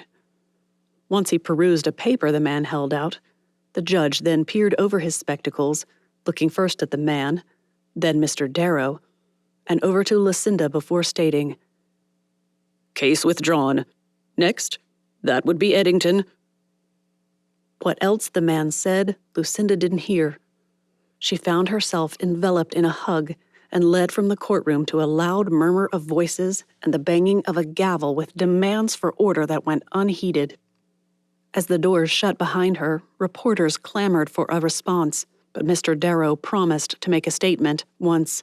Miss Ashton has been taken away. She is, as you can imagine, under a great deal of shock and strain.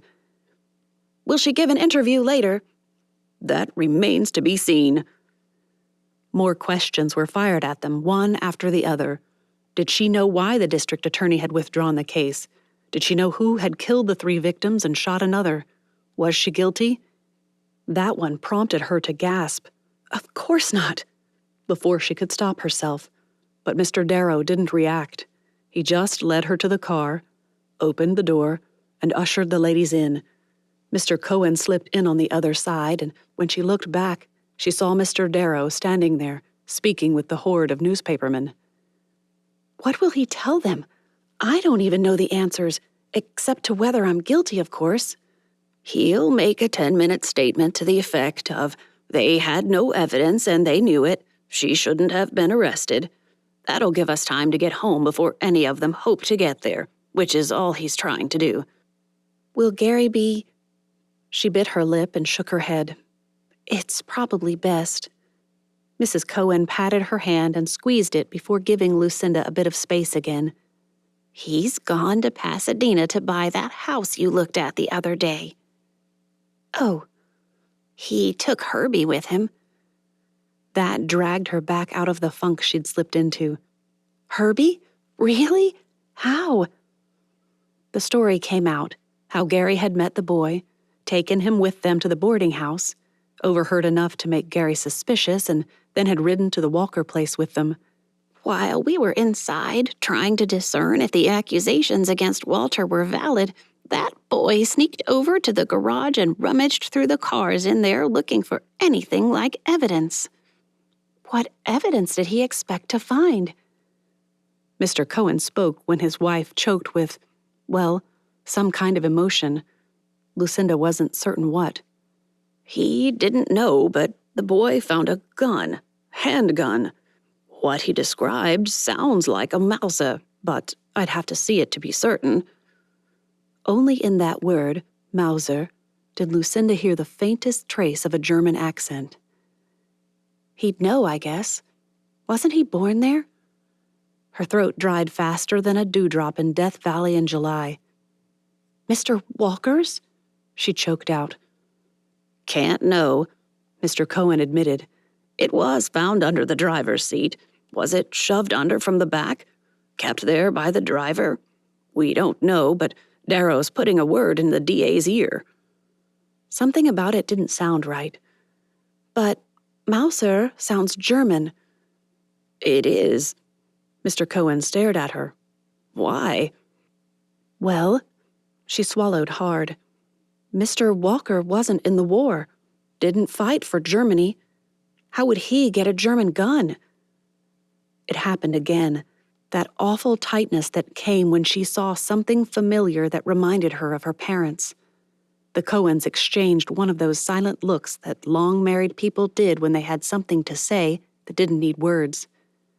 Mrs. Cohen patted her hand again and said, His son fought in the war, though. Came home a local hero, remember? But lots of soldiers brought back souvenirs from France and Germany. Trinkets, small bits of art or pottery. Mr. Cohen broke in there. And guns they'd taken from soldiers they'd captured. The car pulled into the Cohen's estate drive, and Lucinda's heart skipped all the way to the waiting Studebaker and the two fellows leaning against it, grinning. Gary! By the time Mrs. Cohen had extracted herself from the back seat and made room for Lucinda to get out, Gary had reached the door as well. In a move that belonged in a movie, she stepped out of the vehicle and into his arms. Cinda! They withdrew the case! Give me a minute, he whispered. I just want to hold you for a minute.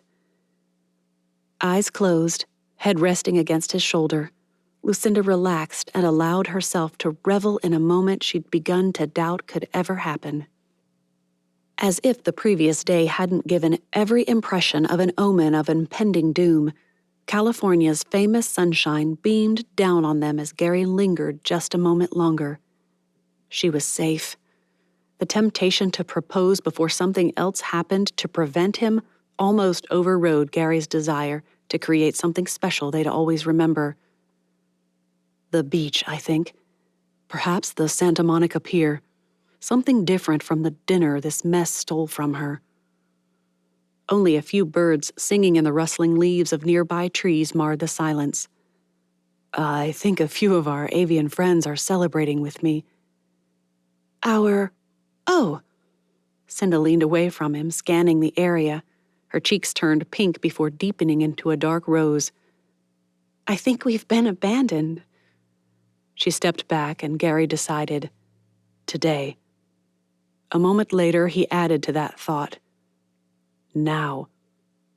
However, Cinda had already turned to go inside. We shouldn't keep them waiting, not after... Cinda. Those honey waves begged to be freed from their pins. Hers were natural waves that, when not working, she didn't arrange into the fashionable Marcel style. He preferred that natural look but hadn't ever told her. With one step toward her, he reached for a hairpin that just peeked out from behind an ear and plucked it from her head. "You don't need this, do you?" Gary? He reached back, felt for another, and plucked it from her head. "Or this?" "What on earth?" Cinda's hand flew to the back of her head, but Gary was quicker. He snatched another one from the other side, and when she tried to stop him, reached up and grabbed the last one he could see. Hair began tumbling down around her shoulders. Gary smiled at the astonished and, if he were truthful with himself, piqued look she gave him. Once more, he slid an arm around her waist and drew her close. "I really do dislike hairpins, you know." Caught off guard once again, Cinda dropped her forehead to his chest and stammered out, "What'll the Cohens think?" Given the opportunity, he managed to find another pin before she caught on. "Why should they think anything but that you enjoy your hair down and free, as I do?" Shoulders shaking, Cinda buried her head into his chest again as gasps, and a new thought slammed into him. Are they sobs? "Cinda, I'm sorry, I didn't mean—" He broke off when she stepped back, and the muffled sounds exploded from her. Laughter. You're the—" More laughter. "Silliest man ever!" Shoulders still shaking, she withdrew a few pins he couldn't see and pressed them into his hand before shaking out her hair.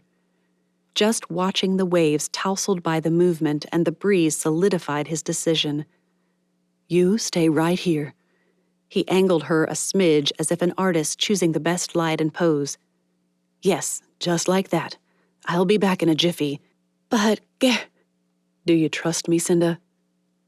Only love could create such an instant transformation from objection to a smile. Still, his heart swelled at her quiet, confident, "Yes, of course I do." "I'll be right back." Jervis met him at the door, an uncharacteristic smile on his face, too.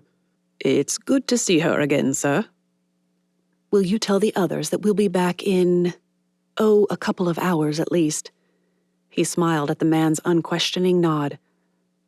"As champagne isn't permitted these days, perhaps they'd have bottles of ginger ale ready.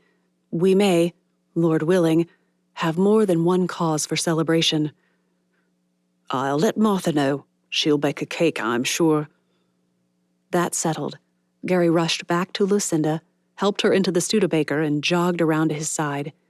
Once in, he did something he'd thought about, agonized over, and even dreamed of.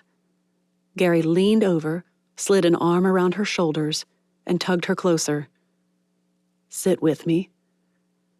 The pink returned to Cinda's cheeks, but she didn't refuse. In one graceful move, she slid to his side and, while too self-conscious to look at him, the smile on her face told him he'd pleased her. 10 miles.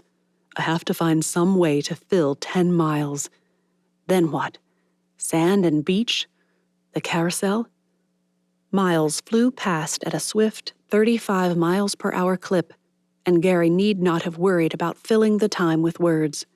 Before they'd made it out of the gates, Cinda slipped a hand around his arm and leaned against his shoulder. Bliss. The outline of the Whirlwind Dipper coaster slowly emerged on the horizon. Almost there. Cinda turned to look at him, and only the fact that they were zipping along at breakneck speed kept him from taking the opportunity to kiss her. "Are we going to the pier? The pleasure pier at Santa Monica?" "I thought—" She shifted away from him, but Gary could still feel her stare. Or was it a glare? "Our new friends have just helped me escape a trial for a crime I didn't commit, and you're taking me to, what, a fun house? Gary!" 1/10 of a mile passed. 2. With arms folded across her chest, Cinda stared out through the windshield, but she didn't move any further away. As he neared the pier, the perfect response, he hoped anyway, came to him. "Cinda, I thought you said you trusted me." Once more, he felt her gaze on him. That same hand slipped around his arm. Her cheek rested against his shoulder again, even as she inched closer once more. "You're right. I said that, and I meant it.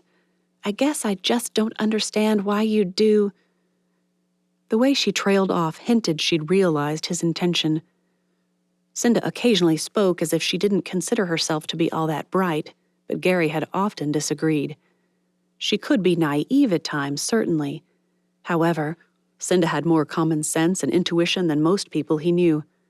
How had she not guessed his plans before they exited the Cohen's estate? Mental exhaustion and likely lack of sleep, his mind suggested. And you're contributing to more of each with your impatience. Most likely, anyway. The shore, the whirlwind dipper, or the carousel? Which first? I've never been on a roller coaster before. Should we do that first, in case it unsettles my stomach? I'd have time to recuperate a bit before we got back in the car. And a fellow can't propose on a rattly, clattering coaster anyway. He parked, hopped out of the car, and jogged around to open her door. If he stood a little close and gazed at her for a moment, it surely could be forgiven. Couldn't it? "I'm so glad you're out of there, and safe," Gary added. He started to tell her about the house, but his more temperate side suggested he wait. "I could drive her over. Why not? She'd think we were hurrying back at first." A quavering smile preceded a, "I knew I'd be safe. You were praying for me. I knew that." That smile nearly did him in. The words did. Hugging in public, not the done thing, but Gary did it anyway. "We'll find what happened to your shoe so that can't come back on you," he promised. "Now, let's go see just how adventuresome your insides are." "How romantic of you, Gary Prinz." Nerves showed themselves about the time they got in line. There weren't many people ahead of them, but squealing women and roaring men zipped past. Cinda fidgeted. "It is safe, isn't it? They wouldn't want to risk people getting hurt." "I've ridden it several times." "Well, if you can, so can I." The bravado lasted until they climbed into the cars and waited for the ride to begin. "Gary?" "You're safe with me." "But are you safe with me?" A glance at her showed Cinda blushing. "What if I get sick all over you?" Taking her hand in his, Gary squeezed and whispered, "I'll survive." Twisting, turning, the car occasionally threw her into him, and Gary did his best not to crush her. Only the Monday lack of crowd allowed them their own car. That and a knowing look from the operator. One last dip, another twist, and the car rolled into place. Head thrown back, eyes sparkling, Cinda laughed and squealed before hugging him. "Thank you. I needed that. It's as if all that rushing wind blew off the doom and gloom of the weekend." Gary led her away from the coaster and asked, "Still game for a walk on the beach? Or do you want the carousel first?" After a quick survey of the pier, Cinda slipped her hand back into his and said, "The beach. I feel like I might not enjoy the carousel as much immediately after such an exhilarating ride." "Let's go." Chapter 15. The waves crashed against the shore, large waves that demanded she respect the power of the sea. Lucinda stood, her hand in Gary's, gazing out over the water. "I've never equated the ocean with freedom, but today, that's how it feels. Free." Giving her hand a squeeze first, Gary dropped it and began untying his shoes. "Come on, let's allow the water to freeze our toes." "But—" Her cheeks heated, but Lucinda forced herself to whisper, "I can't, Gary. I'm wearing stockings." He swept the beach with one hand. "There's no one here for yards and yards." "No one but you and anyone on the pier." "I'll turn my back, shield you." The girls at school used to manage to shimmy their stockings down without lifting their skirts much, if at all, above the knee. I'm discussing stockings with a man. Will this be normal soon? Will we argue over how much is too much to spend replacing them? Will he tease me about preferring silk over rayon? Will he tease me about how often I have to darn the heels and toes? I'd threaten to do it for you, Cinda, but we both know that I don't have that right. The unspoken yet unsettled her enough to turn her back on him and fumble through her skirt for the clasps on her garter. The fronts weren't difficult, but she elbowed him twice in the backside, much to her mortification, attempting to unhinge those back clasps. Rolling them down. I never imagined I'd be so fast and modern as to roll my stockings. Are those toes ready for some salty frostbite?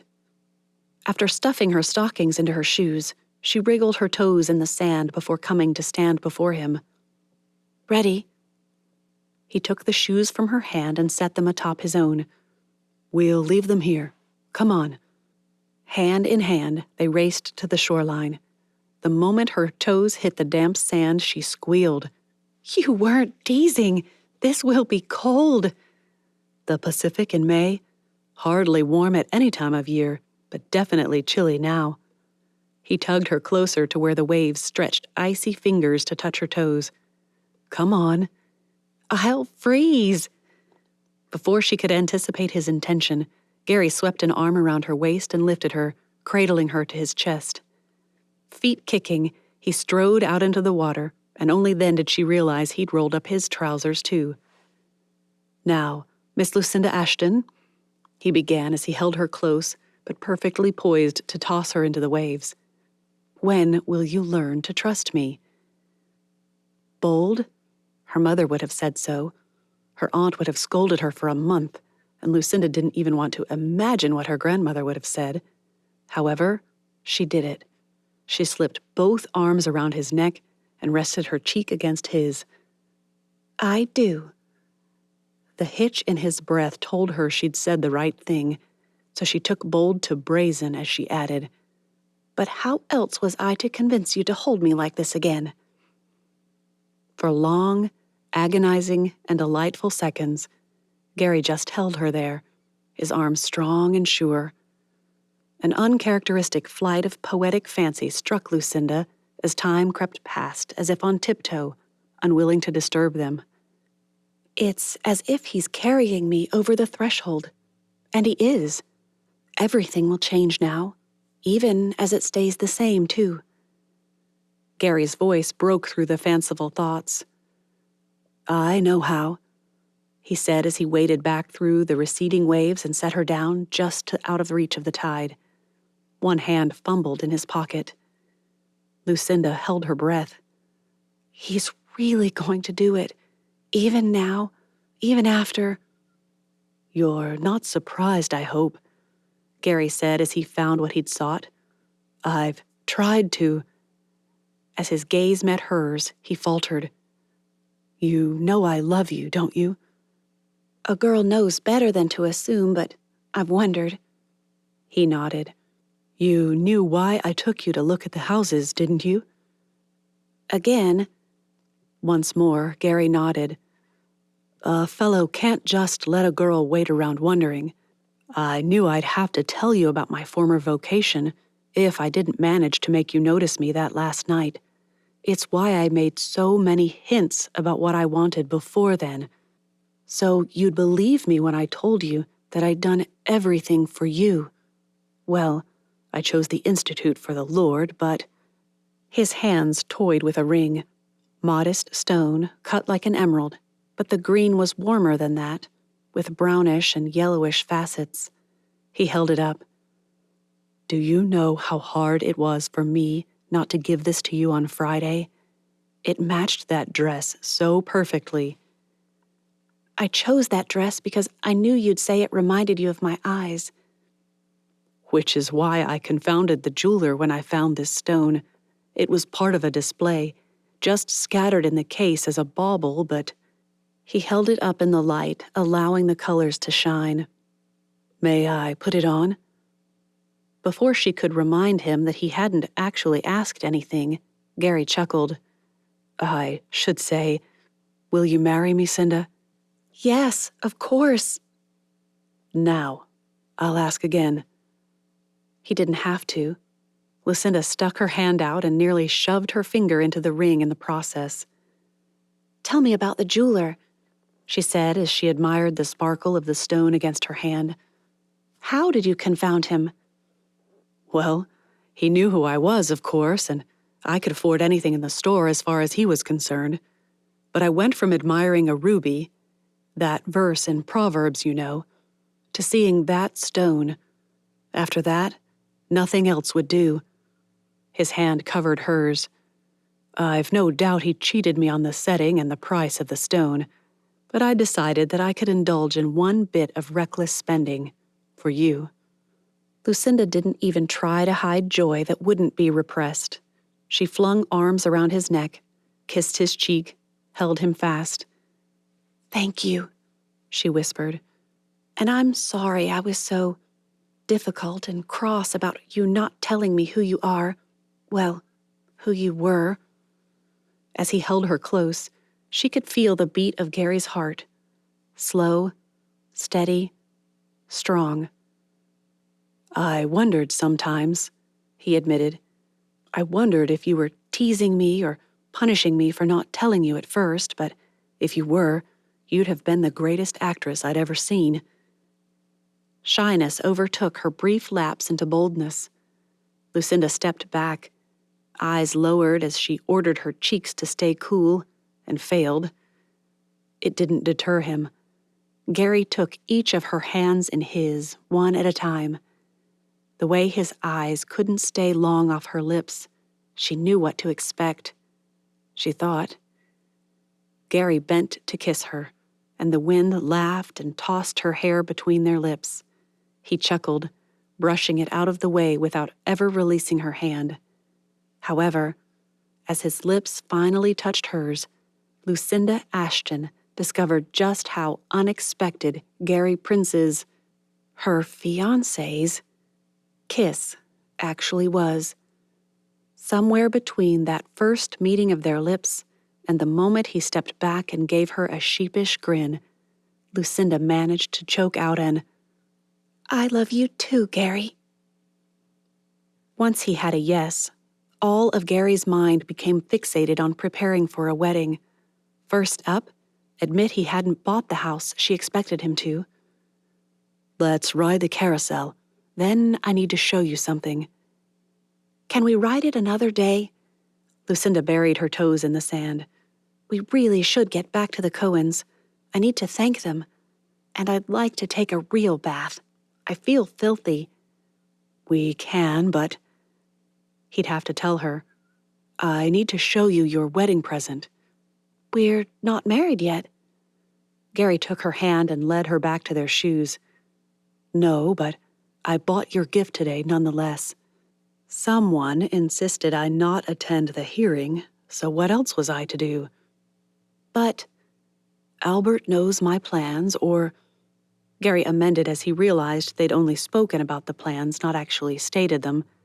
I believe he does. He hinted that you'd need good news, and I told him about the gift. By that point, Lucinda seemed to have understood what the gift would be. Oh. Let's go. Of course, she likely didn't know it would take a solid 3/4 of an hour to get there. Once there, they'd need to find something to eat before returning to the Cohens' house. Still, driving all the way to Pasadena, one arm around her shoulders whenever he didn't have to change gears. Could anything be sweeter after having her released from police custody? She flicked a finger at her skirt. It was kind of Mrs. Cohen to bring me this dress, but I'll be happy to get back into my own clothes. A gasp followed. Oh, my room! It must have been a mess when you went. I'd just gotten out of the cellar and dashed to change, couldn't find anything. I flung things here and there. We never made it to your room. Mrs. Smith wouldn't allow it. Why ever not? Gary pulled onto Chester Avenue and pulled up in front of the craftsman he and Herbie had finally decided on just that morning. "We're here." "Here?" Cinda glanced around. "This doesn't look like what—" Turning to her, he took one of her hands in his. "Look, I've done something I hope won't annoy you. Based on things you've said." He kissed her cheek and bolted from the car. By the time he made it to the passenger door, she'd slid over, ready to exit. "Gary, I don't think I understand." "I brought Herbie with me today. He stayed at my apartment last night and we talked. Then, on the way here this morning, I told him about an idea I had and— Cinda, I had to. I could see he wanted me to say it, so I did." She looked first at the house, back at him, and a spark of hope flickered in her eyes. "Gary, what did you say?" "I told him if he'd agree to behave, help you around the house, go to church with us on Sundays, and do his very best in school, he could live with us, be a Grant or a Prince. I didn't care as long as he'd let me practice being a father on him while I wait for the Lord to give me the chance with my—" He grinned despite himself. "Our children." "He agreed?" Gary nodded and pulled the house key from his other pocket. "We bought this one instead of the other one you and I agreed to on Friday. It has another bedroom and a decent-sized room downstairs that'll work for a study, so we won't be underfoot as I try to get him ready for classes. He can read and do sums faster than lightning in his head, but other than that—" Unease filled his gut as Lucinda glanced first at him, over at the house, and back at him. Then she snatched the key from his hand, grabbed it, his hand that is, and marched up the walk, up the steps, and to the door. With some fumbling, trembling fingers being the cause, she managed to get it open and jerk him inside. There, Lucinda kissed him soundly. "I most definitely love you, Mr. Prinz. I'd never have asked, but I've wanted to take in Herbie since the day I met him. Mrs. Smith refused, of course." Despite the house waiting for her inspection, Gary couldn't resist just one more kiss, and then another. They spent the drive back to Beverly Hills discussing wedding plans. He wanted a church, a bouquet for her, a white dress, a veil. She wanted a cake and a light luncheon after a quick trip to City Hall. It took some doing, but Gary managed to get her to agree to a compromise. They'd get married at a small church that she'd attended from time to time before meeting him, one near the boarding house. She'd wear that white dress and veil, and she'd carry that bouquet. There would be a reception following at his apartment, a full brunch with cake. "How is this a compromise? You're getting everything you wanted." "As are you, almost. Just the location, really. It's your church." He hopped out of the car and jogged around to open her door before she could protest. Herbie bolted out of the house with Jervis strolling sedately behind. "Did you ask her?" "I asked, if that's what you mean." The boy pounced on Cinda's ring. "Oh, Miss Cindy, that's swell." "I saw the house you chose for me." "Did you like it?" "Huh?" "It's the berries, ain't it?" She hugged the boy, and Gary could have sworn he heard her say, "If you're going to live with me, you're going to give Ain't the bum's rush." The boy howled. "Ain't, aren't you full of surprises? Never heard you talk slang afore." Without a hint of remonstrance, he changed his own word to before. Jervis stood off to the side, waiting patiently, but only when Gary took a second to look did he realize why. He turned to Herbie. "I don't think Jervis realizes that you've traded in your life of crime for a home with me. Would you assure him that you'll not touch or take anything without permission?" Herbie winked at Gary before turning to Jervis. "Bet you've been running your dogs off. Well, I am not taking anything that isn't mine. I promise." As if an afterthought, he added, "Hardly ever did anyway. Ain't right." The man nodded first at Gary and then at Herbie, Very good, sir. I'll leave you in peace then. Jervis turned to Cinda and added, Very nice to see you here and well, miss. Would you care for a bath? Please, thank you. Mrs. Cohen has laid out a few things in your room. Do you recall how to find it? With a nod, Cinda dashed up the steps and into the house, and for just a minute, Gary winced. I could have given her a house like this if I'd kept working. Still could, but... She looks like she owns the place, don't she? Herbie sighed. Still, I'm glad you bought that other place. I wouldn't want to live where I can't walk without feeling like I'll ruin something. Jervis had already started up the stairs, surprisingly swift for someone with such slow, deliberate movements, when Gary and Herbie entered the house. They found the Cohens on the terrace, sipping something Gary suspected wasn't exactly Volstead approved. Early in the day for that. Is she all right? Went up to take a bath. Miriam gave him a look that ordered him to be a bit more forthcoming. Allow me to rephrase that, Gary said. My fiancée went up to bathe. She'll be down soon to celebrate with us. Herbie cheered as if he'd just heard the news. Albert rose and slapped his back, congratulating him. Miriam just beamed. As he seated himself, Gary sighed. Now that this mess with the murders is over. But it's not. Herbie dashed inside. What? Gary stared after him before asking, What's he talking about? I suspect the headlines, Albert said. They were brutal this afternoon. Brutal was an understatement. When Herbie thrust the paper at him, Gary's gut formed into a rock. Cigarello girl released despite new evidence against her. What? As he scanned the article, the Cohens both insisted the article had sensationalized rumors and anonymous, unfounded accusations. They're looking for a way to drag out this idea until the police come up with another suspect, Miriam insisted. Well, they ought to look into Mr. Walker. Gary reread a line near the end. Still, this anonymous source seems to know a lot about Cinda. He looked up. She kept trying to ask about her room at the boarding house. I told her we hadn't gotten her things, but not why. I couldn't stand to see her disappointed that she'd have to return. She didn't seem unwilling to go back while she was at the police station, Albert argued. Why would... Miriam rose, effectively cutting off her husband's words. That's right, she said. She refused to return after we left the burning theater, and then at the jail, she kept saying she wished she were at the boarding house, and... The woman began to pace. 5 one way, about face, 5 the other. Eventually, she spun to look straight at him. Gary! What is it?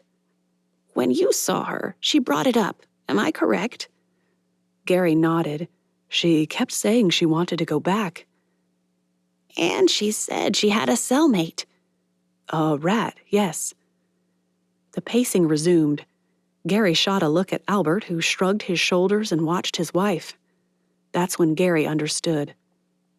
A rat. Every time I tried to get her to talk about who could have done something or what we were learning, she brought up her cellmate, the rat. I thought she was going a little crazy, Miriam admitted.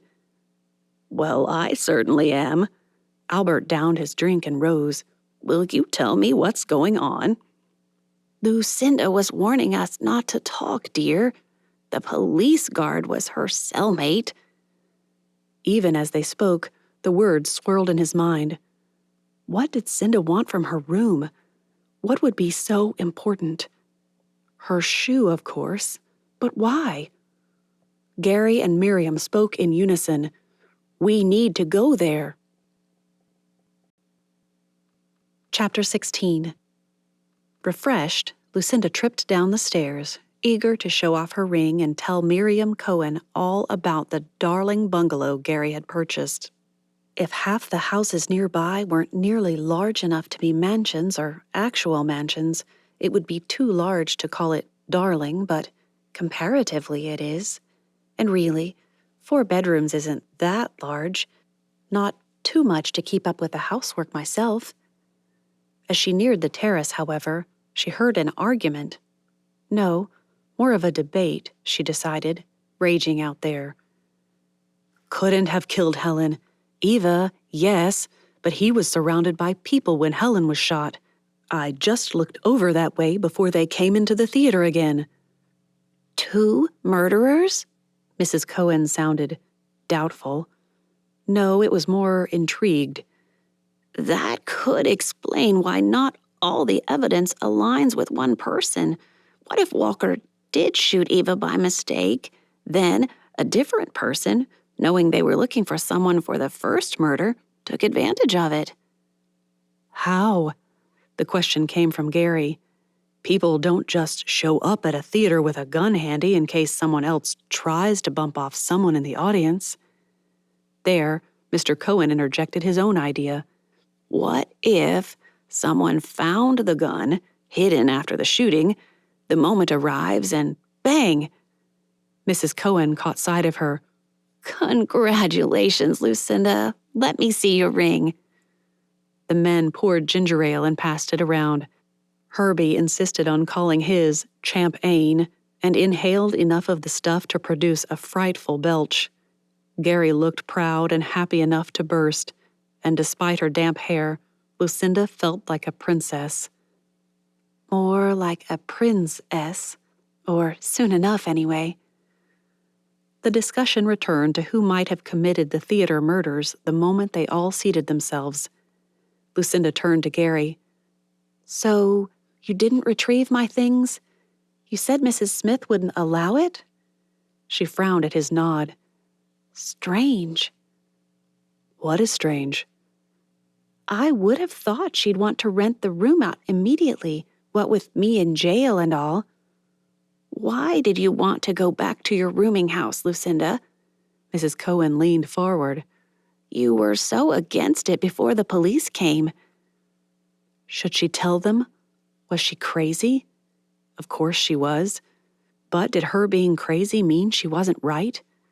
That she didn't know. I wanted to find my shoes.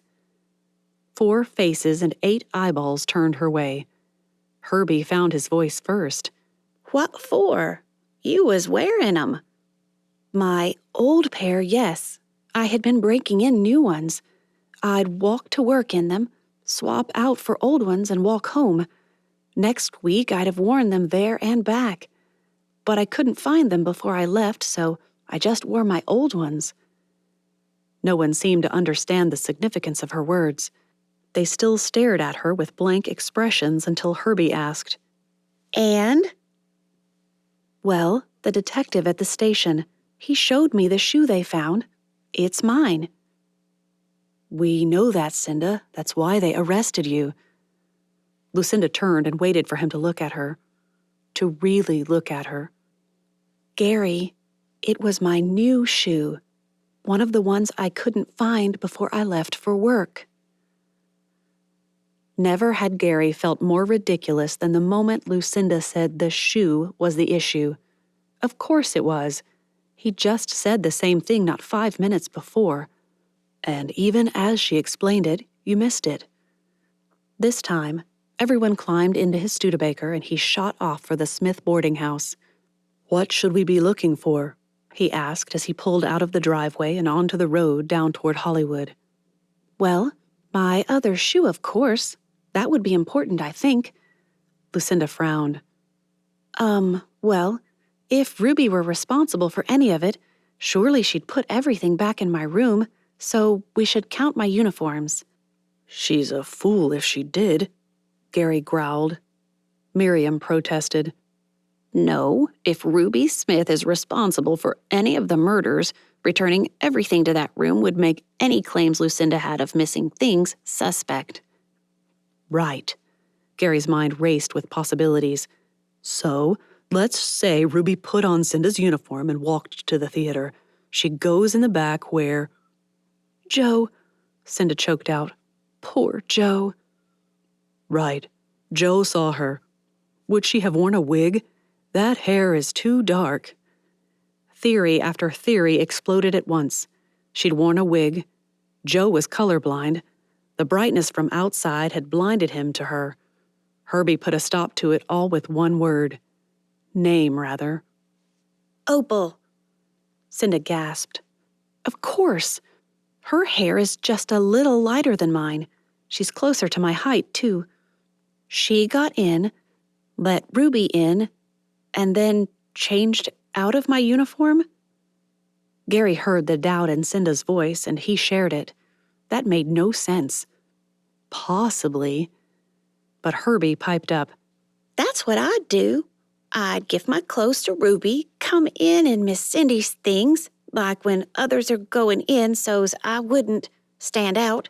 Then I'd go let in Ruby from one of the side doors out front. I'd be wearing a uniform so no one would notice me.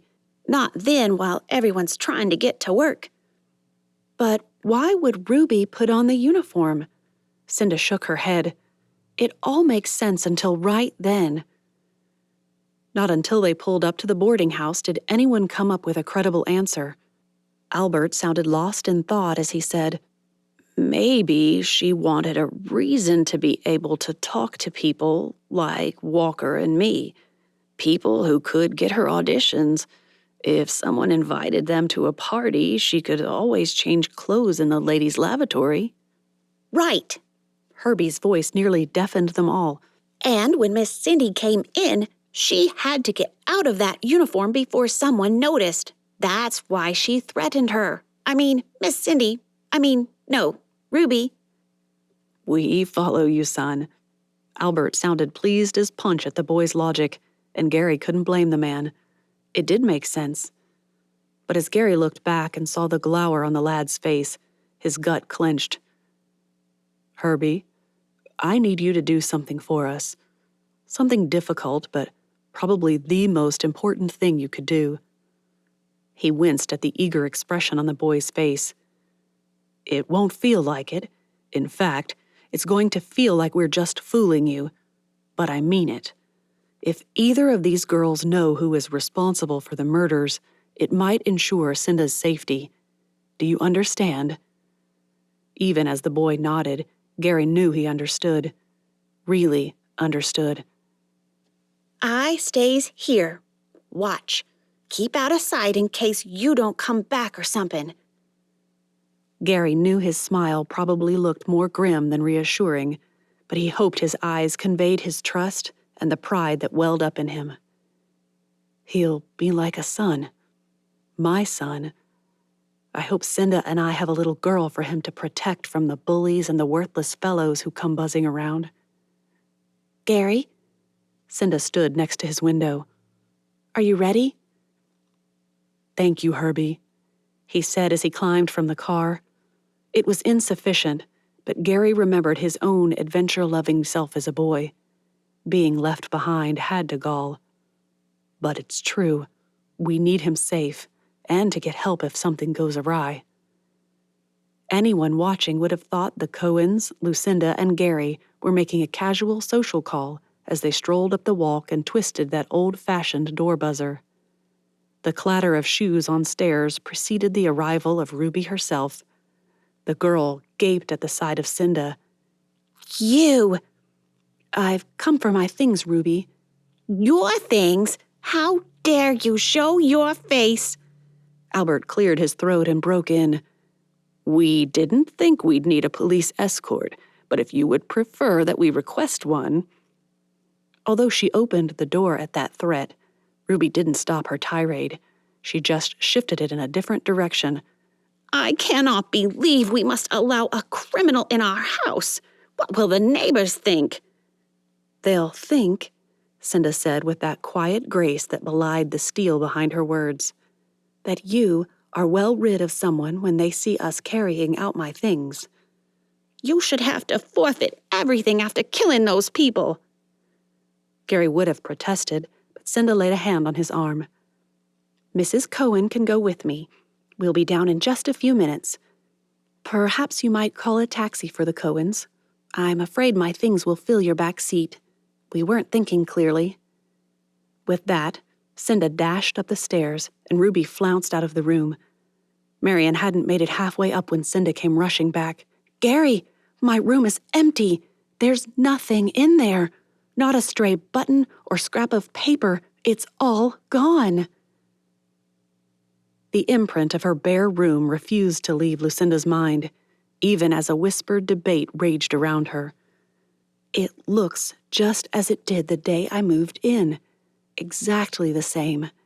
The bare mattress, the fresh linens at the foot, the hideous antimacassar on the old armchair. I set my suitcase." At the thought of her suitcase, Lucinda turned and climbed the stairs once more. One last time, she thought. The wallpaper had been sponge-cleaned recently. Had she not noticed before, or had they cleaned it since she'd been gone? A glance up and down the hallway showed fairy dust sparkling in sunbeams from the window at the end. Her door still stood open as she'd left it. The ugly antimacassar still stood guard over the back of the chair, while the linen still sat on the mattress. The wardrobe at one corner of the room stood tall, nearly to the ceiling. Lucinda dragged a chair over to it and stood on it. She reached up, patting around on the top until she found them. The tiny bundle of notes Gary had written her over the past 6 or 7 months, all tied together with the length of ribbon she'd purchased for just that purpose. As she stepped down, Gary's voice nearly sent her back to the top again. "Are those mine?" No. She turned in time to see him crestfallen. "They're mine. From you." That slow smile, the one girls all over America swooned for, formed on his lips. "That'll be just for me now." And in that moment, Lucinda felt sorry for all the girls who had dreamed of meeting him someday.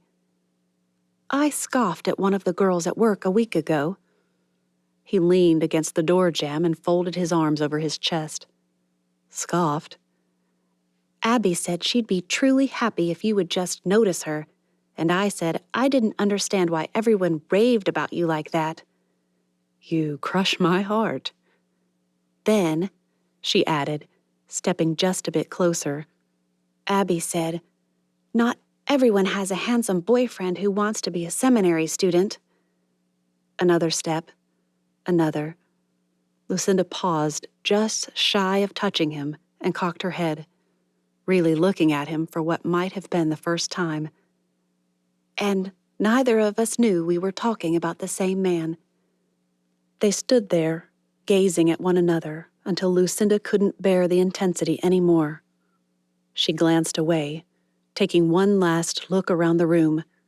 Gary's rumbling voice, that timbre that only came when he tried to speak low enough for her only to hear. "Is that everything?" "Yes. I was remembering this room and the first time I came in here with my suitcase. Then I remembered how I kept these in my suitcase for the longest time, in the little silk pocket in the lining. But Ruby said something once that made me wonder if she'd read them, so I began hiding them up here on the wardrobe." She curled the packet against her chest. "She doesn't like high things, always refuses to stand on a stool when her mother needs something." "And she fancies herself a starlet." Gary shook his head as he stepped aside for Lucinda to pass. "She would never make it at the studio." Just as Lucinda turned toward the stairs, she realized the hallway wallpaper had been cleaned as well. Despite the creamy color of the background, it looked brighter, fresher. The woodwork gleamed. The windows shone. "Mrs. Smith has been scrubbing. I suppose I upset her more than I expected." "Why do you say that?" She stopped abruptly at the top of the stairs and might have stumbled, but Gary shot an arm out and pulled her back. Lucinda smiled up at him. "There's something you should understand about women, Gary. We all have something that we do when we're bothered about something. Some ladies eat, others rearrange furniture, or weed a garden." "And Mrs. Smith cleans?" "Yes." 3 steps down, she murmured, "I just wish I knew if she cleaned Friday afternoon or Saturday." Chapter 17. A wave of tenderness swept over Gary as he heard Cinda muttering something about Mrs. Smith's cleaning fit. She's had such a hard week, and she's concerned about having upset someone. Someday, she'll do something that makes her humanity glare, but times like this, I can't help but wonder if she's already been perfected by Christ. In the entryway, the quartet held a conference, whispering about what they should do. Miriam pulled Cinda close, asking where Ruby might have gone. "We need to find your things. Are you sure there's nothing upstairs?" "Not in my room. I remembered not seeing my suitcase, and that reminded me that they probably wouldn't have found these." She hugged the letters to her chest. Gary had to clench his jaw to repress a grin. Who knew his sensible Cinda was also sentimental? "But the suitcase is definitely gone, so where did Ruby or Mrs. Smith or even Opal?" That question died as Cinda shook her head. "They're very careful of Opal. She'd never be expected to do anything like pack a room. They'd send her to the stores or to pay a bill or chat with a new boarder. Watering the flowers out front and minor weeding or even light dusting, that's more Opal's purview." Miriam asked about an outbuilding, a garage or a shed. Cinda admitted there was a garden shed, but no garage. "They don't keep a car. The red line covers anything we'd need around here."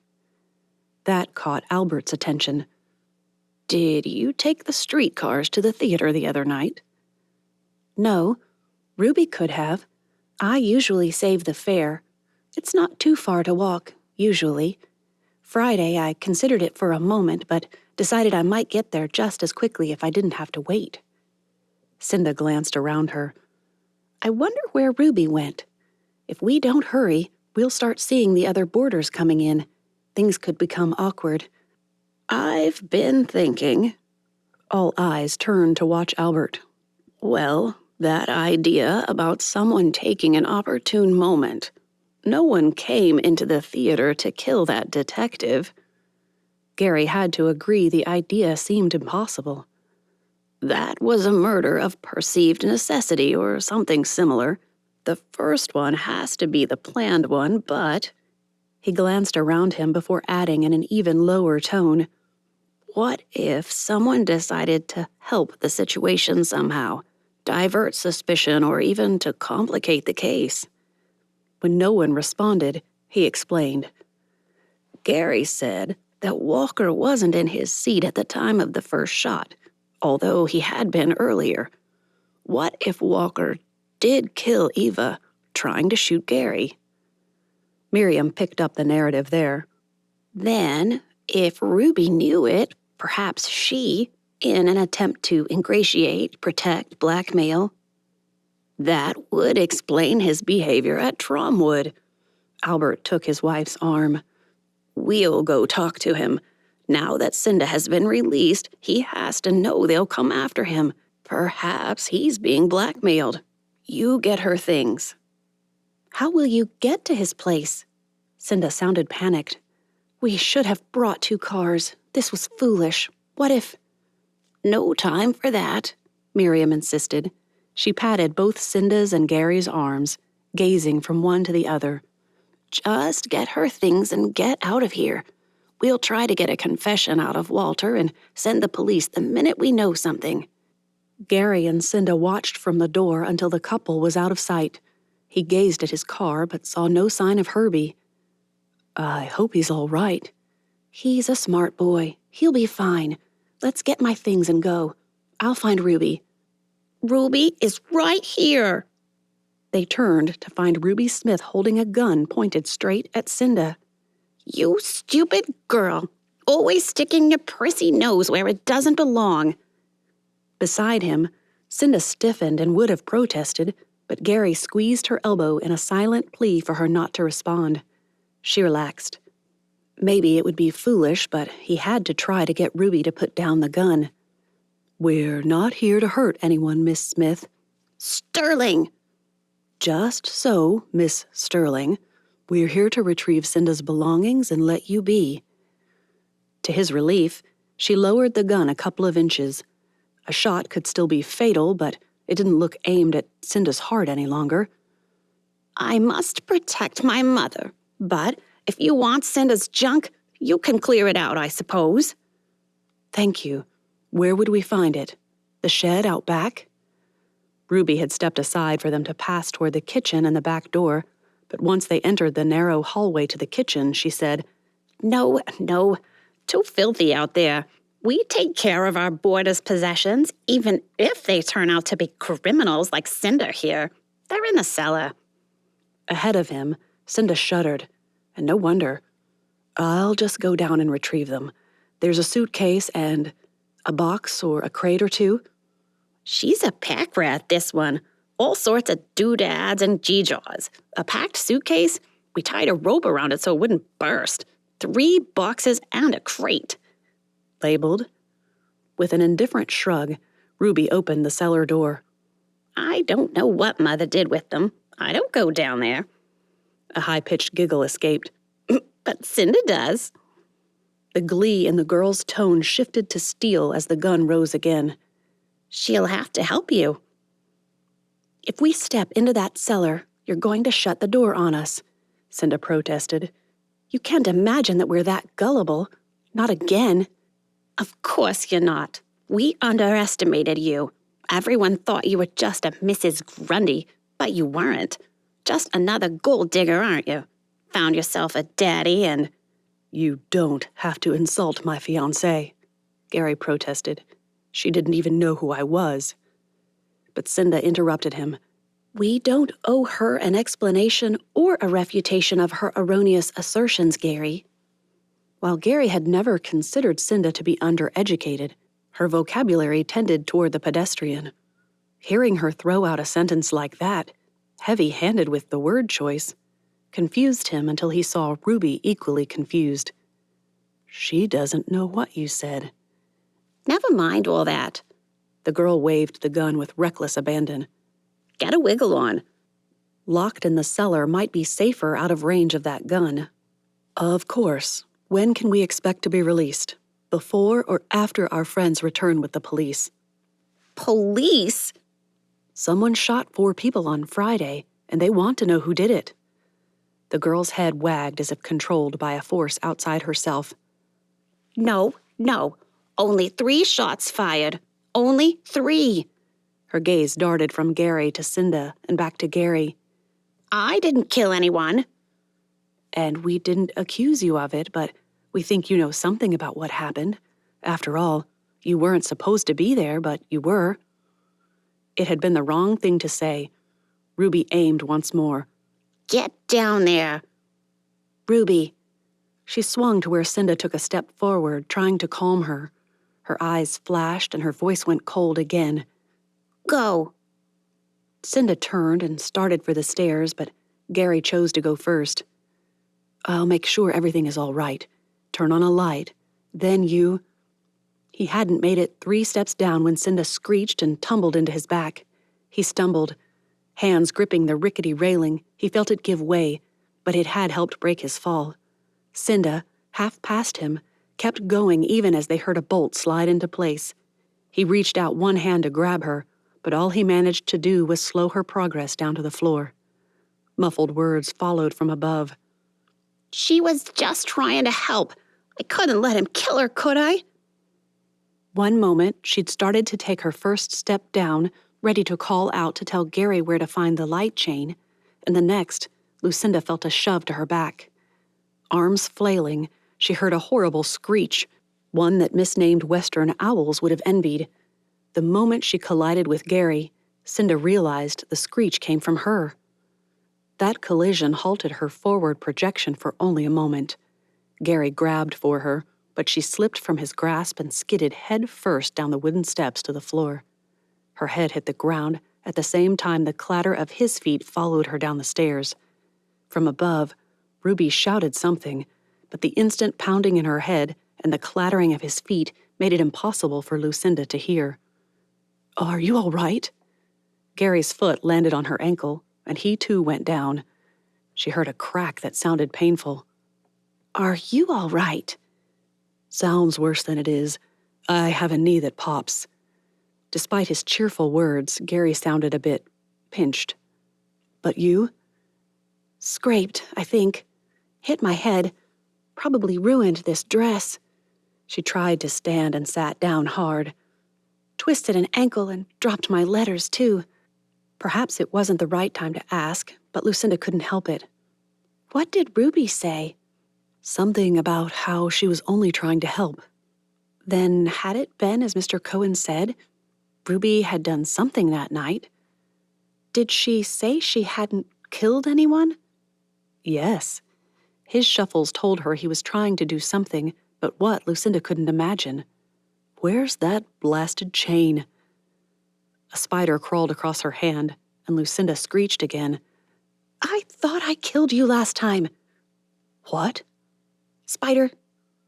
His rumbling chuckle annoyed her, but not nearly as much as his, I wouldn't have taken you for one squeamish about spiders. I don't mind seeing them, but feeling them in the dark. A shudder rippled through her. Gary's hand touched her hair.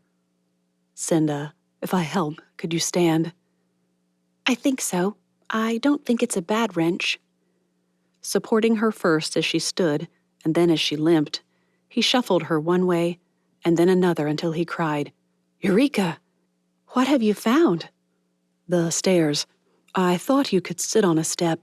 I'm afraid of stepping on you again. Of course, it wasn't wrenched, just bruised. Forgot about that. I'll probably be fine in a few minutes. She lowered herself and felt both ankles. It might be swollen, but I don't think much, if any. That's good. Gary's breath wisped across her cheek as he murmured the words. A kiss followed. I'm sorry, Cinda. I didn't really believe she was dangerous to us. I was a fool. I'm not sure she's dangerous as much as... Lucinda fumbled for the right word. Well, she seems a little unbalanced, doesn't she? That's one way of describing it. Gary's shoes shuffled across the dirt floor as he turned this way and that, trying to reach for the chain. Who do you think she meant? Perhaps Lucinda had hit her head harder than she'd realized. Who? What? Ruby. She said she was just trying to help. Who is she, do you suppose? Oh. That put a new kink in the works. I thought you meant she as in Ruby. Well, I don't. Of course she did. It just didn't make sense. Opal was there, Gary. She has to mean Opal, but I can't imagine that girl being willing to pick up a gun, much less fire it with enough accuracy to hit anyone. They argued over that one. Gary said she obviously didn't know the Smiths as well as she thought, and Lucinda insisted Opal would be the greatest actress ever born if she could hide her true character that well. Besides, she was in the theater for at least 2 of the shots. I'm sure of it. I only followed her backstage just before. Just before Detective Lindstrom was shot. If you'd caught up with her, she might have shot you. But I'm certain she was out front for the others, trying to help. Lucinda dropped her head into her hands and tried to think. Did she go back thinking Ruby was back there? Could she have thought Ruby did it for... No. I don't believe Ruby shot anyone. She's unsettled enough that I think she'd have told us, even if only by accident, but... As if he read her mind, Gary pulled on the light at the same time and said, Where did they get the gun if they didn't shoot Eva and Helen? Mr. Cohen said Herbie found a gun, a German one, in Mr. Walker's car, under the seat. What if Mr. Walker gave that gun to Ruby after the theater? It wouldn't have been in his car then. A chill ran through her as she said, Unless he came here today, or they met somewhere, or... Rattling from the corner turned both heads that direction. Lucinda whispered, What do you think that is? Don't know. Stay here. Grasping his hand, she pulled him back. No, it could be anything, anyone. We should hide, just in case. Only one problem prevented that. There was no place to hide. The cellar wasn't like an attic with nooks and crannies and old piled-up things to conceal them. Floor-to-ceiling shelves lined the walls, except beneath the stairs and in one corner. As she looked, she saw her suitcase and the boxes Ruby had mentioned. "There are my things," she pointed high. "Up there." Gary squeezed her hand for a moment before moving to lift down the suitcase. "It is heavy," he murmured. "Should I worry about you filling our house with all sorts of gimcracks?" The gewgaws Ruby referred to will likely make the next boxes heavy. They're books, most of them. I had to leave my parents' books behind when they died, so when I moved here, I began replacing them as I could afford it. As if to prove her point, the next box nearly took Gary down with it. He set it on the dirt floor with a whump and settled his hands on his hips with a smirk shot her way. "Will I have to fight you for bookshelf space in my study?" Not if you provide enough bookshelf space somewhere else for me. Though he didn't move an inch nearer, she felt his presence envelop her as he stood there smiling. "But what if I like having you in my study while I'm learning all the ways to use the Greek article?" I hope you do. Lucinda stopped herself. Did you say that Greek only has one article? As in a and the? Which one do they have? Yes, no indefinite articles for them. And having 24 versions of their definite article, they really didn't have space in their primers for another one. A giggle escaped despite the circumstances. I hope you'll like having me in there, if only to bring you coffee and cookies to keep your brain functioning while trying to learn all that. Something in that smile of his stopped her. Wait, you're teasing me, aren't you? They haven't 24 articles. Of course they don't. She scowled, ready to scold, but Gary continued. As I said, they have one article and 24 ways to use it. A creak and a new shaft of sunlight interrupted the teasing. Want out? A voice called. "Herbie!" Gary rushed to her and helped Lucinda to her feet. "Come on, we need to get out of here while we have the chance. If she sees us, she might just decide that shooting is an excellent solution to her woes." We need those boxes, Gary. She took a couple of steps on her ankle and decided that, while sore and stiff, she could walk. The packet of letters lay nearby, and she snatched them up as well. "It's just stuff. I'll replace it." Ignoring him, she reached for the suitcase handle. It's potential evidence, just like one of those detective stories. The police will need to see what was in my room. They probably already saw it. Gary tried to take the suitcase, but Lucinda refused to budge. Get the boxes, Gary. We can hide them on the other side of Mrs. Wilson's house if we have to, but get them out of here before Ruby... Ruby ain't here, Herbie broke in. She took off in a hurry. When you guys didn't come out, I tried the door. It's locked. So I went looking round for an open window and heard yuns in here. With that news, Gary hefted the box of books and carried it over to the double doors that now filled the cellar with natural light. Time to go. Where? He looked downright frightening as his jaw grew rigid and he ground out through clenched teeth. "The police." Chapter 18.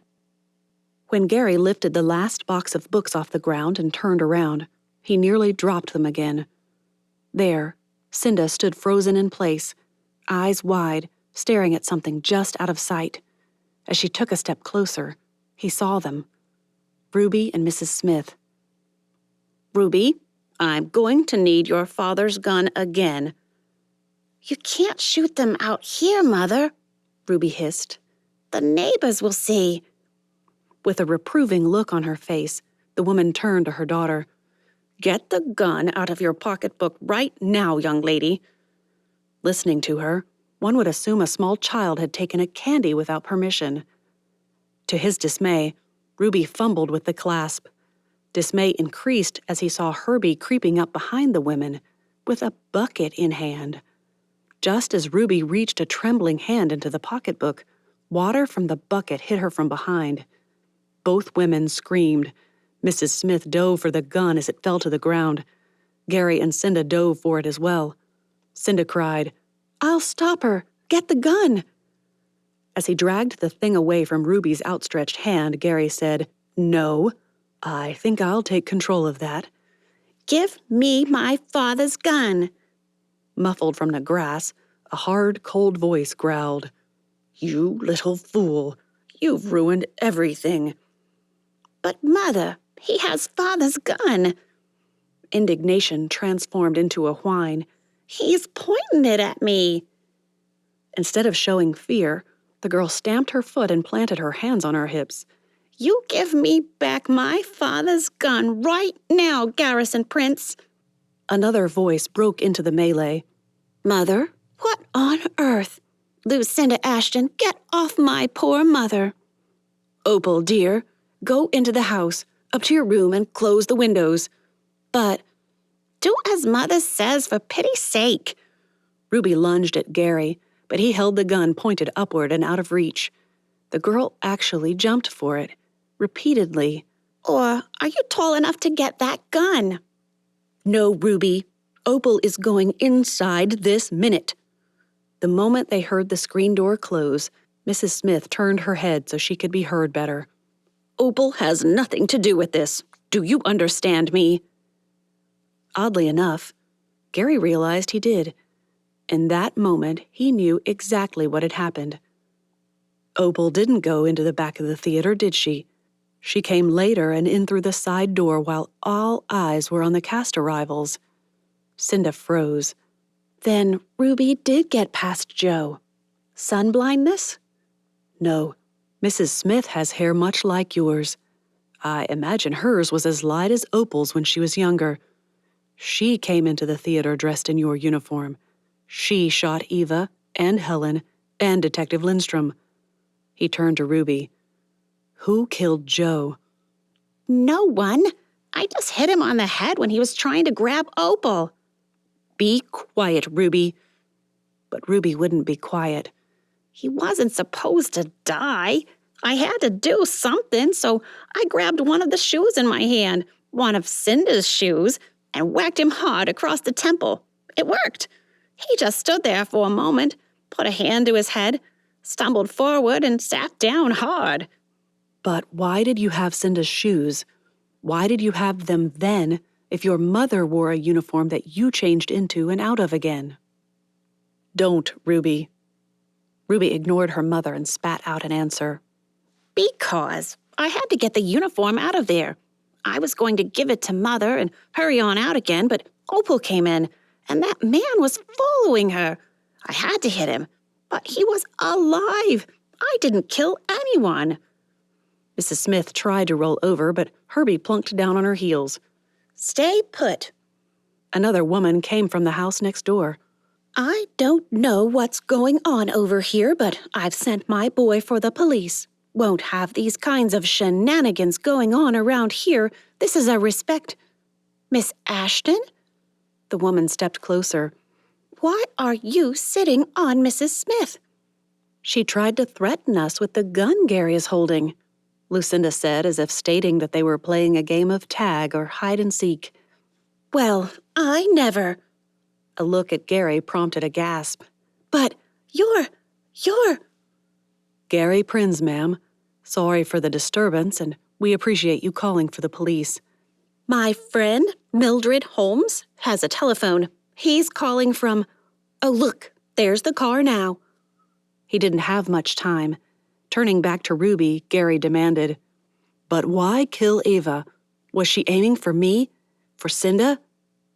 Oh, no. A high-pitched giggle that reeked of lunacy filled the air. Mother's a crack shot.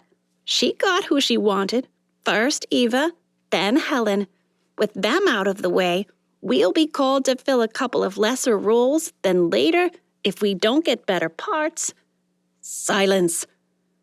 Mrs. Smith needn't have shouted. With the police's arrival and the chaos that ensued, Gary couldn't hear the rest of Ruby's confession anyway. Gary watched as Cinda led one officer aside and whispered something. The man looked up at the house, back at her, and over to where two other officers were leading the Smith women off to the police's Studebaker. Should have realized that police departments use Studebakers too. A moment later, Cinda disappeared into the house. Gary moved closer to that officer and asked, "Is she going for Opal?" She says Opal Smith didn't know what her mother and sister did. We have to talk to her, but then we'll probably let her go if both the mother and sister agree. I think they were telling the truth. They seem to protect her for reasons I don't understand. Gary looked back at both the women, now squabbling as the officers ordered them into the car. I don't think either of those women are quite right. That's for the judge to decide. I heard the girl say something about fooling us into thinking it was Miss Ashton, so I think the DA made a good call dropping the case against her. There wasn't anything but circumstantial evidence that made no sense. Dunno. Wasn't in on that. Just know it isn't easy to know why the detectives do what they do, but they don't make many mistakes like that. Something pointed to her, if you don't mind my saying so. Despite his desire to argue and protest, Gary realized it wouldn't do any good. Instead, he sent Herbie to the car with the boxes and went inside to help Cinda with Opal. The girl positively refused to leave her room until Gary assured her that her mother was on the way to talk to the police and wanted Opal to cooperate. They don't suspect you of anything, of course, but it's important that they ask you a few questions anyway. Slow, heartbreaking tears spilled from the girl's eyes. Will they call my father? Ask him to come? Please? She leaned forward and said in a horrible whisper, I've heard Mother and Ruby talking. I think Mother might have... The tears turned to sobs. Oh, why did we ever come to this terrible place? Not such a dumb Dora after all. By the time Lucinda had finally climbed the stairs to her bedroom at the Cohen's house, her brain had become mush. She stood at the window, watching Gary's car drive down the hill and away from her. He and Herbie would come again tomorrow afternoon, and they'd make plans and calls, official ones, for a small wedding. Her wedding.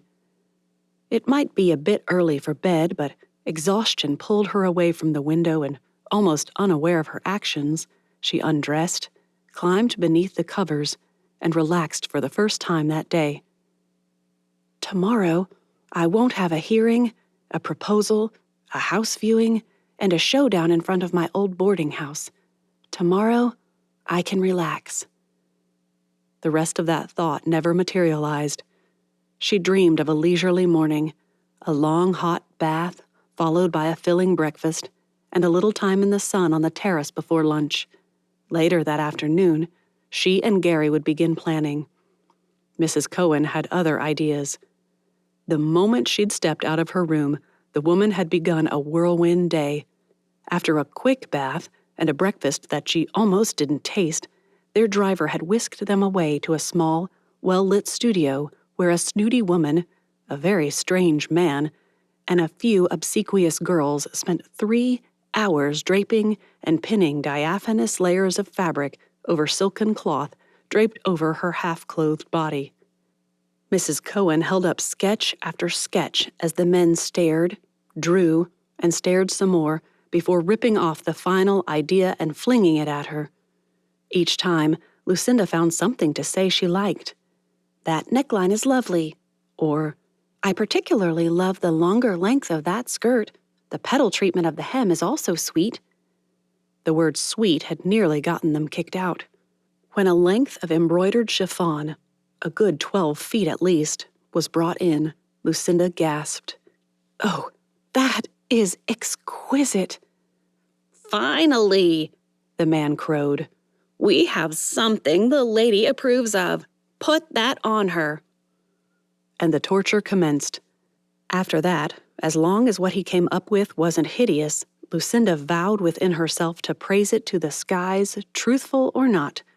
Duplicity, however, proved unnecessary. And a good thing, too, after I scolded Gary about it.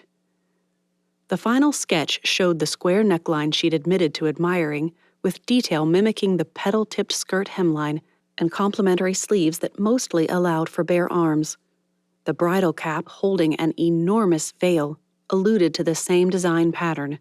With just the right shoes, she'd feel like the princess Hollywood would still try to make her out to be. "I've never seen anything so beautiful in my life." After all the huffs, snorts, sighs, and wails, the man turned on her and beamed. "I will, the moment you put it on for the final fitting. I will have seen something even more beautiful than the dress. You in it."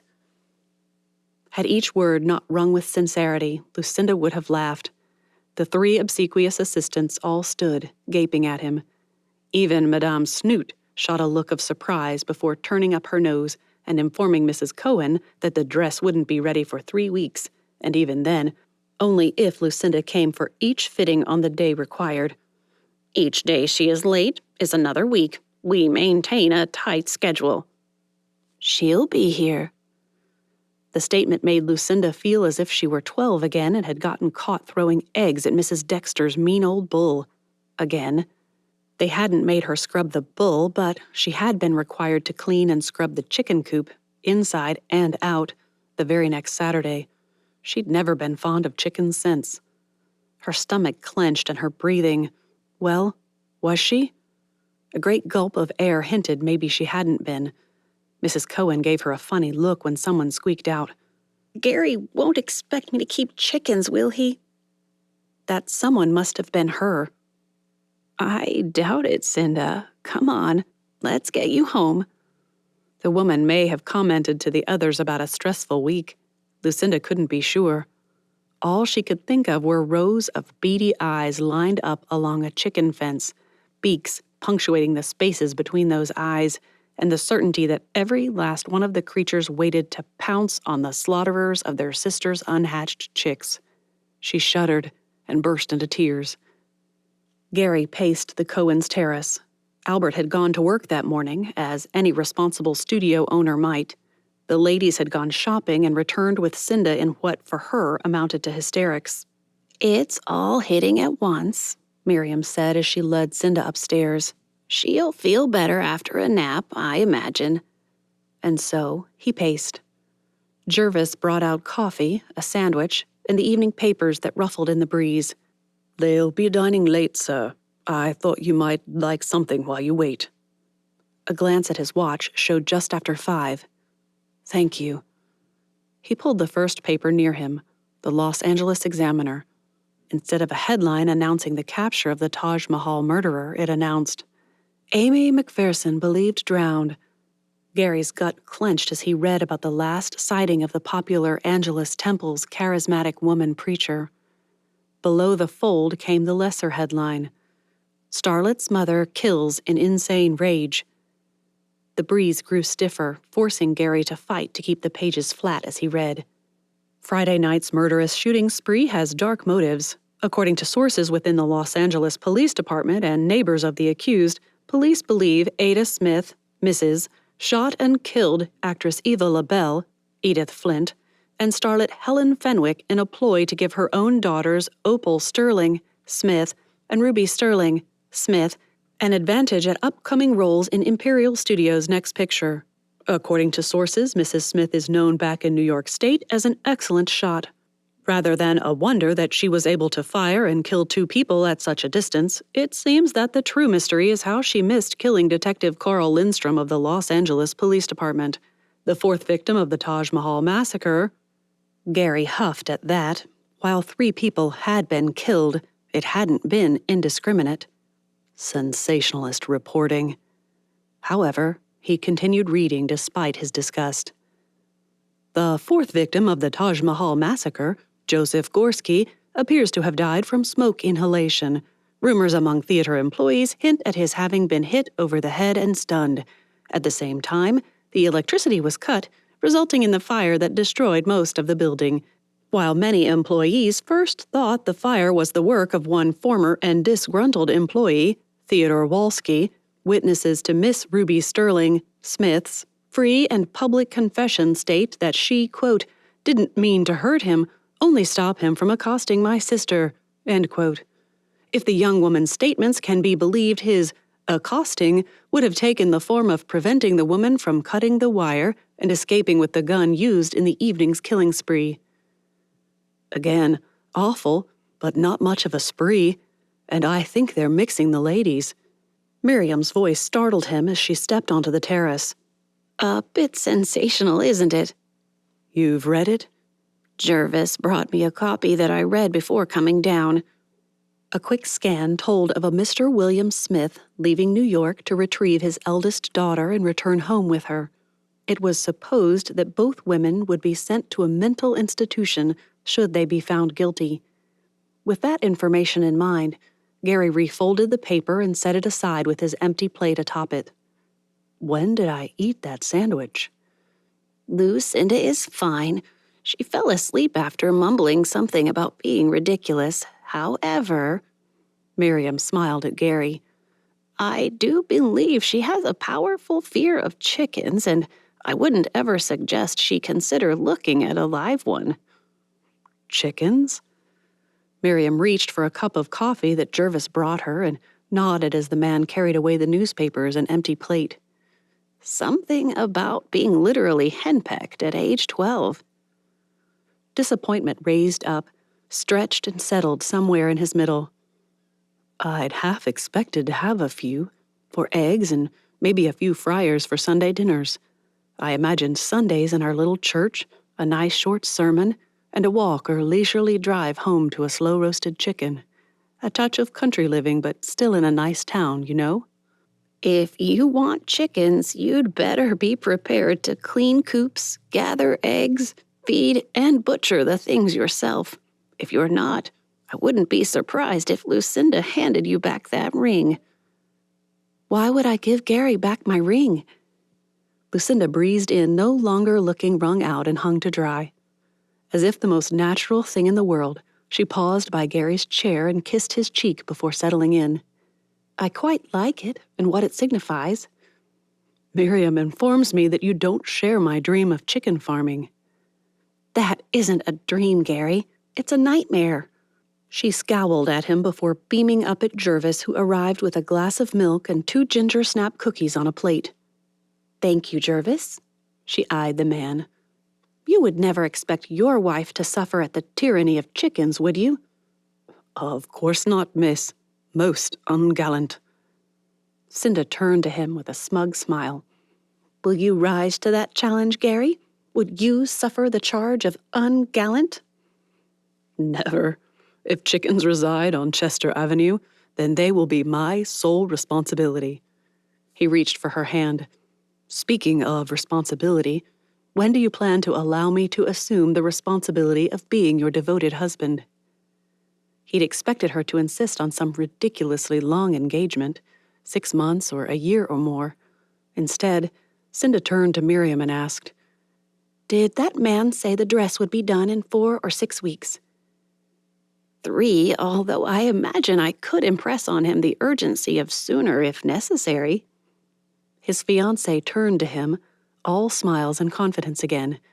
How does the 3rd Saturday in June sound, whatever date that is? He turned to Miriam. Would you consider looking after Herbie for a few days near the end of June? We'd be glad to. Albert's taken a liking to the boy. I suspect he'll want to hire Herbie over the summer, errand boy and such. Gary stared at the date on the paper. May 18th, 1926. Quick calculations gave him a date. June 19th, then. Lucinda nodded and gave him a smile that might as well have been a kiss. June 19th. Chapter 19. They'd managed to secure a small church in Pasadena for the ceremony, Cinda's former church not being eager to have the press attention, and the wait had only been semi-torturous. After all, with her getting married in just 4 weeks, Cinda hadn't needed to find another job. Gary's classes weren't to start until September, and that meant 2 entire months of learning to be a family after the wedding and a month of just being together beforehand. Now, with light streaming through the windows and a room half full of friends to celebrate with them, Gary waited, knees quaking, as every eye in the room watched him. I could never have been a theater actor. All those eyes. He felt himself go green as he realized that one day he'd stand before a congregation to share the scriptures with them. Herbie and Albert stood beside him, waiting for Patty Anderson and Cinda to come in through the doors. An organ played, "Love Divine, All Loves Excelling," and it set Gary's teeth on edge. If Jesus' love is divine, then why are we playing that hymn when I'm about to marry my earthly love? It seems irreverent. A prick in his conscience told him all. A reminder, Lord, is that it? I'm not allowed my love for Cinda to supersede my devotion to you? Patty entered the room in a pale yellow frock that reminded Gary of lemonade. A glance at Herbie nearly made him laugh aloud. If the boy had been smitten at the small engagement party the Cohens had thrown them, this would be his undoing. As if to torment the boy further, Patty winked at Herbie as she moved aside to make room for Cinda's entrance. Undone? Completely. There was no other word for it. Gary stood, transfixed, as Cinda stepped into the room in a dress so lovely he finally understood where people got the ridiculous notion that angels were feminine, beautiful. Angelic was the only word for her. A veil trailed out behind several feet, and all his heretofore opinions regarding the wastefulness of lengthy veils faded into mist and vanished. Does every man think there couldn't be a more beautiful bride in the world than his? Hours passed, or was it only minutes, before she reached his side and Patty began fussing with the veil. At least the voluminous skirts of his mother's era were gone. Cinda's didn't even reach her ankles. Mother would have said she has a well-turned ankle. In contrast to his nervousness, Cinda exuded serenity. She gazed first at him and then the minister before turning back to him, that kissable smile never leaving her lips. If you're not careful, soon-to-be Mrs. Prinz, I'll kiss you before the minister gives me permission. Right here, right in front of everyone. The smile transformed into a smirk. Oh, how I love you, Cinda Ashton. Repeat after me. I, Gary. Introduced to you, Mr. and Mrs. Gary Prinz. For a month, Lucinda had imagined that someday she would carry a baby, and like Mary, she'd treasure each moment of pregnancy, birth, and motherhood in her heart. Yet here she was, dashing down the aisle beside Gary, already treasuring the moment Mrs. Cohen pinned on her bridal cap, adjusted her veil, and told her how beautiful she looked. She'd already found a perfect little place in her heart where she'd store the memory of Gary's expression when he first saw her enter the chapel. Right beside it, the memory of his strong, sure voice cracking as he said, "I do," would live forever. Just outside the front doors, Gary pulled her out of sight and kissed her until her hair marcelled itself beneath her bridal cap. I love you, Mrs. Prinz. As a child in Oregon, friends' parents had sometimes called each other Mr. or Mrs. It had seemed so silly back then. Now, Lucinda already wanted him to say it again. And I love you, Mr. Prinz. Herbie found them first, his face beaming up at them. Now we're a real family. Hugging him, Cinda whispered, I'm so happy you're going to be part of it. The perfect wedding gift. Never thought I'd be someone's wedding present, but all right, if you say so. Guests swarmed the front steps, congratulating them, smiling as a photographer took a photograph and scowling as another from one of the papers stole one at the same time. There'd be no reception, not a real one. She and Gary had decided against it, despite the Cohens insisting on arranging one for them. You bought my dress, and an expensive thing it was, too. That was enough, she'd insisted. Instead, just as soon as they'd seen off their guests, the Prinzes, a Grant, for now anyway, and the Cohens drove to the house on Chester Avenue and strolled up the walk, chattering. I never knew how getting married could be so exhausting. I feel like I've been in the theater for 3 films straight. Gary squeezed her hand as he led her up the steps and said, "I, for one, am glad you won't ever have to sell cigarettes and candy again." Once inside, Mrs. Cohen bustled Lucinda off to the bedroom where they removed the cap and veil and tried to smooth her hair. "This whole day feels like a fairy tale, doesn't it?" A mouthful of hairpins made it impossible for Mrs. Cohen to speak, but she gave Lucinda a look that said, "What do you mean?" "This dress, the church, the flowers. Don't pretend you didn't order them. I know Gary didn't, and I certainly didn't." The woman's eyes said, "A bride needs flowers," even if Lucinda couldn't understand Mrs. Cohen's mumbles around the pins. "And then Gary, such a handsome and kind man," she giggled. "A real prince of a fellow." For a moment, Mrs. Cohen sounded like she'd choked on a hairpin. "And you're like my own fairy godmother." Mrs. Cohen pulled the last 2 pins from her mouth and said, "Perhaps fairly godmotherly, but—" Herbie knocked and poked his head in the door. "Are you comin'? He's pacin'." She turned to face him, the boy who already felt like a son. Would Gary's lawyer really be able to arrange for a legal adoption? Mr. Hollister seemed to think so, but what if he couldn't? The freckle-faced lad just beamed at her. "You'd think he hadn't already gotcha or something." Your speech becomes atrocious when you're excited. Still, Herbie had a point. When Lucinda moved into the dining room, flowers filled the room, or so it seemed. She shot an accusatory look at Mrs. Cohen, but the woman refused to look ashamed. "If I can't have the fun of creating a reception, I can at least order a few flowers." "A bower is more like it." "It's lovely, Miriam." Gary slipped an arm around her, and Lucinda both blushed and melted into him. "Thank you." He offered a prayer, one that seemed to make the Cohens uncomfortable and Herbie beam.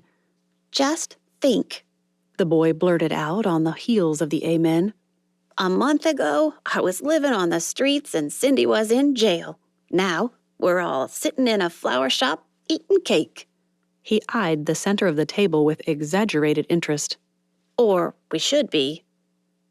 "I'll take that hint," Lucinda said as she picked up a plate and a cake server. "Who would like a slice?" Gary held her chair for her once she'd passed each person a small plate of cake. Mrs. Cohen brought out chicken salad sandwiches and a fruit salad made by her cook. Instinct said to insist Herbie eat his lunch before tackling the cake, but she couldn't make herself do it. She needn't have worried, though. The moment he'd swiped the last crumb from the little plate, he tucked into his sandwich and salad with gusto. "Herbie does make a point." Gary stared at the sandwich in his hand as if it revealed secrets only to him. He looked up and met her gaze. "We've a lot to be thankful for, and a lot to pray for. I spoke with Mr. Smith this week. He said he knew his wife could become unreasonably obsessive about things, such as insisting on moving to Hollywood so the girls could be in pictures, but he'd never imagined her going so far as to kill to get what she wanted. He's given a deposition, and as both his wife and Ruby have stated that Opal knew nothing about the events behind the theater debacle, the judge is allowing him to take her back to New York." Relief washed through her. "Opal never was as nasty as Ruby. She always seemed a little more apologetic when she tried to insist I do something that, as a boarder, I was not obligated to do. Now I think she was put up to it by her stronger-willed sister." Silence descended over the table.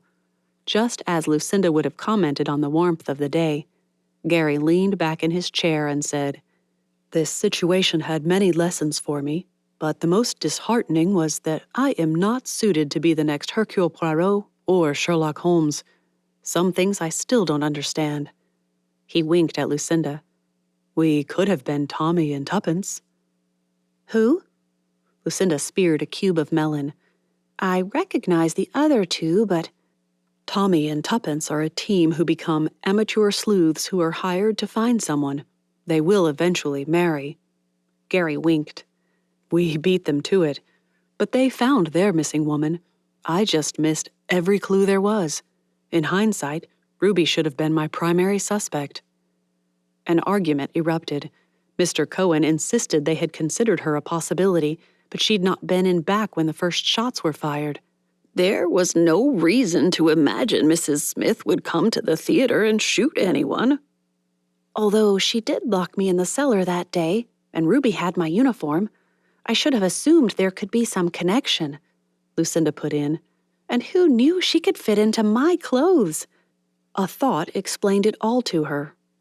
Oh, my 2 big skirts so I could have extra length. She probably unpicked the stitching. I still don't understand why she'd wear your shoes, Mrs. Cohen argued. Why take those? She doesn't have the required black ones, and someone would notice. Mr. Goldman is particular on that point. I've only seen her wear brown for daily wear and a tan for church.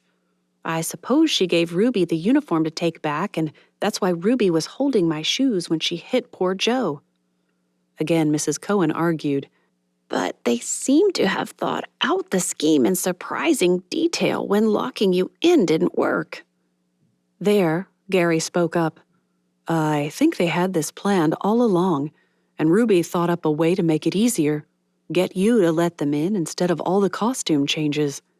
I'd become convinced Walter Walker was involved somehow. He acted so guilty that day at Tromwood, Mr. Cohen said. I wonder what that was all about. He has mob ties, Gary said. I suspect he was concerned about the threats he made. Guilt does that. He should feel guilty for threatening to kill you. Lucinda's expostulation prompted smiles by all but Herbie, who nodded his agreement. And if he doesn't want people to look into his affairs, he ought to think of that before making threats. Mrs. Cohen bemoaned how long it took her to understand Lucinda's cryptic comments. There, Gary jumped in again. Yes. But you actually figured them out, and Cinda was clever enough to try to hint about them. I missed them both. Gary sounded a little more despondent about his lack of detective prowess than Lucinda liked to hear, so she laid a hand on his arm and said, But you will be learning to discover the mysteries of Scripture and make them plain to the rest of us. Isn't that far superior? Mrs. Cohen looked at her husband. Albert shot a glance at Lucinda, who trained her eyes on Herbie. The boy swept the room with one confused glance and threw up his hands. I got's nothing, folks.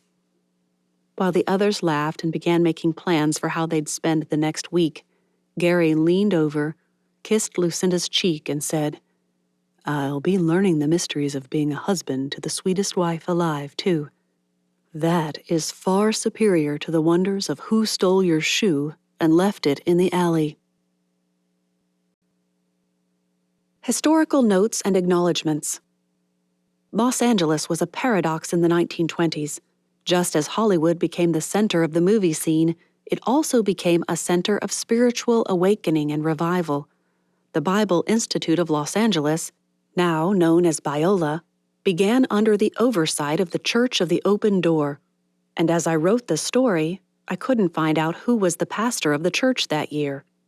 I reached out to the church, and their archivist, Judy Corcoris, informed me that this was because they had no pastor between the time R.A. Torrey resigned in 1924 and December of 1926 when Reverend John McNeil became pastor. I'm so grateful to her for such quick assistance. Amy Semple McPherson's disappearance preceded Agatha Christie's famous 11-day disappearance by over 6 months.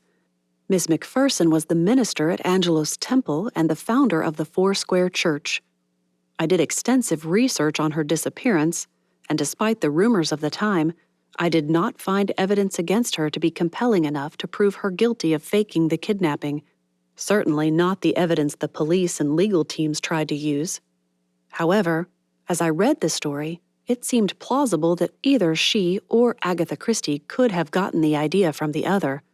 When I discovered that Dame Agatha's disappearance followed McPherson's, I couldn't help but wonder if she had tried to test how likely it was to disappear like that. It flies in the face of the prevailing theory of depression and a fugue state, but the idea almost made me change the entire plot of this book. Still, one wonders. I kept as many of the locations and details of 1926 Los Angeles, Hollywood, Santa Monica, and Pasadena as accurate to the time as I could.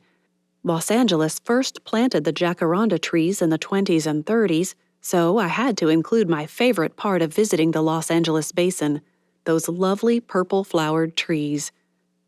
I didn't want to use Grauman's Chinese theater for the scene of the crime because of the negative aspects of such a crime and because it was still being built in 1926. I needed this book to take place before Warner Brothers released The Jazz Singer and talkies became the Hollywood rage. I alluded to coming changes but did not specify exactly what they were. Talking pictures were what I meant. The Santa Monica Pier did have an enormous roller coaster at the time, the Whirlwind Dipper, which replaced the Blue Streak from a few years before. The carousel was also a prominent part of the Pleasure Pier, but, alas, Cinda didn't get to ride then. Perhaps they took Herbie before he and Gary began their fall studies. Pasadena had become home for many wealthy members of Los Angeles society, those who wanted a more respectable and sedate life than they could find in Beverly Hills.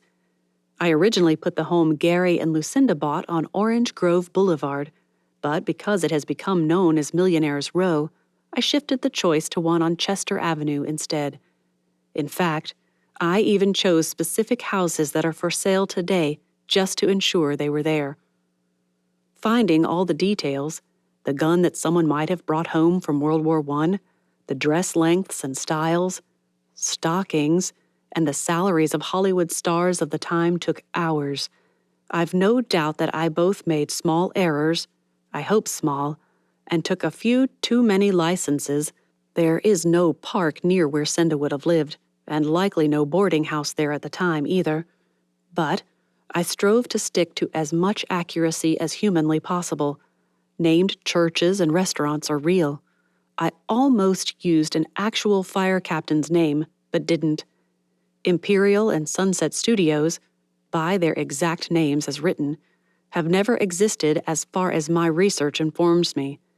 Pickfair, named for Mary Pickford and Douglas Fairbanks, did.